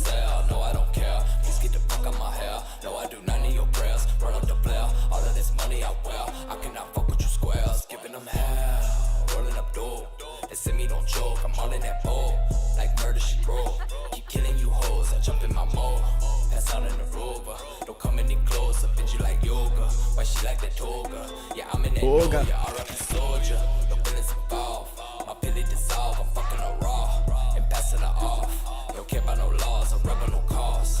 Move like a boss. But what it costs? Money get washed. Feelings get crossed. Get lost in the sauce. I'm just trying to flex up, flex up. You can get the headshot, chest up. All up on my block, there's no love. We ain't never dapping up, no hug. We ain't never capping out, no jug. All up in the trap of mine, no plug. Baby gotta get in line, no rush. Giving them hell, but y'all know us. Yeah, yeah, yeah. Nice. This one's pretty solid. Has more present drums, which is good. Fun little production here as well. Good flows from chat. A little bit more of an intense one almost by this album standards, which I can appreciate that here. Don't you just love living through history, bro?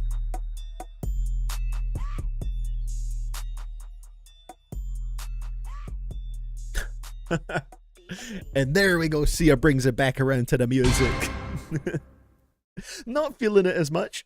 That's fair. I know there are very mixed thoughts on Chetta's music around here. This one, you know, I didn't mind this one that much. I think the beat was pretty hard on this one. I like the Dirty Vans production, and Chetta's flows, I think they were a little bit more intense, again, by his standards for this project. So I'm going to give that one a solid 6.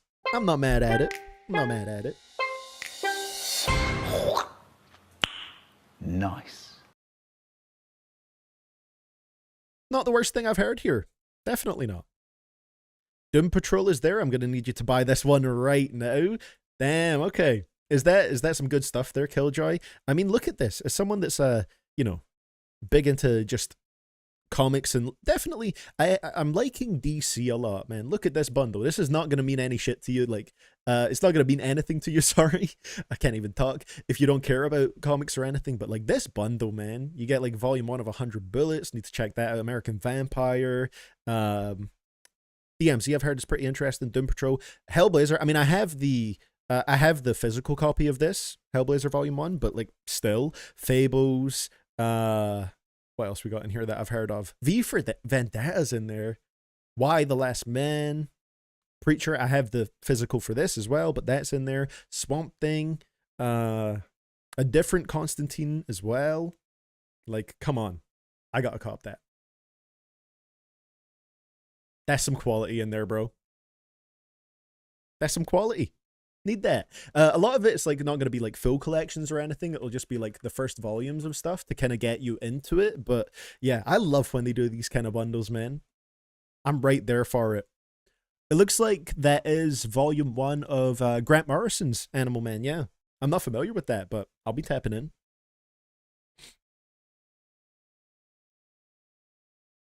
So, yeah, this one wasn't too bad. Let's see what we're going to get on track number 9, all one word, Natural Born Killer, which I believe was also in the trailer that we watched before this.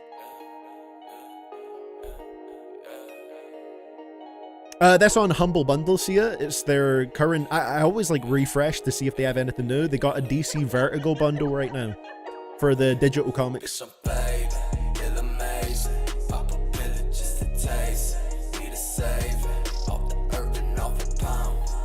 I think I told you before, Sia, about the Image Comics in the 2010s bundle. I got that one, and it's so good.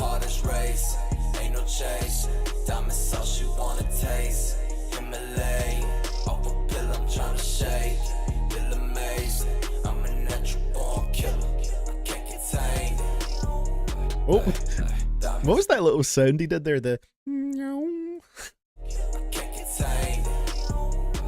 what was that?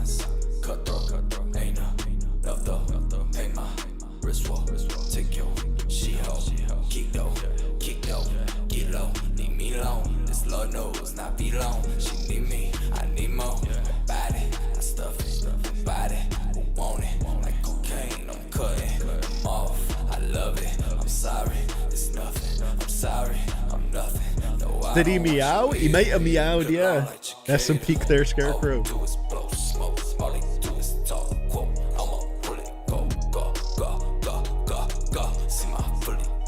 Was he gawk in there? Was that what that was?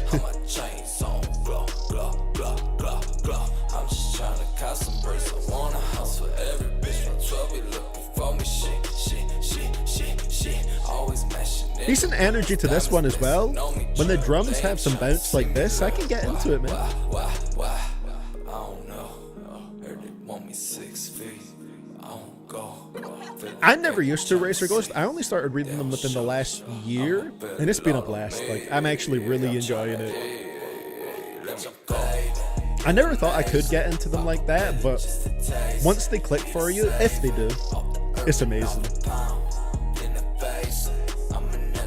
The only part I don't like about this track is this kind of hook section with the, of course, the auto-tune in there, but like everything outside of that is pretty good.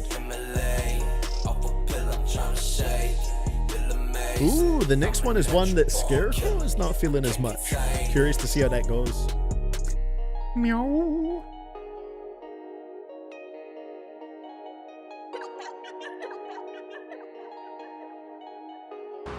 Wake up, filthy. That was a 100% real producer tag, I promise. So that one, I liked everything except the chorus. I think the beat was pretty cool for that one. The drums had a nice bounce to them. And I liked chat on the verses. It's just that little auto-tune touch that it wasn't over the top. It was pretty subtle during the chorus. Just kind of T-Pain in my ears. Nice. There we go. Let's cook. But yeah, that one, like, I liked everything outside of the chorus. So I still think I'd probably go for a 6 on that one.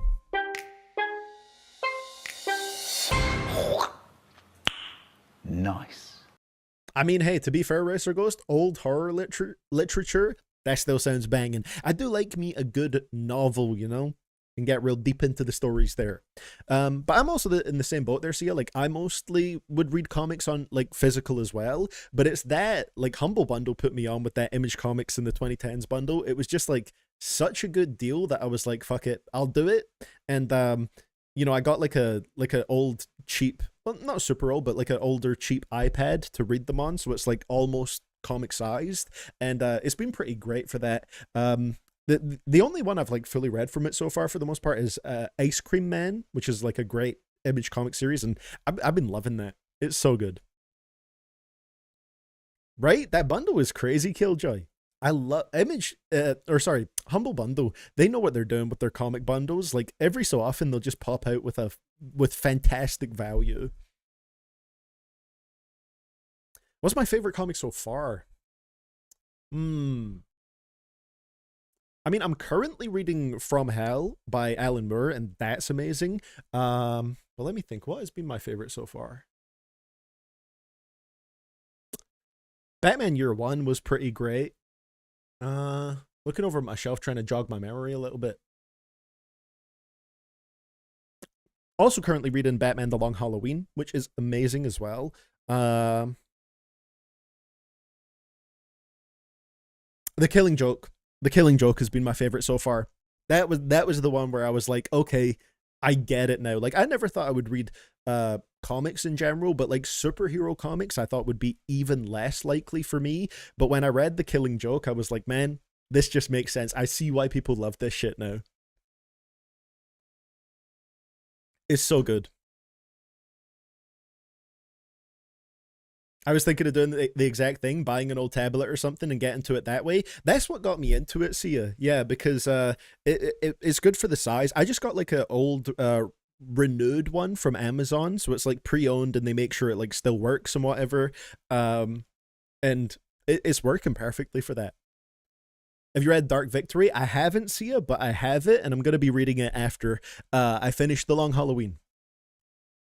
So yeah, loads of great stuff. Man, I've got so much good stuff on my bookshelf there. I can't wait to start going through it. I haven't started on it yet, but I've got a Batman Hush omnibus, which I'm looking forward to going through that as well. That's going to be a blast. Man, there's just so much cool shit out there. So much cool shit to read.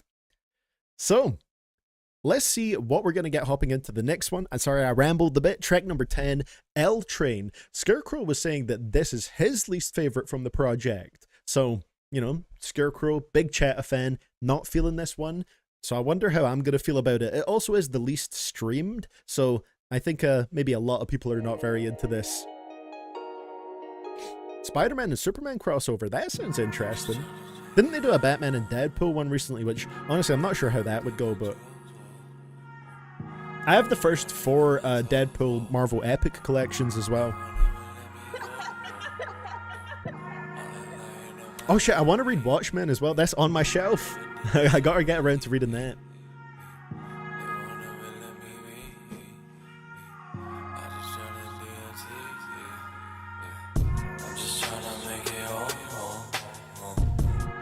I mean, this seems interesting, atmospheric.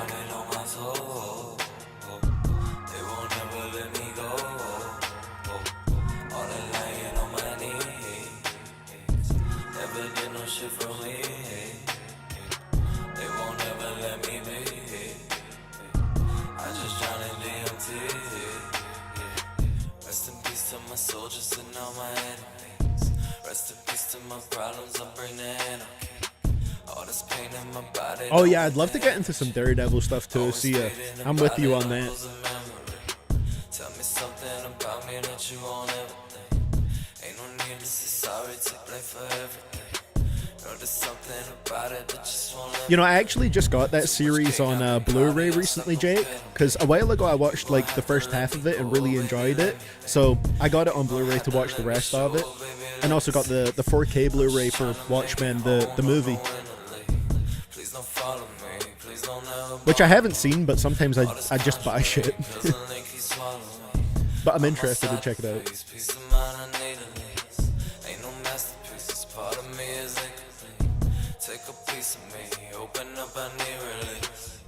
Did it work? Fuck. Auto-tune a little off on this one.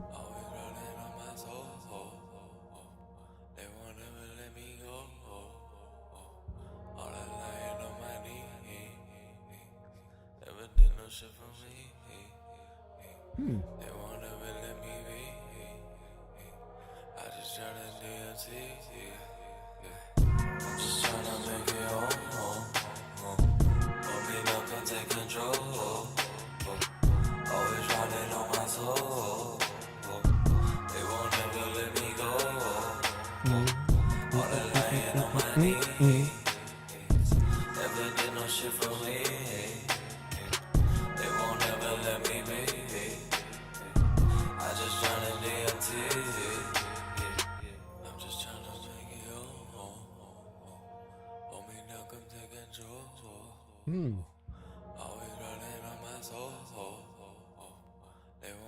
I think the biggest reason this one doesn't hit for Cheta fans is because it's not really the type of music we listen to Cheta for. I could kind of see it, yeah. He maybe tried something a little bit different here. Ah, Semantics Archive. Bring your coworker down with the pressure washer. You're not allowed to do that, and it would be assault. It's really just verbiage, you know? You don't have to worry too much about it. You'll be alright. But yeah, L Train, I can see why people maybe aren't feeling this one as much. I didn't think it was downright horrible. The production from Dirty Vans was pretty cool and atmospheric, but maybe just not right for a Cheta song. And again, you know, you have the classic auto-tune issue right there, whereas it's not quite right there. I'd probably give that one more around that 5 region, definitely a weaker one.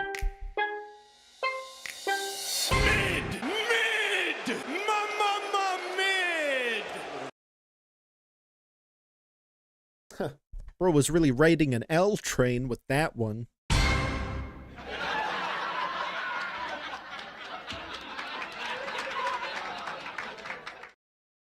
There we go. Yeah, other artists could go off over this beat. That's what I was thinking, Scarecrow. Like, the beat itself is not bad. It's actually got a really cool atmosphere, but maybe just not right for Cheta. I do wonder if, like, Auto-Tune Scrimmy could do something with that, maybe? Maybe. Like, I feel like he could maybe pull off something a little better there. Do you have the ultimate cut of Watchmen CDTV? Yes, I do, Jake. Yeah, it's got the...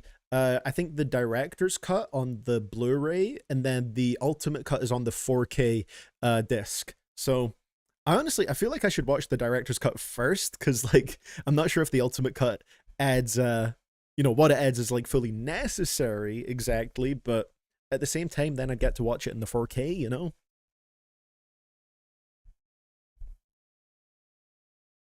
I'm gonna be honest, I'm not really enjoying what I've heard from Cheta. It sounds way too sleepy for me. That's fair, Racer Ghost. Yeah, he's not my favorite artist for sure, but there's stuff I can like from him here and there, but, you know, not one of my all-time favorites.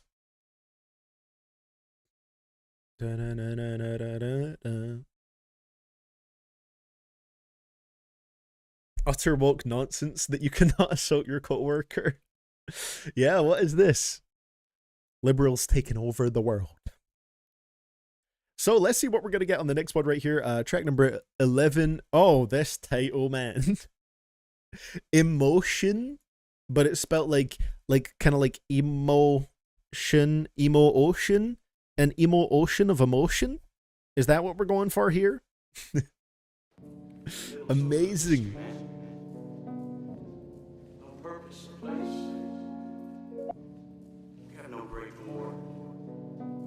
What a title, bro. Waves of emotion, got me fluid. Always soaking, like the ocean. Clouds on open, feeling hopeless. Never sold, always broken. Bitch do me like every night, so they get my head right. All the clean and dirty Sprite, y'all done seen I engine light. Talking cheap, I'm giving fire. Wait, they did start a new Punisher series this week? I still need to see the original one, but I'm intrigued, Killjoy.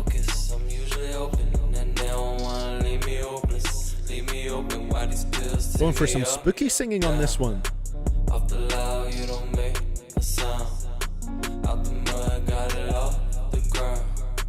Try to tell them they can't come around, they can't come around. While they blocking, they can't stop it, trying to pull me up. Out the bottom of the boot, bitch, I'm booted up. And your hokey acting juicy, trying to chew me up. Tried to fake it, shit ain't cool, I don't need no love, no. Say something if you hate me. Say something if you hate me. Waste your time trying to save me. Waste your time trying to save me. Oh, breathe slow. Got me diving in too deep. Feet cold. Watch my sense up on the beach. Free flow. Got me weak up on my knees. Please don't. Please go. Oh, waves of emotion. Got me fluid. Oh, always soaking. Interesting. Like the ocean. Clouds on open, feeling hopeless. Never sold, always broken. Yeah. Bitch, tell me what you need to say. Catch your baggage, catch your place, catch your slip, catch your case. Off the coast, I fade away. Oh, good, Killjoy. I'll always let you pass the auto mod. Losing focus. Oh, no, begin loaded. Keep me going. Now, one thing I gotta say with this one, for me, this track has no business being 4 minutes and 14 seconds long. Cheta is not carrying it here for me. Kinda like the drums here, but again, I just don't love how Cheta's working with it. Why they giving me the run, all the blocking, they can't stop it, bitch, I'm pulling up. Beat is kind of cool, but vocal performance is not. Jake called it fentanyl music. Vocal performance is non-existent. Yeah, it's a bit lacking in the performance for me here. Say something if you hate me. Say something if you hate me. Waste your time trying to save me. Waste your time trying to save me. Oh, keep low. Got me diving in too deep.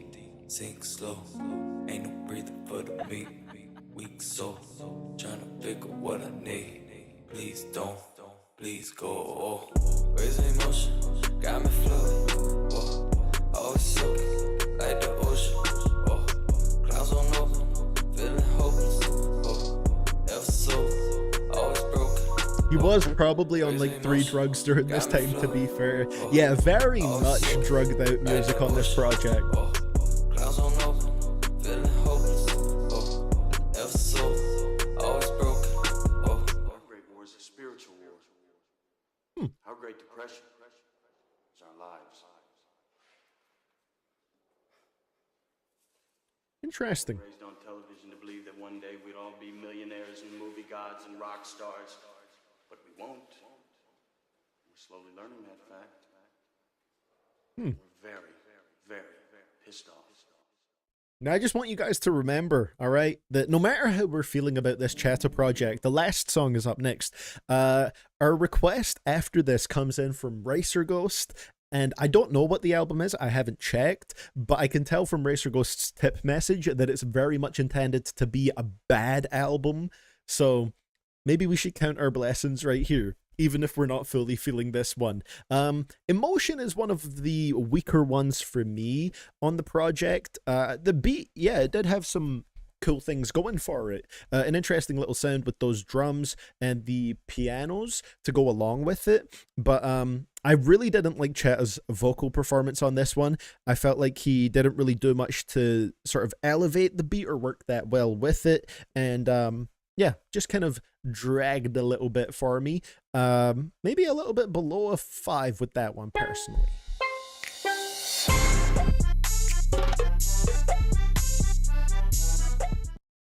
I'm not ready for this, Racer Ghost, man. Racer Ghost 1, man. What would be funny is if it's actually like one of the greatest albums of all time and Racer Ghost is playing mind games with you. I wouldn't put it past Racer Ghost, but I also think it's going to be a stinky one.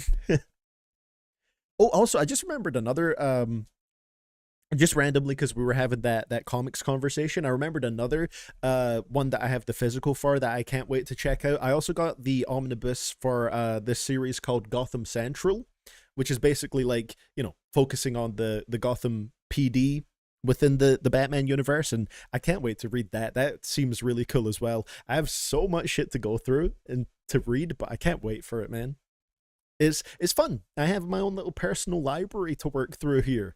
And I don't mind stacking it up a little bit. It also just looks really nice on the shelf. So, you know, while I'm not reading it, it's nice to look at. So, Emotion was a least favorite for me. Oh, thank you for that there, Archive, with the slight extendo. Let's go.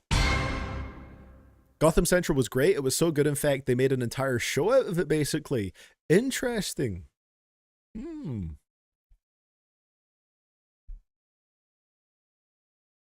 Oh, wait, really, Jake? Hold on, I need to... This is terrifying because my dad lives in Abu Dhabi, so I need to, like... I mean, maybe not be looking into it too much and freaking myself out, but... Yikes. Which is a 1-hour drive away from Dubai.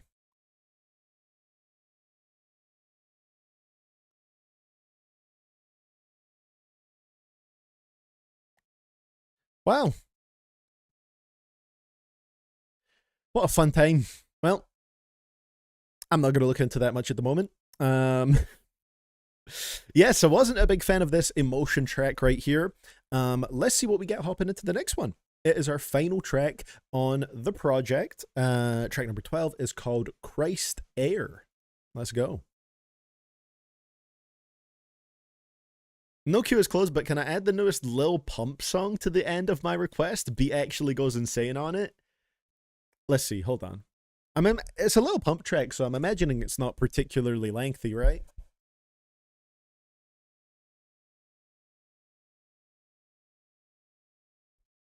Yeah, go for it. You could add it on. You can add it on.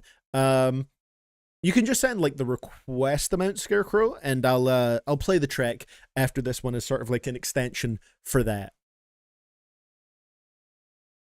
So, let's see what we're gonna get on the last one, track number 12, Christ Air.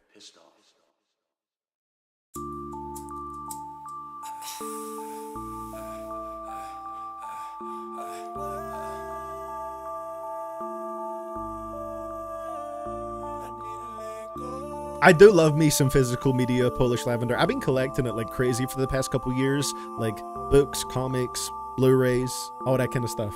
Can't get enough of it.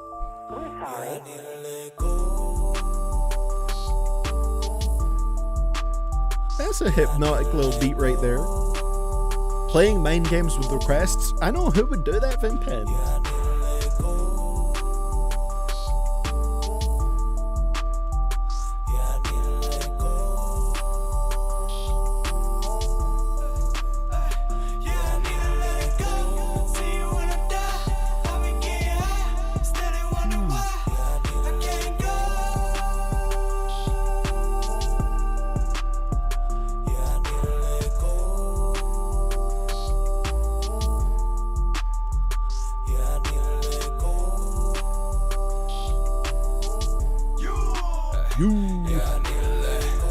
Hey, thank you, Scarecrow. Much appreciated there. Can't go, say it ain't so. Need more, need to let go, let go, let go. But it ain't easy, baby, don't leave me. Heard they don't need me, but I'm OD, and I don't think He's doing different deliveries here.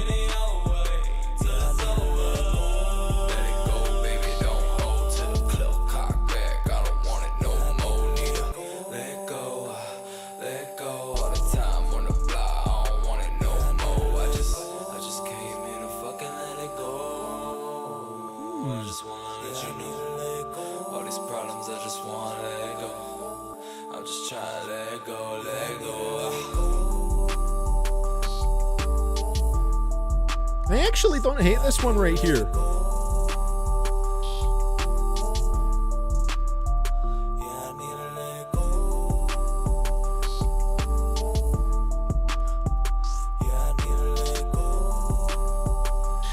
Bro, all this crazy shit going on in the world and we're here listening to Chetta. Let's go. You gotta find joy in the little things sometimes, man.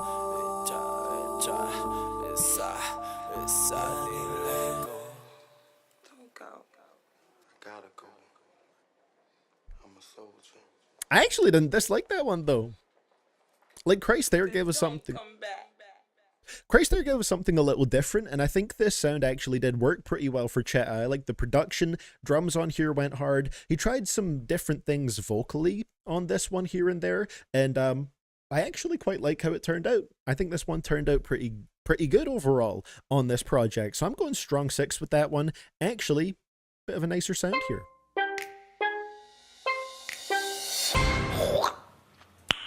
Nice. Chetta is the soundtrack to the Resistance. I mean, from what I can tell, he does like the, you know, the anarchy symbol. So there we go. He's going to lead us to the future. Big Chetta cheese. My guy. So, when in doubt, just tune out the world and focus on the music or something. I mean, hey, what else can we do in this moment? What's going to happen is, you know, is going to happen. So, at least for now, let's just sit back, enjoy some music, and yap like crazy. Let's go. So, that is the final song on Wartime 2 by Chetta. At least we're closing it on a little bit of a better note. I thought the production was pretty hypnotic there, and the little different things he did with his vocals actually worked on this one. As a whole for the project, there were some bangers throughout this one. There were a couple of tracks that I did enjoy. Knock Knock, for example, I think was the biggest highlight here. If I'm not mistaken, that's really the only one I wrote down as a favorite. The only ones that I was majorly not feeling were Rolling Through Paradise, L Train, and Emotion. I think this one overall, it goes for the more drugged out Chetta sound, which doesn't always click for me. Sometimes sounds a bit too hazy and croaky vocally, and just not super into it sometimes. But yeah, overall it had that Dirty Vans production going for it. He's a really good producer for the most part, and did put together some pretty cool beats for this project. It's sometimes just held down a little bit by Chetta's performances for me, but at least there's a song or two here that kind of bump. I think for an overall rating, I'm gonna go like a solid 5 for this one, I think. Again, Chetta performances a little bit hit or miss for me, but not the worst thing ever. Like I'm not mad at it.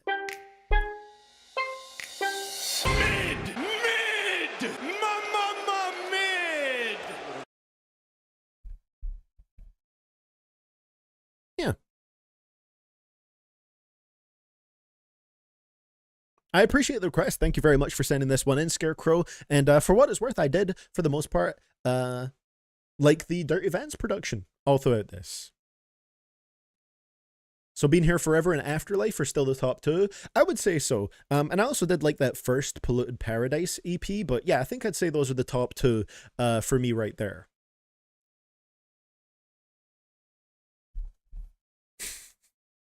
I don't have any takes on the current situation in the world until I hear Cheta's opinion. Dude's words carry weight. There we go. There we go. Yes, that is MJF saying mid right there.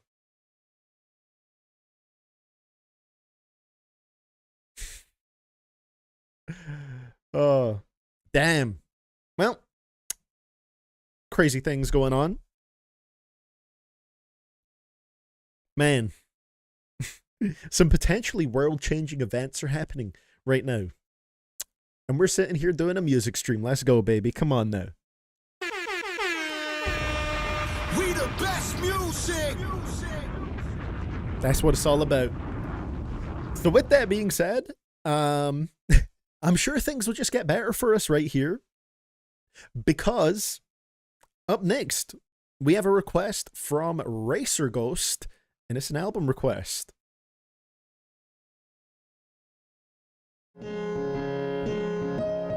This being the linked video. Oh, sorry, it's not on the screen here.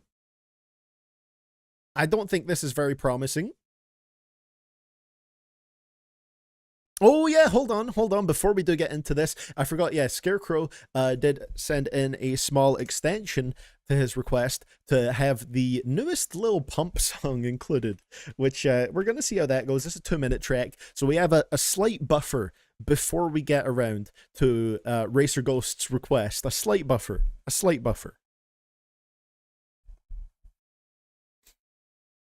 So let's see how this is going to go here. Oh yeah, I haven't taken a look at that yet, actually, archive. Fuck it, we could also do that before Racer Ghost's request. Delay the inevitable a little bit more. Let's go. So this is Lil Pump's new track called Fuck Some. Same name as the Vultures track.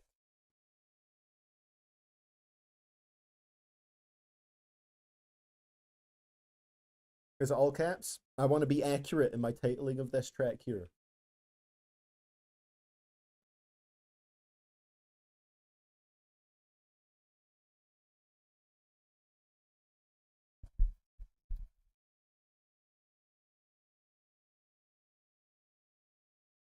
So, let's see what we're going to get right here on this one. Yeah, we'll see if we got a banger. The video has been age restricted. Very nice. So, let's see if it's good or not. Thank you for this little extendo right here, Scarecrow. And let's see what we get from Lilium Pumpernickel in the big 2026. Let's go. Ooh, whoop on, just yeah, huh? Ooh, let's go. Sounded a bit like Quavo there. Ooh, yeah, I'm tryna fuck some, Ooh, these niggas on one, I'm tryna fuck some, Ooh, these niggas Who produced it? these niggas on one, ARP, go, No producer credits on Genius or in the YouTube description.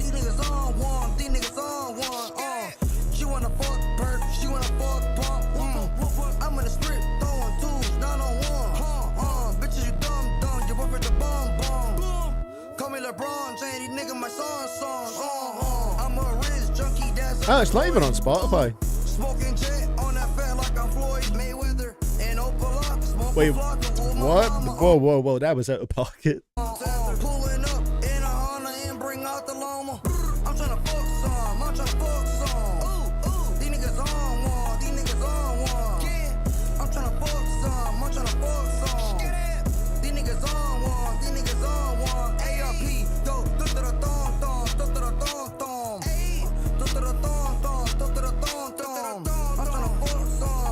Oh my god, man.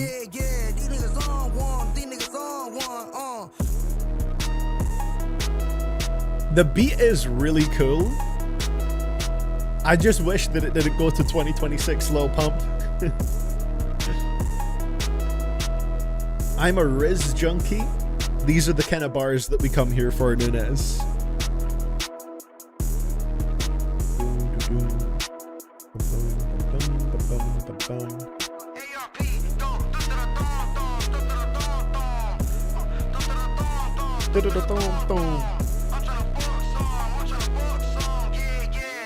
Oh. Okay, so I just switched over to the music video tab for a second there and saw Lil Pump thrusting his hips at a traffic cone. So there you go. Lovely stuff. So the beat for that was hard. I just think, you know, Lil Pump is not going to be doing anything crazy with it in the big 2026. Man, it did have cool production, but the song overall, I feel like he held it back quite a bit with his performance. Cool beat, just wish it went somewhere else. Don't care, still don't care. I don't care.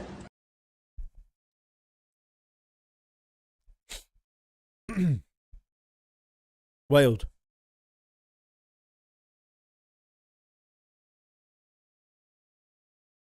Has anyone heard the new Joyner Lucas and Kodak Black track? It's actually good. Interesting, Vimpen. I saw it in my YouTube notifications, but I haven't listened to it yet. So, hey, maybe I'll check it out. It's not a combination that I would have expected to go super well, but maybe it is a solid track right there. Plot twist, nobody produced the track. The beat came down from the sky. It was born of divine nature right here. Well, there we go. I mean, cool beat. Not too mad at that. Thank you for sending that one in there, Scarecrow. Not too mad at the beat. Lil Pump was doing mostly what you would expect him to, so there we go. Thank you for sending that one in as a little extendo and giving us a small buffer between now and the Racer Ghost request. Now, of course, before we do get into the Racer Ghost request, we have another minor buffer right here because we got an album of the year list from the archive of their January and February 2026 listens. Should be, you know, nothing super long, so we're not delaying the inevitable like crazy here.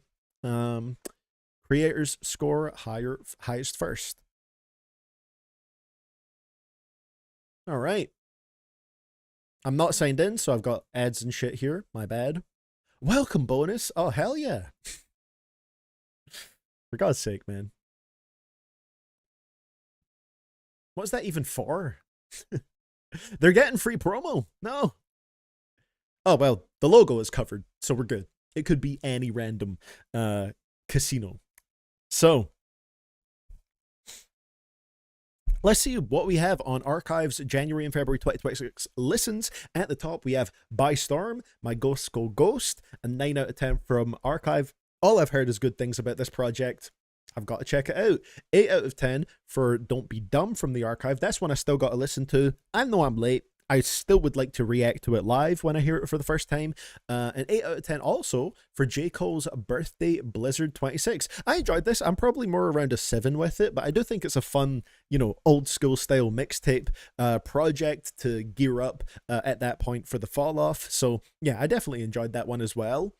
8 out of 10 for Casino.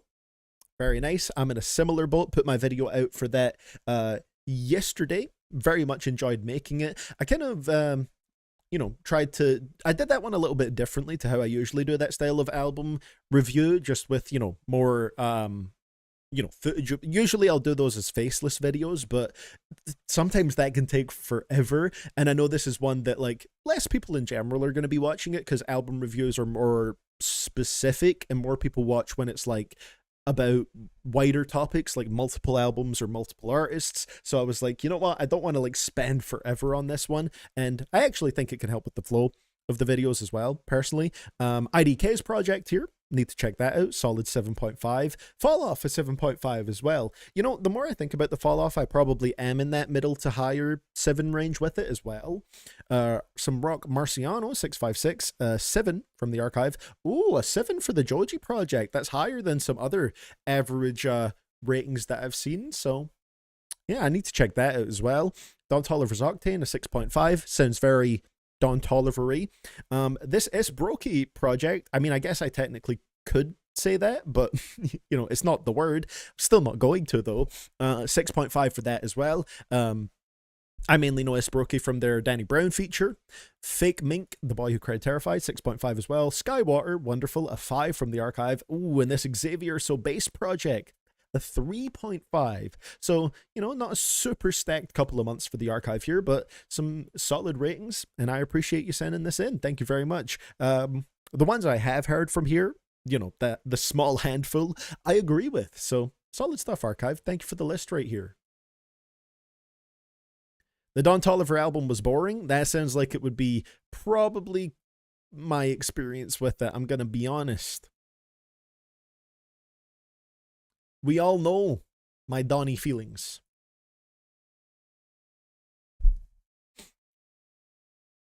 It's also tough doing it faceless because you have to find fitting visuals for your commentary to go over. That's the thing as well, Movie Man. Yeah, like I've struggled with that before. I really liked how they turned out though. Like I think my one for clips, Let God Sort 'Em Out, again, that was a little bit less watched because it is in the grand scheme of things a bit of a smaller album. And, you know, only people that are interested in the album are really going to watch that video. But like, I was so happy with how the visuals for that one turned out, but it took forever to put together.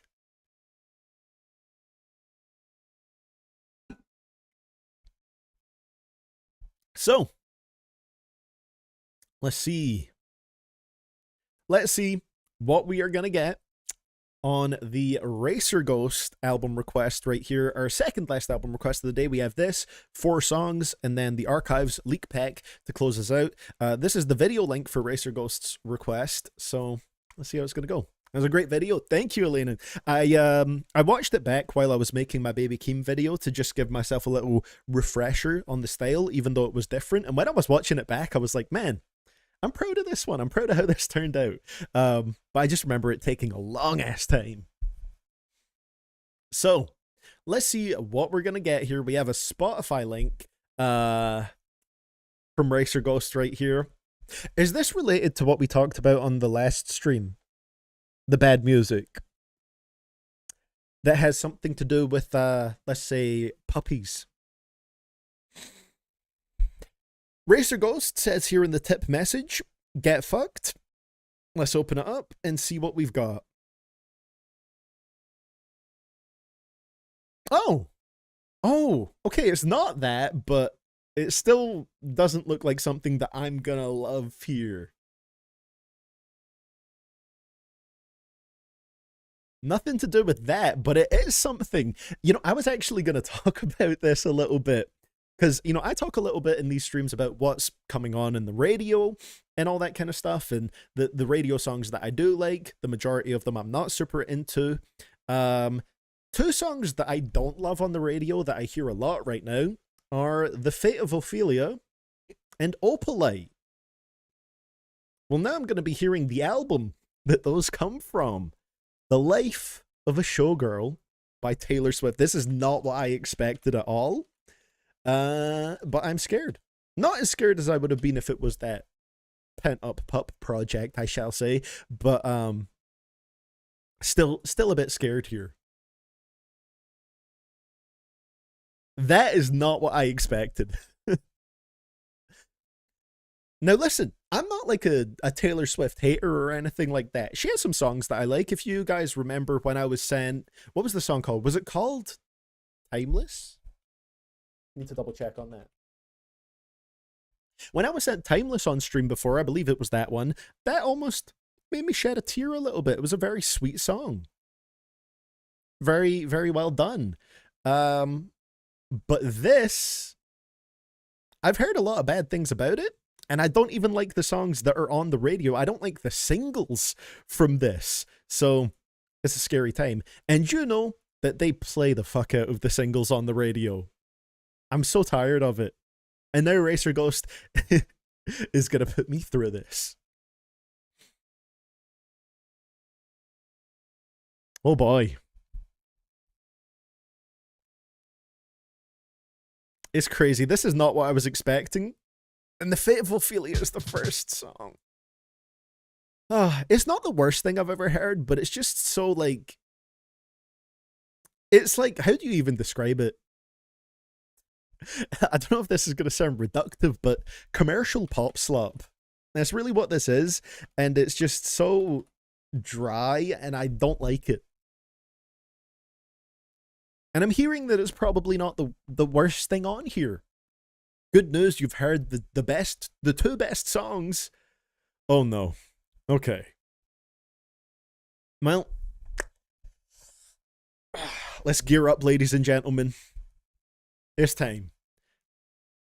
The life of a showgirl isn't the worst thing ever. It's just so commercial and generic, and this is coming from a Swiftie. Well, I better gear up for this one, Elena. It's time. 12 tracks. At least it's not the longest thing in the world. 41 minutes and 45 seconds. Track number 1, The Fate of Ophelia. Oh, I swear this is not how this starts on the radio. The radio just kind of dives straight into it. No preamble. There we go. This is where it starts on the radio.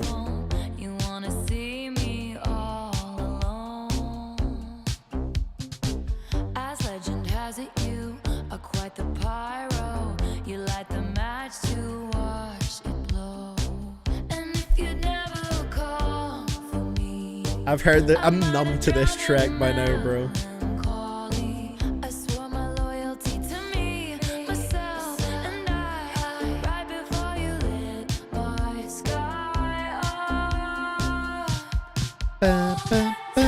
Alone in my tower, you were just honing your powers. Now I can see it all. You took me out of my grave and saved my heart from the fate of Ophelia. Keep it 100 on the land, the sea, the sky. Pledge allegiance to your hands, your team, your vibes. Don't care where the hell you've been. 'Cause now your mind is about to be He's become so numb.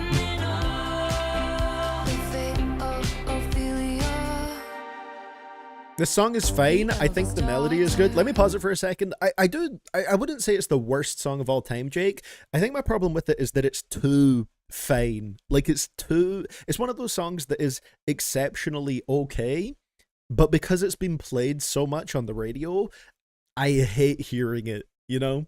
It doesn't do anything particularly incredibly, and it just feels very commercial slop to me. I do not like the style of writing Taylor has started doing more recently. Yeah, interesting echo. My partner Emily said the same thing. You know, she likes a lot of Taylor's earlier stuff, but she's in the same boat as me with heavily disliking these tracks. Of a nobleman, Ophelia lived in fantasy. But love was a cold bed full of scorpions. Exceptionally okay. It's the best way I can describe it here. If you'd never call for me, I might have lingered in purgatory. It's like she is talented, but this is just so fine.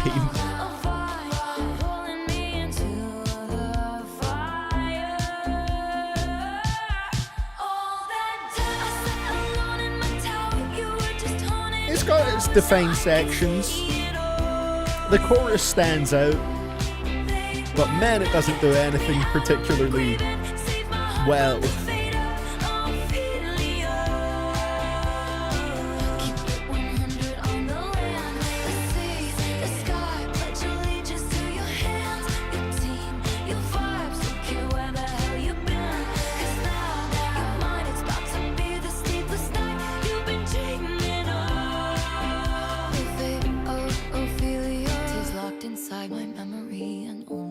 Possess the key. No longer drowning and deceived, all because you came for me. Locked inside my memory. This is the most 2020 sounding pop track. I guess you're right, Jake. There's some 2020s pop I do like, though, you know?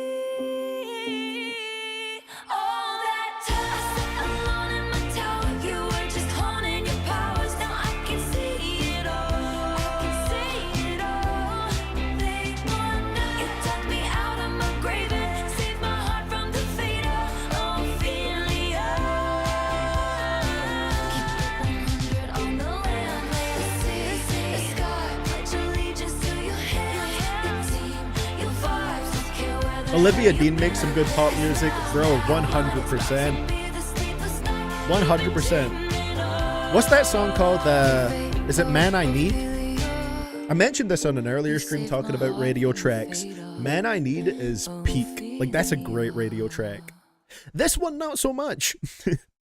This one, not so much. But like I was saying, yeah, like, I don't even hate, like, all the 2020s pop music we have at the moment. Olivia Dean's pretty great. And I honestly like the only person that's featured on this album. Sabrina Carpenter's got some great music too. Like, it's pretty simple, very, very mainstream commercial pop music. I like the way Sabrina does it though. I find her music pretty fun and entertaining. This kind of track, it's just too generically fine for me. You know? And even again, with Taylor, like, there's Taylor music that I've heard before that I enjoy. Some of it I've been sent in my streams. Some of it Emily has played in the car. And what are some good ones? Style. I like Style. That's a good track. That's a catchy one. Like, there's some good stuff in there. But this is just this one is not my thing at all. It's not bad, so I would like, it's not downright awful, so I wouldn't go super low in my rating with the fate for the Fate of Ophelia. But it's just like, it's one of the most okay songs I've heard that has 1 billion streams, you know? It's like, this song got 1 billion streams by being the most inoffensive pop song ever. That I guess you could play in any scenario, you know? A 5 or just below that, I guess? Because, like, it's not the worst thing ever. I just do hate it from the overplaying factor. Yeah, 5, I guess. Forgot to get a notes page up.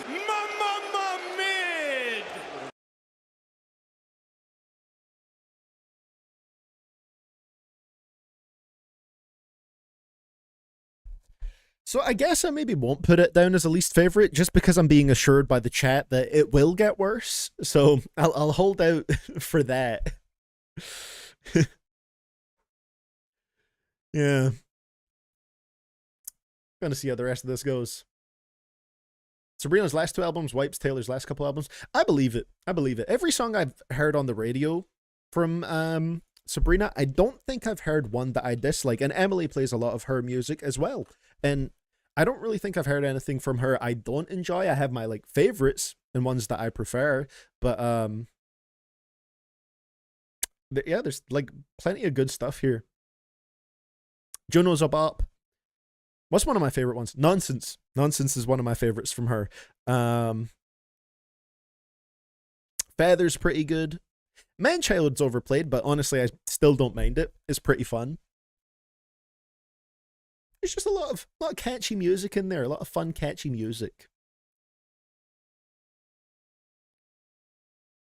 Vin Penn saying I expected way worse from the way you guys were talking about this. 6.5 out of 10.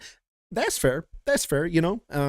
I don't think this is the worst track of all time. It's just that overplaying factor and it being like a very abundantly okay track, you know. Next album request I'm sending you, Man's Best Friend. I mean, hey, I'm down for that. You know, I've heard plenty of tracks from it, some on the radio, and again, some from Emily playing them. And yeah, it does seem pretty fun as well. What's that one from that album? Is it When Did You Get Hot? That track is hilarious. That one's good. Tears they played on the radio as well. Oh, House Tours on that one. What a ridiculous track, but it's fun. Like, there's good stuff on there. But instead I'm listening to this Taylor project that not a lot of people are feeling. So let's see where we're gonna go on the next one right here. I'm not sure if I like Ophelia or The Fate of Ophelia or Opalite less, because those are the only two that I hear for the most part getting played on the radio right now. Opalite might be worse, I think. So let's see what we got on track number 2, Elizabeth Taylor. Don't think I've heard this one. We'll see. Who's in the box tonight? I'm telling Master Sanderson, it's gonna be some WWE 2K promo. Or Danhausen, but I don't think so. That view Portofino was on my mind when you called me at the Plaza Atene. Ooh, Max Martin's the producer here. I feel like he's produced on a lot of like generic sounding stuff. But he's also got some bops under his belt. Hold that. Let me take that back. Never mind. Portofino was on my mind. I think you know why. And if your letters ever said goodbye, I cry my eyes violet. Elizabeth Taylor, tell me for real, do you think it's forever? Number one, but I never Did you order the vinyl pre-release, Elena?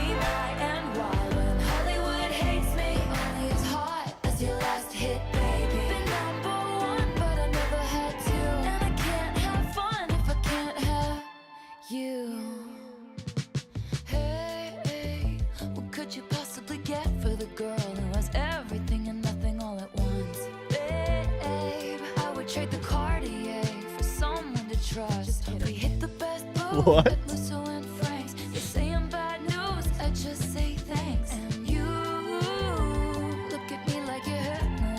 Are we getting some of that tortured artist music right here?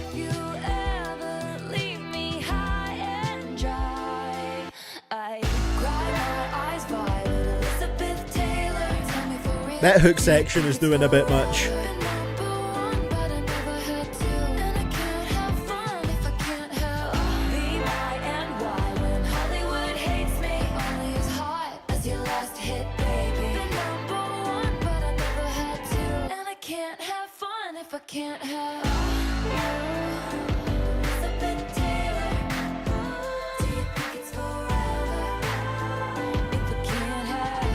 Man, I am fascinated by Max Martin's production credits now, though, to be honest. Bro produced I Want It That Way. Maybe I looked into this recently, actually, I think. And Baby One More Time, like, goddamn.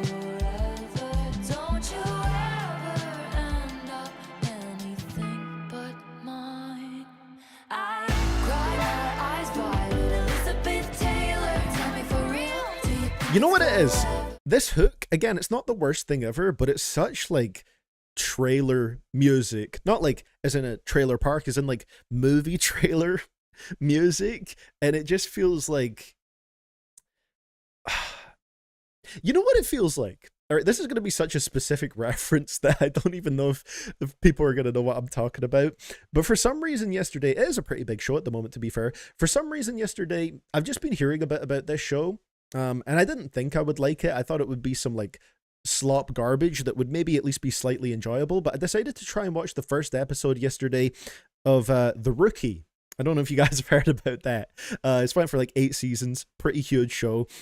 This hook feels like something that would be in that show. It's one of those shows that has music playing constantly, and like the score is just constantly telling you how to feel rather than letting the scenes speak for themselves. It feels like that kind of generic mainstream stuff right here.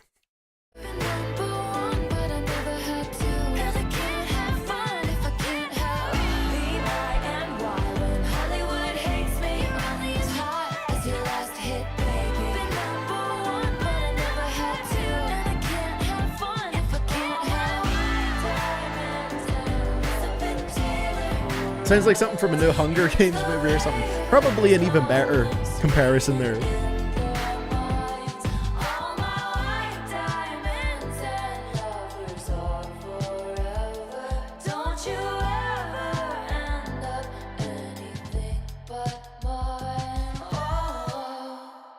I only watched the first half of that episode as well. It was just, I just couldn't get into it. I went back to watching CSI after that and actually having a good time. So yeah. This one, like, again, nothing like mega wrong with it, but it just feels very generic commercial music right here.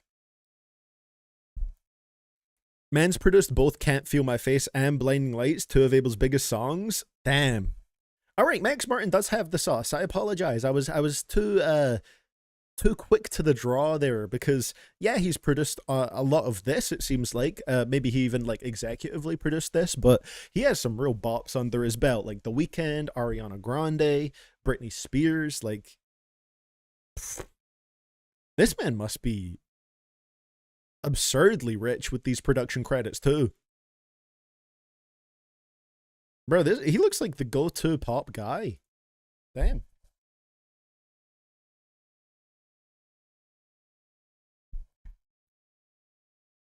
Estimated to be $260 million, the net worth. All right, fair enough. It's a good bit of change. Oh, man. What would I even go for with my rating for that one? Because again, it's not like absurdly bad. It's just kind of genericness. The hook was a bit too... It was doing too much, in my opinion. Really made it feel like some movie soundtrack music, which isn't always the worst thing, but it feels like it would be on the soundtrack for a movie that I don't really enjoy. Maybe another 5. Inoffensive, but yeah. Mid! Mid! Oh no, I'm gonna miss the commercial slop in just a few songs? Oh dear. Where are we going here? Man, I was so not prepared for this to be the album request today. Who's my favorite pop diva? You seem like a Pink or Gwen Stefani guy. Ooh. I don't know. I feel like Pink is like auntie music. No? It's funny. Like, there's so many conversations that are coming into this stream that like me and Emily have had recently. We were talking about Pink's music like literally yesterday.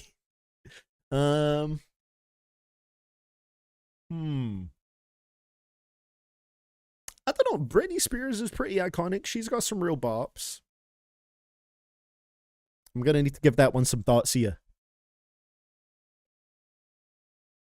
He easily has enough money to buy a membership here. Thank you. Good promo there, Nunez. You can join the 2007 squad. What's poppin' 2007 squad? For as low as $2 a month. So, let's see. It's generally good anti-music. That's fair enough, yeah. Would I have preferred Pent Up Pub? I'm not sure about that. I'm not sure. We'll see by the end of the project, Polish Lavender. So, up next on this project, let's see what we got. Track number 3, Oh Polite, my favorite song to hear on the radio.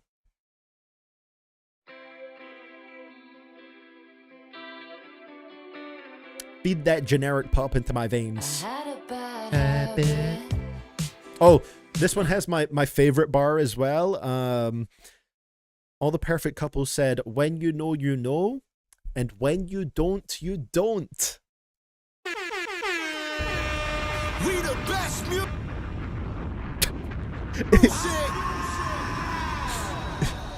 A lyric so good it killed DJ Khaled mid-sentence. How did she come up with that bar? Insane.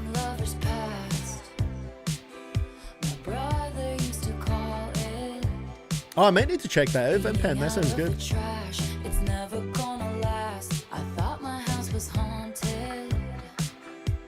I used to live with ghosts.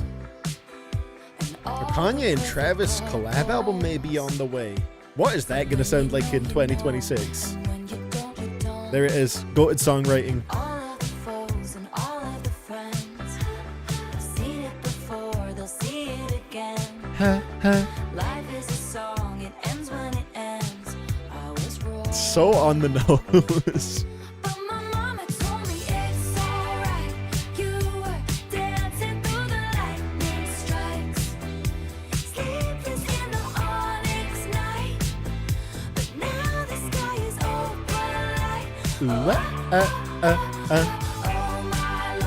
I don't hate it overall necessarily, but that I just hate that part. I don't know why. It annoys me. Made no one like you before. You had to make your own sunshine. But now the sky is open light. You couldn't understand it. Why you felt alone. I'm getting the copyright warnings like crazy for this one. I sense a block is coming during this album. I can feel it. You were just a pose. And don't we try to love, Lord?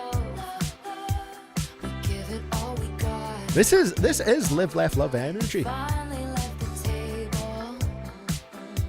And what a simple thought. You're starving till you're not. And all of the foes and all of the friends have messed up before, they'll mess up again. Life is a song, it ends when it ends. You move on. And that's when I told you it's alright. You were dancing through the lightning strikes, sleepless in the onyx night. But now the sky is open light. Oh my Lord, never met no one like you before.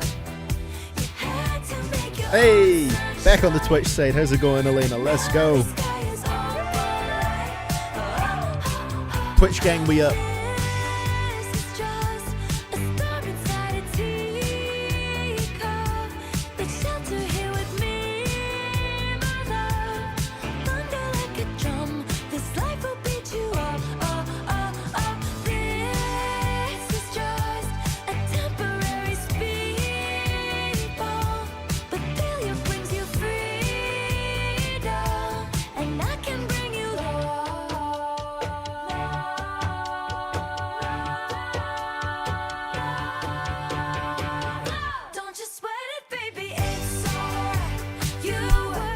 That's a bridge, for sure.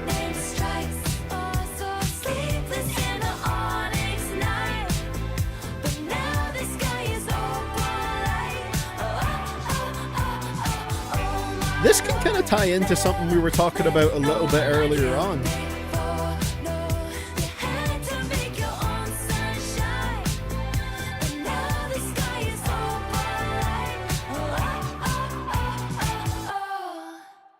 So you know how we were talking a little bit earlier about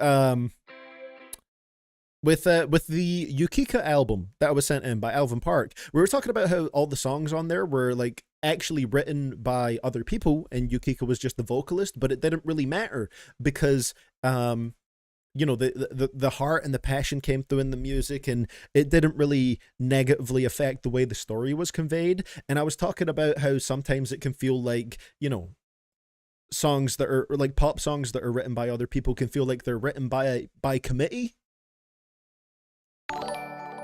This is it right here.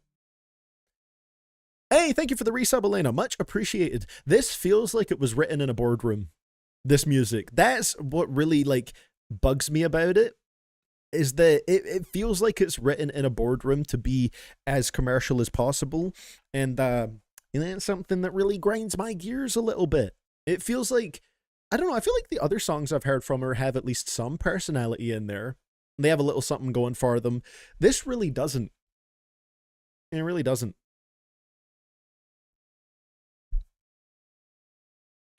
Hold on.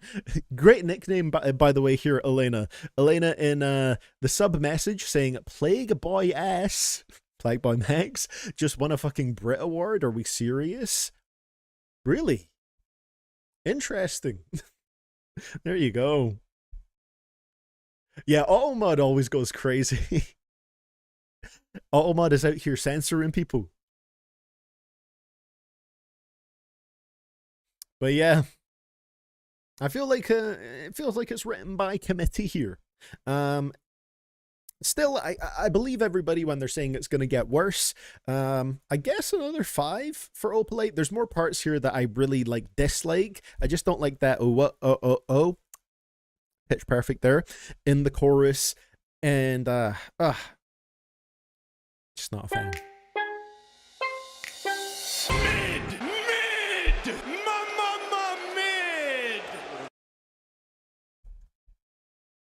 Really feels like it's written in a boardroom, bro. Although this track does have the distinction of having the hand claps in the production performed by Taylor Swift, Max Martin, and Shellback. I guess we needed 3 people for that, but you know, Taylor Swift technically played a part in the production by doing the hand claps. So there's a fun fact. Next up, Track number 4 on the project is a Father Figure.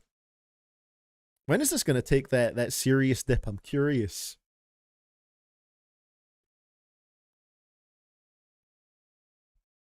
Let's see.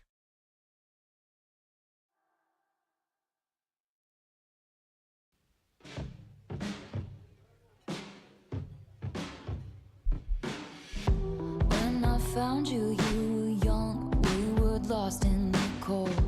Pulled up to you in the jag, turned your rags into gold. The winding road leads to the chateau. You remind me of a younger me. I saw potential. I'll be your father figure. I drink that brown liquor. I can make deals with the devil because my dick's bigger. This love is Excuse me? profit.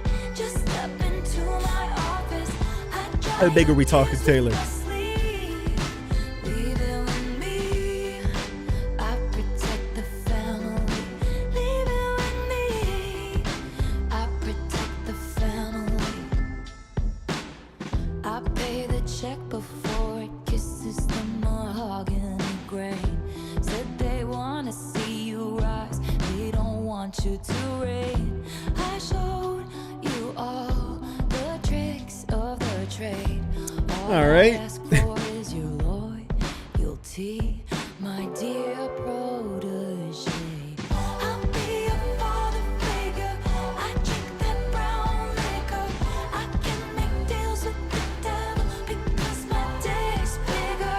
This love is pure. You know how I know when something is just going just in one ear out the other and is just not clicking with me at all?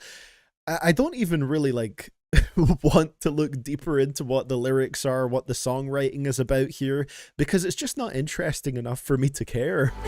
Just step into my office. They'll know your name in the streets. Leave it with me. I protect the family. I saw a change in you, my dear boy.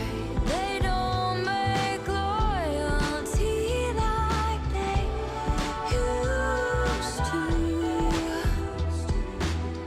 Your thoughtless ambition sparked the ignition on foolish decisions, which led to misguided visions. Why does this feel like a lyrical miracle rhyme scheme in a pop song? Your thoughtless ambition sparked the ignition on foolish decisions which led to misguided visions?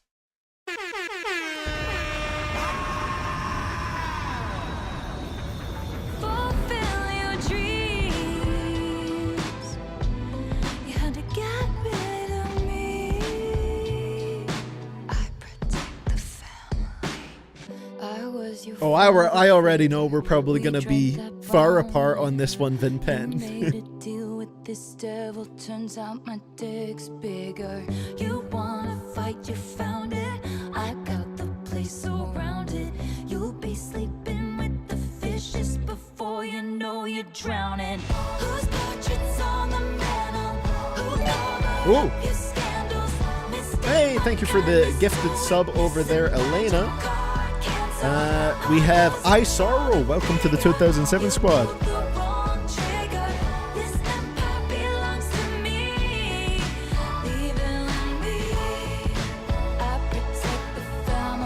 The key change there was abrupt.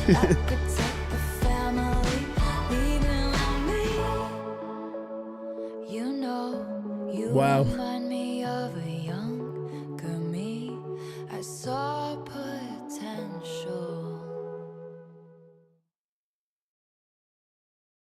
Well, that was Father Figure. I think the most exciting moment in that track was when the gifted sub sound effect came through. That got me a little, you know, I felt something there.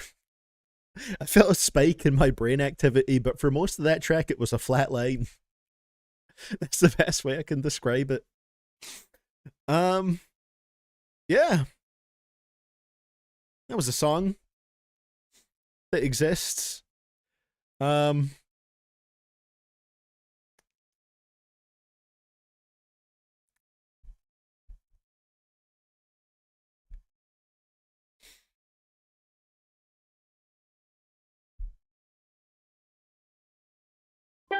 I guess. Mid! Mid!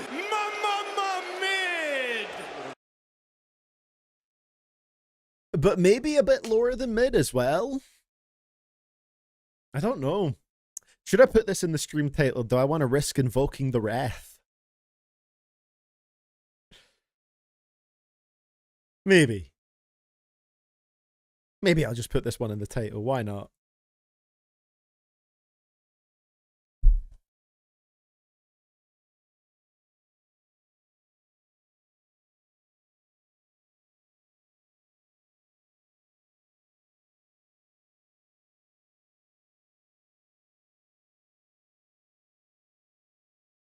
I'm putting it in there. I'm going to be strong. Now, these are usually chill. I'm sure this won't be popping up on anyone's recommended feed. We should be okay. I've made it clear in the title how this is going to go generally with Taylor Swift, Life of a Showgirl reaction. Oh God, is what I've put in there. There we go. See, we have a resident Swiftie in here with Elena, so that means we get a pass to not like the album here. We should be fine. We should be fine. There is one legit sweet song later, but for the most part, it's really dull. That's what's striking me about this album. Like, it's not even absurdly bad. It's just so... I really feel nothing listening to it. Like I said, even with the songwriting, I don't care much to dive deeper into it because the songs aren't, like, interesting enough to make me want to. Even with songs that I dislike, I at least try and look for something redeeming in the writing, the lyrics, something like that. But with this album, it's just like I don't even really want to know more. So let's see what we're gonna get. Hopping on to the next one right here, track number 5 is Eldest Daughter. We're considering a familial theme from the last one.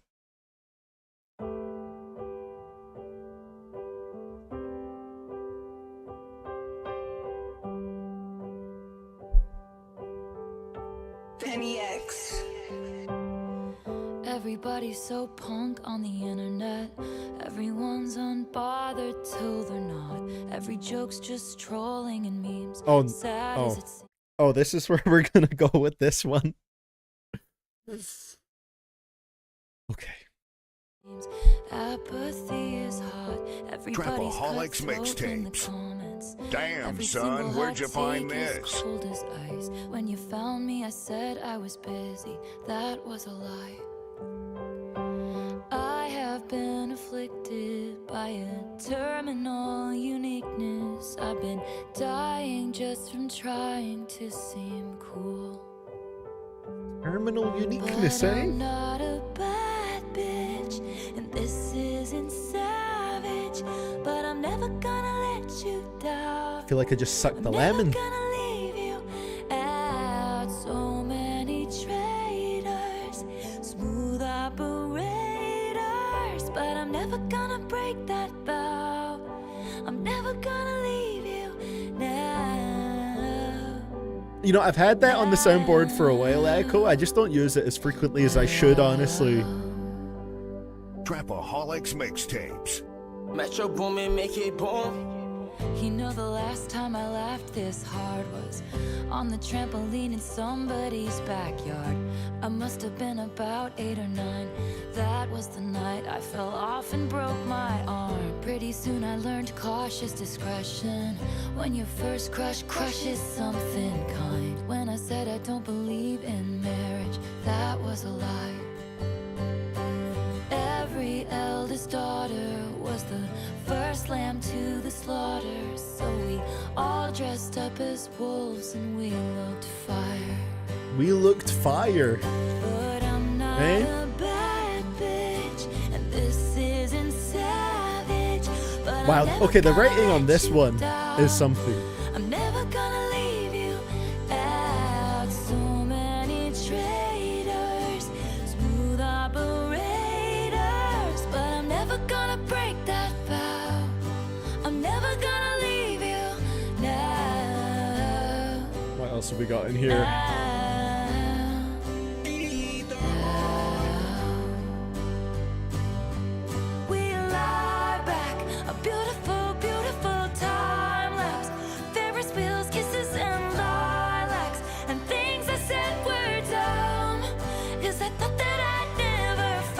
Why did you do this to me, Racer Ghost? Shimmers that innocent light back, like when we were young. Every youngest child felt they were raised up in the wild, but now you're home. 'Cause I'm not a bad bitch, and this isn't savage, and I'm never gonna let you down. Oh god, this is about to sound like a meth spin pen, but you've got me intrigued. So many traitors, smooth operators, but I'm never gonna break that vow. I'm never gonna leave you now. When I was younger, they taught me to struggle and hustle like 200 bikers, and they were my brothers. We coming for blood, and you running for cover. Addicted to drugs in the gutter, and drunker than anyone. Leaving the club, we go dumber than ducks. We got mullets and butters and multiple gunners. They're coming in Hummers. You under the rubber, you'll never recover. Crazy. Can't believe the hidden feature Taylor got on this one. Never gonna leave you now. Man. I just didn't think it would be this. When I knew Racer Ghost's request was gonna be a rough one, that one was a pretty tricky one in terms of the writing. Yeah, I kind of see where it's going with the the first verse and everything, but wow, it just did not come across well with the content here, and the sound of this album has been very lifeless so far, particularly on this track.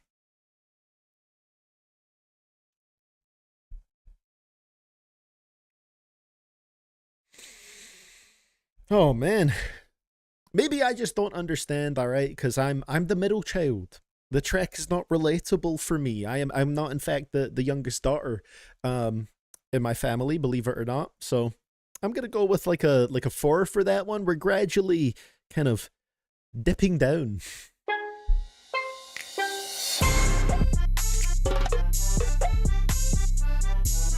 Or sorry, the eldest daughter. Whichever one. I can't even stay on track here. Either way, I'm slap bang in the middle.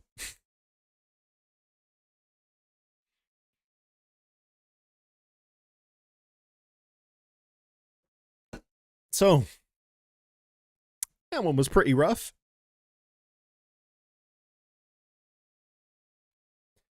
What do I even say about these tracks? I feel like this is the embodiment of Go Girl, Give Us Nothing.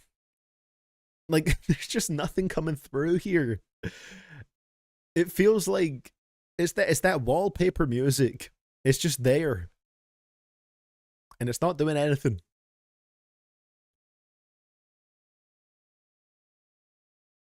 Well, let's see what we're going to get humping on to the next one here. Track number 6. Oh, wow. That's only the halfway point. Ruin the Friendship.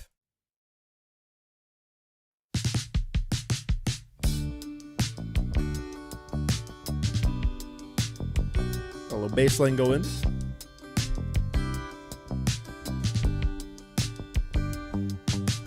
Glistening grass from September rain, gray overpass full of neon names. You drive 85, Gallatin Road and the lakeside beach, watching the game from your brother's Jeep. Your smile, miles wide, and it was not an invitation. Should have kissed you anyway. Should have kissed you anyway. And it was not convenient. No, but Convenient. should have kissed you anyway. Well, that is certainly a perspective. Underneath my feet, disco ball makes everything look cheap. Have fun. It's prom. Wilted corsage dangles from my wrist. Over his shoulder, I'll catch a glimpse and see you looking at me. And it was not an invitation. Fuck, I think the effects of the rum might be starting to kick in. Pass some over, Racer Ghost. I need me some.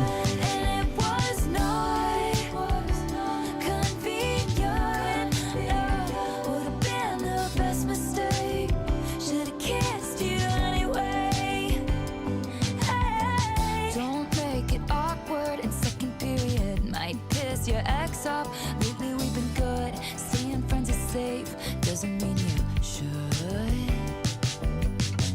Don't make it awkward in second period. Might piss your ex off. Lately we've been good. Staying friends is safe.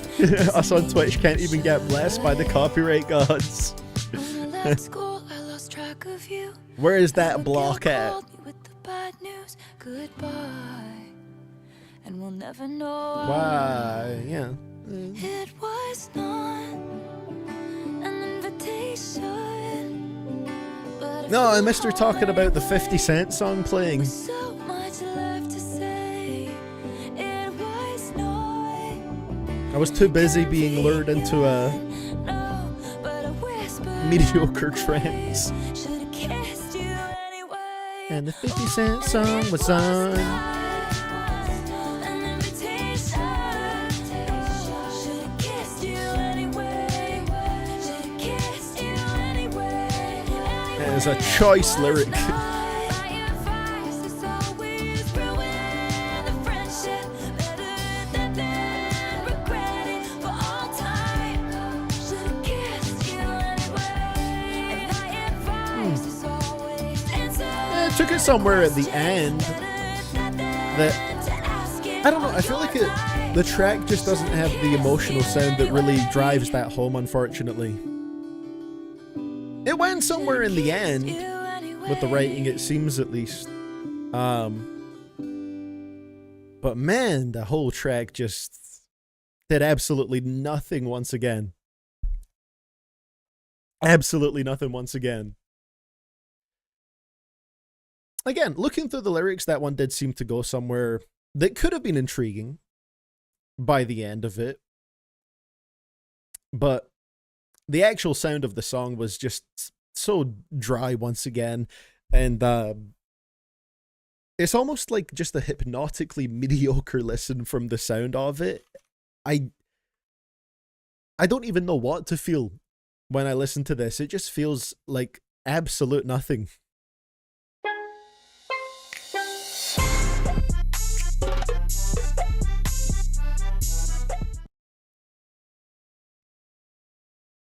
Not a terrible concept for the track by the end, but the way that it was pulled off, the execution, just completely dry, nothing to it. Not a fan. That track is the definition of in one ear and out the other. I'd say that's what the album has been, Movie Madman.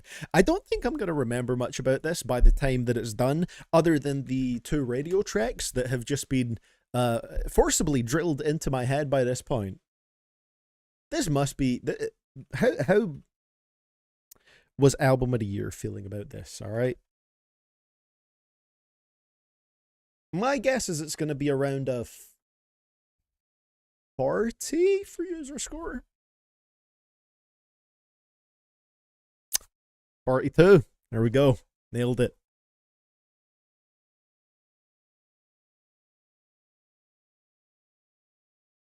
That makes sense.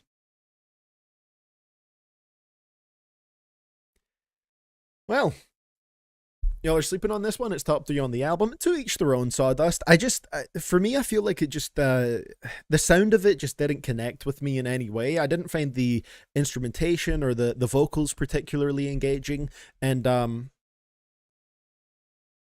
don't know. It's just, a lot of this feels very just kind of, what's the right word for it? Kind of disingenuous overall. Like again, it has that just written by a committee feeling rather than being something that feels like it's personally made by the artist that's singing it here. Track number 7, Actually Romantic. I've heard about this one before. Is this not basically part of some beef here? Let's get into this one.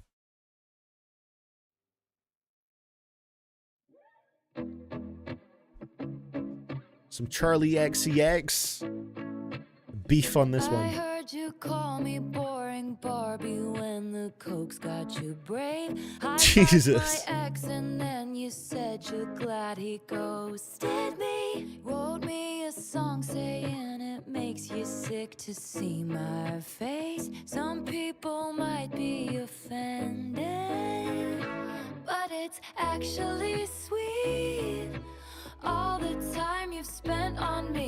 honestly wild.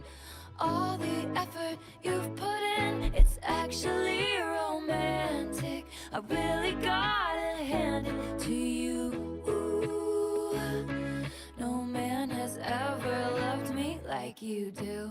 Wow, that is obnoxious. Hadn't thought of you in a long time, but you keep sending me funny valentines. And I know you think it comes off vicious, but it's precious, adorable, like a toy chihuahua barking at me from a tiny purse. That's how much it hurts. How many times has your boyfriend said, why are we always talking about it's actually sweet?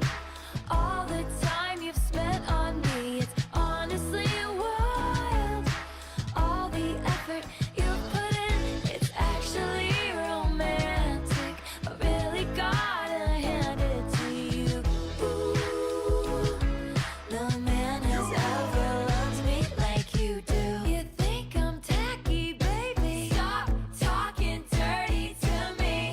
It sounded nasty, but it feels like you're flirting with me. I mind my business, God's my witness that I don't provoke it. But it's kinda making me wild. 'Cause it's actually sweet.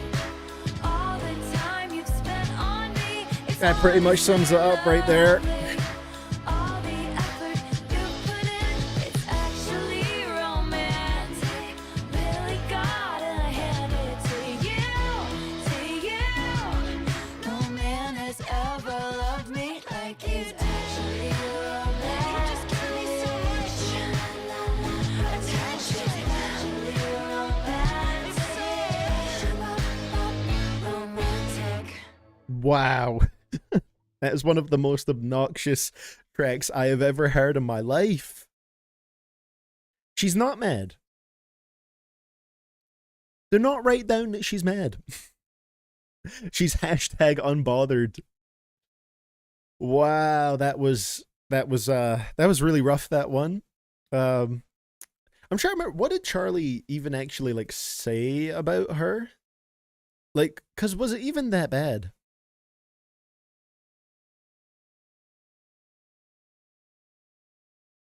Wasn't she just talking about like her own insecurities and stuff? Like, this is not the position you want to take on that.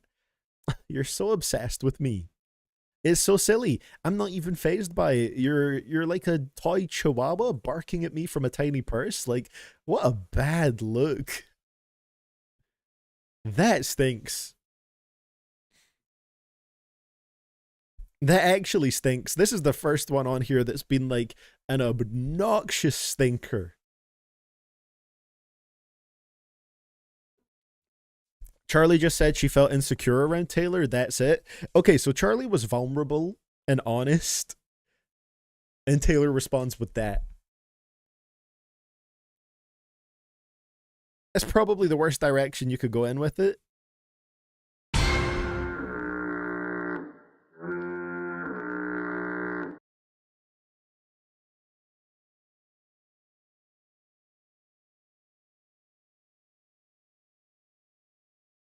Well, at least we had something here that made me feel something. It's so egotistical and or stupid. Honestly, a bit of both, Echo. It seems like both rolled into one. You know it's rough when even the resident Swifties are hating this track. The worst and funniest part of this song is that she completely misunderstood what that song was about. Sympathy is a Knife is a show of self-awareness or self-aware insecurity while you're standing next to the most popular person on the planet. That song was an attack on Charlie, not Taylor. Like, that just feels like honest self-reflection from Charlie. And, oh, thank you very much for the gifted sub there, Elena. Welcome to the 2007 squad, Polish Lavender. What's poppin', 2007 squad? Hell yeah, much appreciated. Like, that's kind of crazy, responding to something that's not even a diss track and then talking about how not mad you are about it, when you clearly have been wobbled. I think I give that one a 1 out of 10, Racer Ghost. Yeah. It's rough. Thankfully, we can only go up from here. I will say it would be hard to go lower than that on the next one, right? It can't be that bad going forward. Like, that was the fullest stinker we've had here. The funniest part of this song is being so unoffended by Charlie's comments that you dedicate a whole song to it. It's the best way to show that you're not bothered. Make an entire song talking about how not bothered you are. So, let's see what's going to happen on the next one here. Track number 8, Wish List with the dollar signs.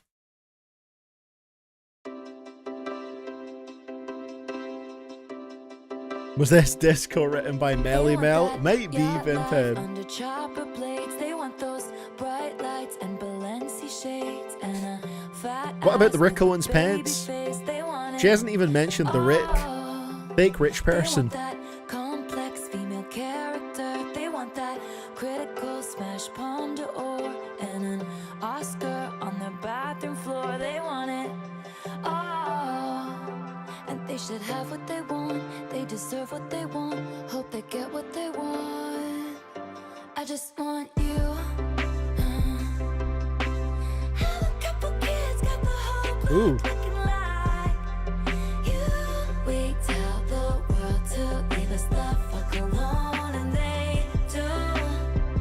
Wow, got me dreaming about a driveway with a basketball hoop. Bust up, settle down, got a wish list. I just want you. So let me pause for a second to get, am I getting this correct? So the concept of this track is, oh yeah, they want all the material things, they want the rich life, but all I want is you, my partner or husband or whatever, will have a couple kids and we'll live a nice quiet life. I feel like that's very easy to say after you've become, what is it, a billionaire or close to it. I feel like once you've had that absurd level of rich, it's easy to say, this material stuff doesn't matter. I really just want to settle down. Like, come on. Freedom, living off the grid. They want those 3 It feels so out of touch. good surf, no hypocrites. They want it all. They want a contract with Real Madrid. They want that spring break that was fucking lit, and then that video taken off the internet. They want it all, and they should have what they want. They deserve what they want. I hope they get what they want. I just want you. Have a couple kids, got the whole block looking like you. We tell the world to leave us the fuck alone, and they do. Wow, got me dreaming about a driveway with a basketball hoop. Bust up, settle down, got a wish list. I made wish. To be fair, if she does settle down, does that mean she'll stop flying in the private jet? It could be a benefit to the environment and the world. On all of the stars, please. 1.6 billion net worth. Sorry to pause again, but I do feel like at that point of rich, it probably is extremely hard to make music that actually relates to people at that point, because you're so far removed from the lives that most people are living. Like, I feel like that's an absurd level of wealth to the point where you just can't really, I don't know, I feel like it's hard to connect with the average person at that point because you've been living so far away from it for so long. Who I think is hot. I thought I had it right once, twice, but I did not. You caught me off my guard. I hope I get what I want, 'cause I know what I want. I just want you. Have a couple kids, got the whole block looking like you. We tell the world to leave us the fuck alone, and they do. Wow, got me dreaming about a driveway with a basketball hoop. Bust up, settle down, got a wish list. I just want you. And we could have a couple kids, got the whole block looking like you. Yeah, exactly, Killjoy.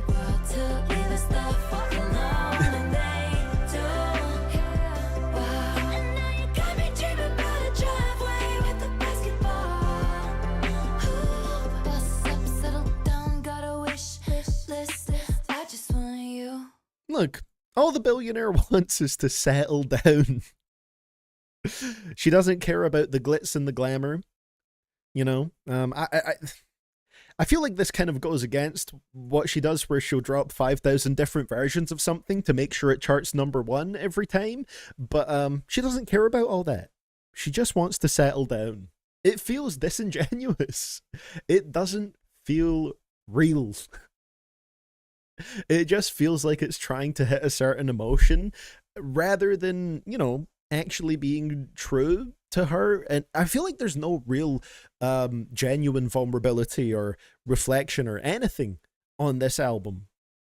It all feels like it's just made to hit certain checkboxes, and that's it. Wishlist was not the worst from a sound perspective on here, but also didn't do anything exceptionally well. And the content kind of bugged me.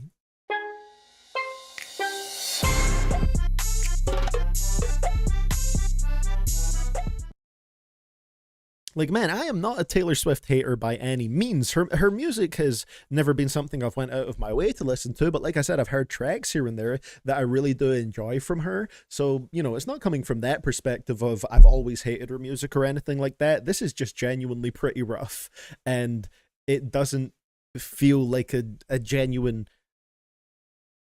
piece of work here. I don't care about material wealth. That's why I sell 50 different vinyl variants. Like, come on.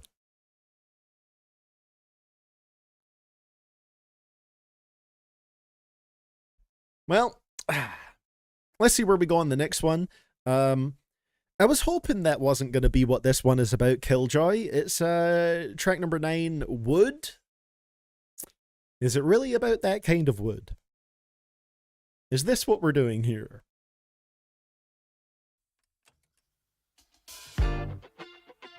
Please. No penile bars, please. Daisy's bare naked, I was distraught. He loves me not. He loves me not. Penny's unlucky, I took him back and then stepped on a crack. And the black cat laughed. And baby, I'll admit I've been a little superstitious. Fingers crossed until you put your hand on mine. Seems to be that you and me, we make our own luck. A bad sign is all good. I ain't gotta knock on wood. Only that bitch you wishing on a falling star. Never did me any good. All right. CDTV becoming a Swiftie tonight. Unfortunately, unlikely with this album, Alex. He ahmatized me. Redwood tree, it ain't hard to see. His love was the key that opened my thighs. Redwood Tree. Girls, I don't need Is to that right, catch Mrs. the Swift? day, to know a hard rock is on the way. And baby, I'll admit I've been a little superstitious. The curse on me was broken by your magic wand. Seems to me that you and me, we make our own luck. New highs, manhood. I ain't gotta knock on wood. Only that bitch you wishing on a falling star. Never did me any good. I ain't got to knock on wood. It's you and me forever dancing in the dark. All over me. Sometimes we all need to know a little less about each other. Forgive me, it sounds cocky. Hypnotize me and open my eyes. Redwood tree, it ain't hard to see. His love was the key that opened my thighs. Forgive me, it sounds cocky. Hypnotize me and open my eyes. Redwood tree, it ain't hard to see. His love was the key that opened my thighs. Jesus. What really gets me about this one, again, it feels so commercialized. The way that this one played it, I mean, it's got an explicit tag here on Spotify. I'm not sure why. Did I miss something? Like, Ironically, the song didn't even have the balls to say dickmatized, because that's clearly what it was referencing on the post-chorus here. Forgive me, it sounds cocky. He matized me and opened my eyes. Like, that's as far as we're going on this one. It didn't even... it had to stay relatively family-friendly, you know? It's still, it didn't really have any sort of edge to it. Like, it was just not good.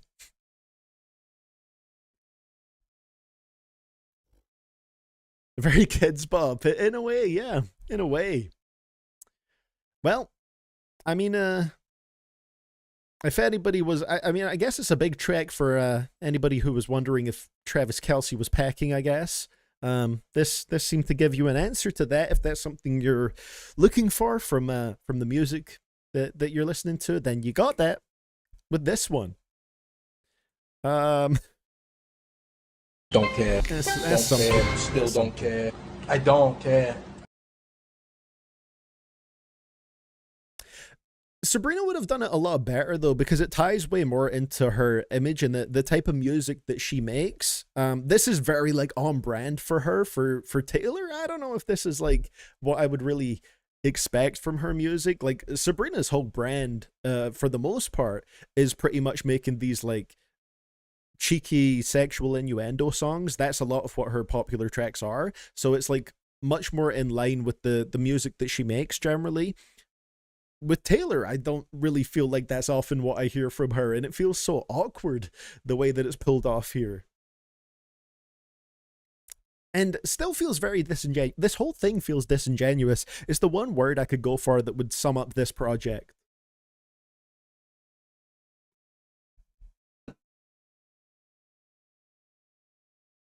Very disingenuous. Honestly, it's getting old with Sabrina. Weirdly enough, I'm not really, like, sick of it yet. Like, I still enjoy it when her songs come on the radio. I think they sound good enough. It's like, it is pretty, like, commercial and whatever in its own way. But I don't know. I can still enjoy it. So let's see what we get going on to our next one, ladies and gentlemen. Track number 10, cancelled in all caps. Why are you trying to cancel me?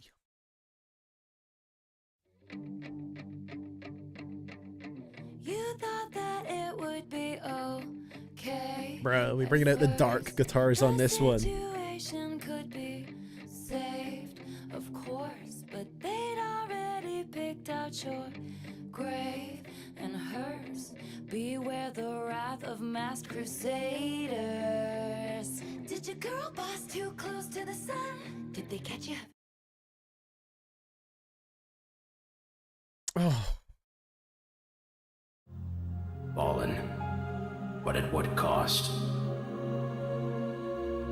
I didn't think that was going to be a real lyric on here. That's actually something from this album.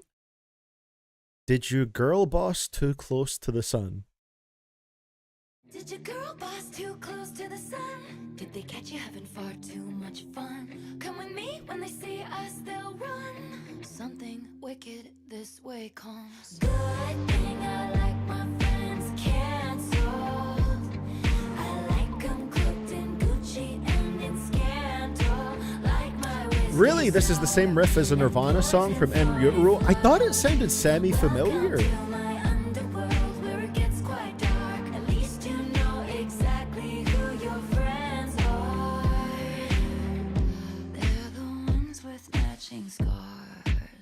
Wow.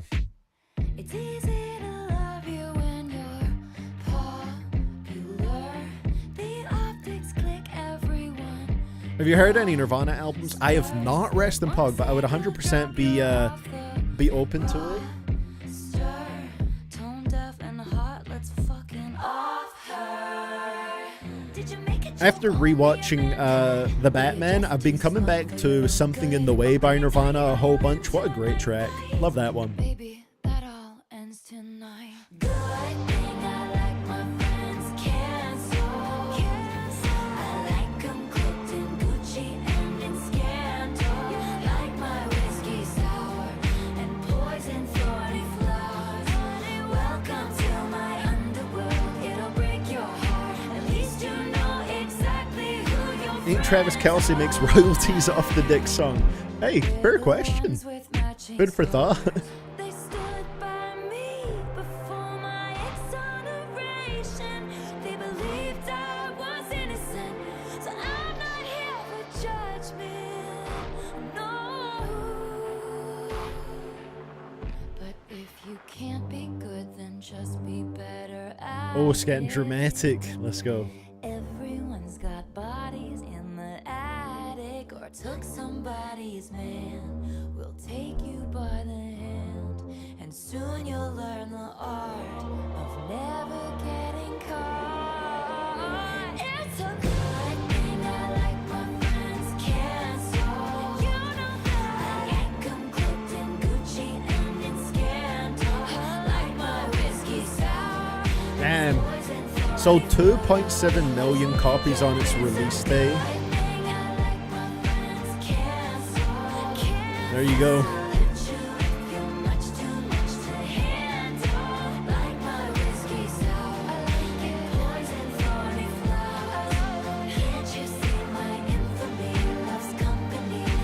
My infamy loves company.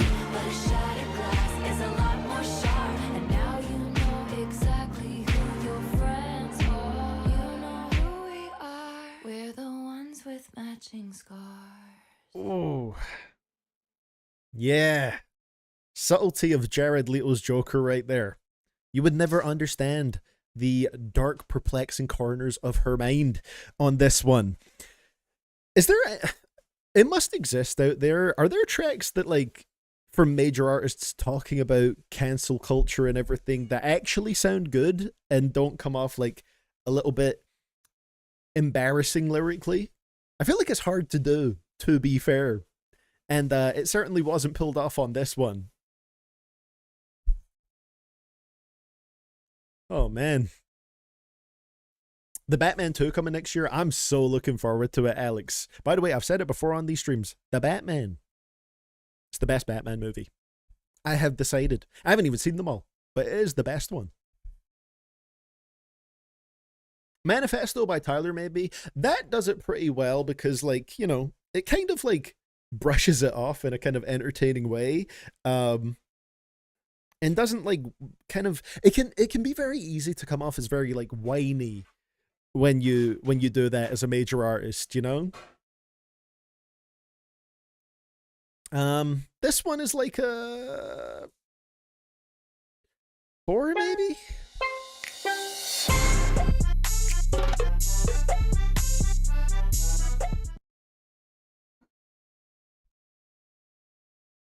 God.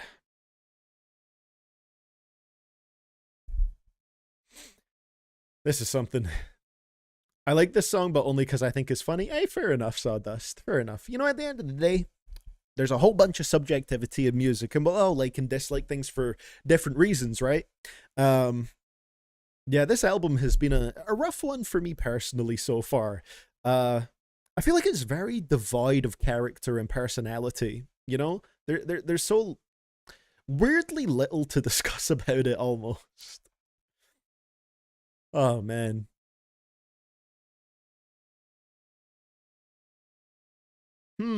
Mentioning cancelling makes me furious from the word go, but that aside, what is she trying to do on this track? Play the villain. That did kind of seem to be the intention of this one. Because if so, Taylor was always terrible at playing the villain. Yeah, I don't feel like this is very convincing at playing like the sort of badass villain role that it's kind of trying to go for.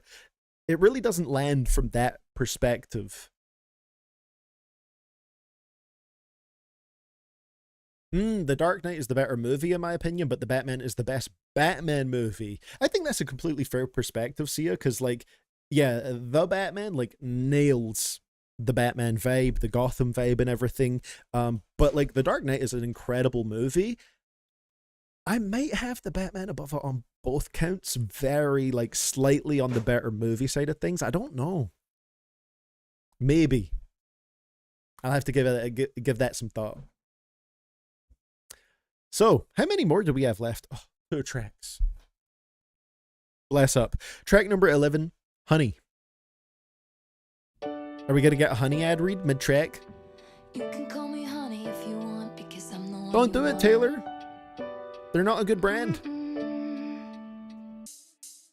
When anyone called me sweetheart, it was passive aggressive at the bar, and the bitch was telling me to back off, cause a man had looked at me wrong.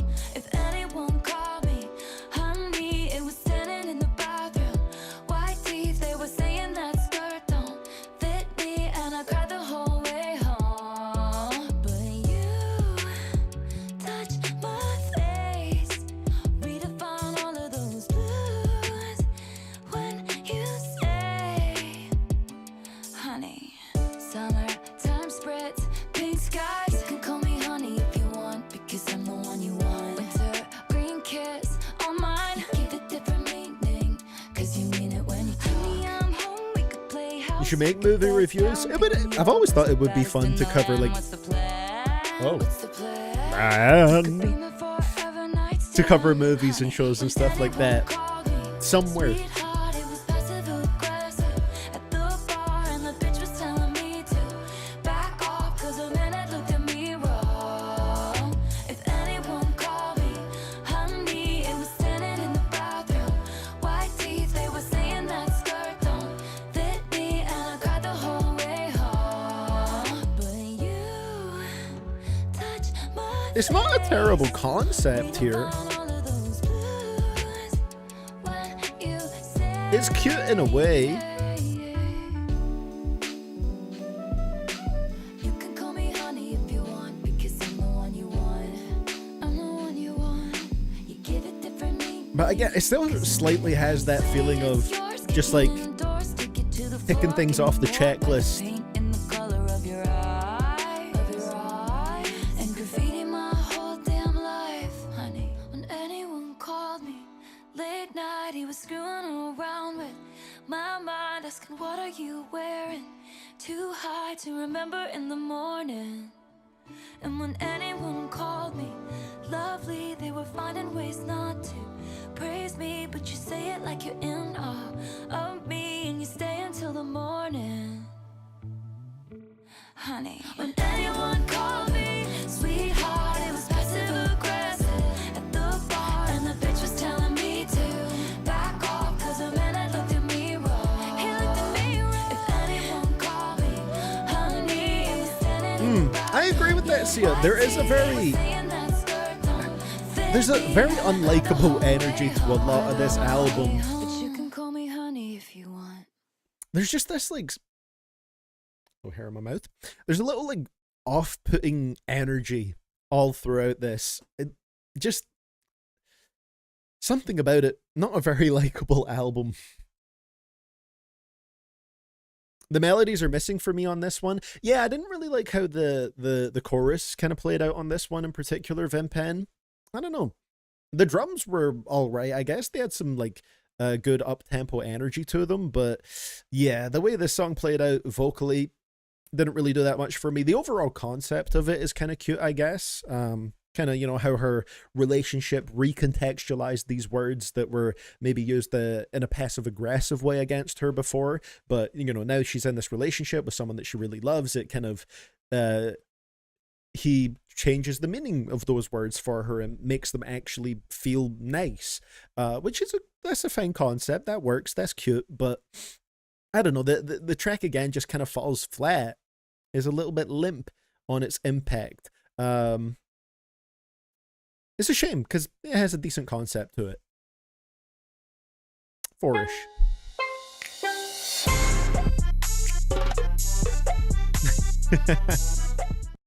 I like drunk Racer Ghost. Yeah, I just saw that question right there. I hope you can, Racer Ghost. Don't miss, all right? Don't miss, bro.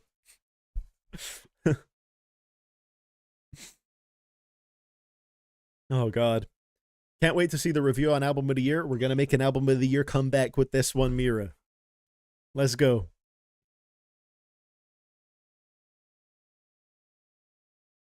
Well, we have one track left, ladies and gentlemen, on this Racer Ghost album request. One track on this, 4 songs, and then a leak pack from Archive at the end. So let's get into the next one, track number 12, maybe I'll like the feature here. It's The Life of a Showgirl, the title track, featuring Sabrina Carpenter.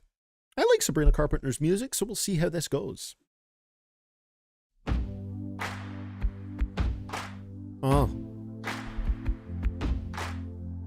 Metro Boomin, make it boom. Her name was Kitty, made her money being pretty and witty.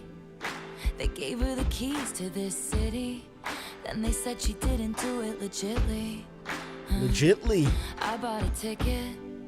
She's dancing in her garters and fishnets. 50 in the cast, 0 missteps. Looking back, I guess it was kismet. I waited by the stage door, packed in with the autograph hounds, barking her name, then glowing like the I end haven't of a rated the fall off for cigarette Casino watch. yet, Sawdust. I have a good idea of what score I'm going to give them. Just need to type out a review for them. Hey, thank you for the lovely bouquet. You're sweeter than a peach, but you don't know the life of a showgirl. Got a bit of the stomp clap drum beat going. Wait, the more you play, the more that you pay. You're softer than a kitten, so you don't know the life of a showgirl. Drunk Racer Ghost is a menace, sent in a T-Swizzle album and then brought out the rum and coke. Bro was preying on my downfall. The baby of the family in Lennox. Her father whored around like all men did. Her mother took pills and played tennis. So she waited by the stage door, asked the club promoter arrive. She said, I'd sell my soul to have a taste of a magnificent life. It's all mine, but that's not what showgirls get. They leave us for dead. Hey, thank you for the lovely bouquet. You're sweeter than a peach, but Well, you don't know that was certainly a direction to take this one. and you're never ever gonna wait. The more you play, the more that you pay. You're softer than a kitten, so you don't know the life of a showgirl, babe. And you're never gonna wanna. I took her pearls of wisdom, hung them from my neck. I paid my dues with every bruise, I knew what to expect. Do you wanna take a skate on the ice inside my veins? They ripped me off like false lashes and then threw me away. And all the headshots on the walls of the dance hall are of the bitches who wish I'd hurry up and die. But I'm immortal now, Huh? baby dolls. I couldn't if I tried. So I say, thank you for the lovely bouquet. Man, we're going through some twists and turns here. I know the life of a showgirl, babe, and I'll never know another. Hey, hidden by the lipstick and lace, sequins are forever, and now I know the life of a showgirl, babe. Wouldn't have it any other way. No! The stream got blocked on YouTube right at the end.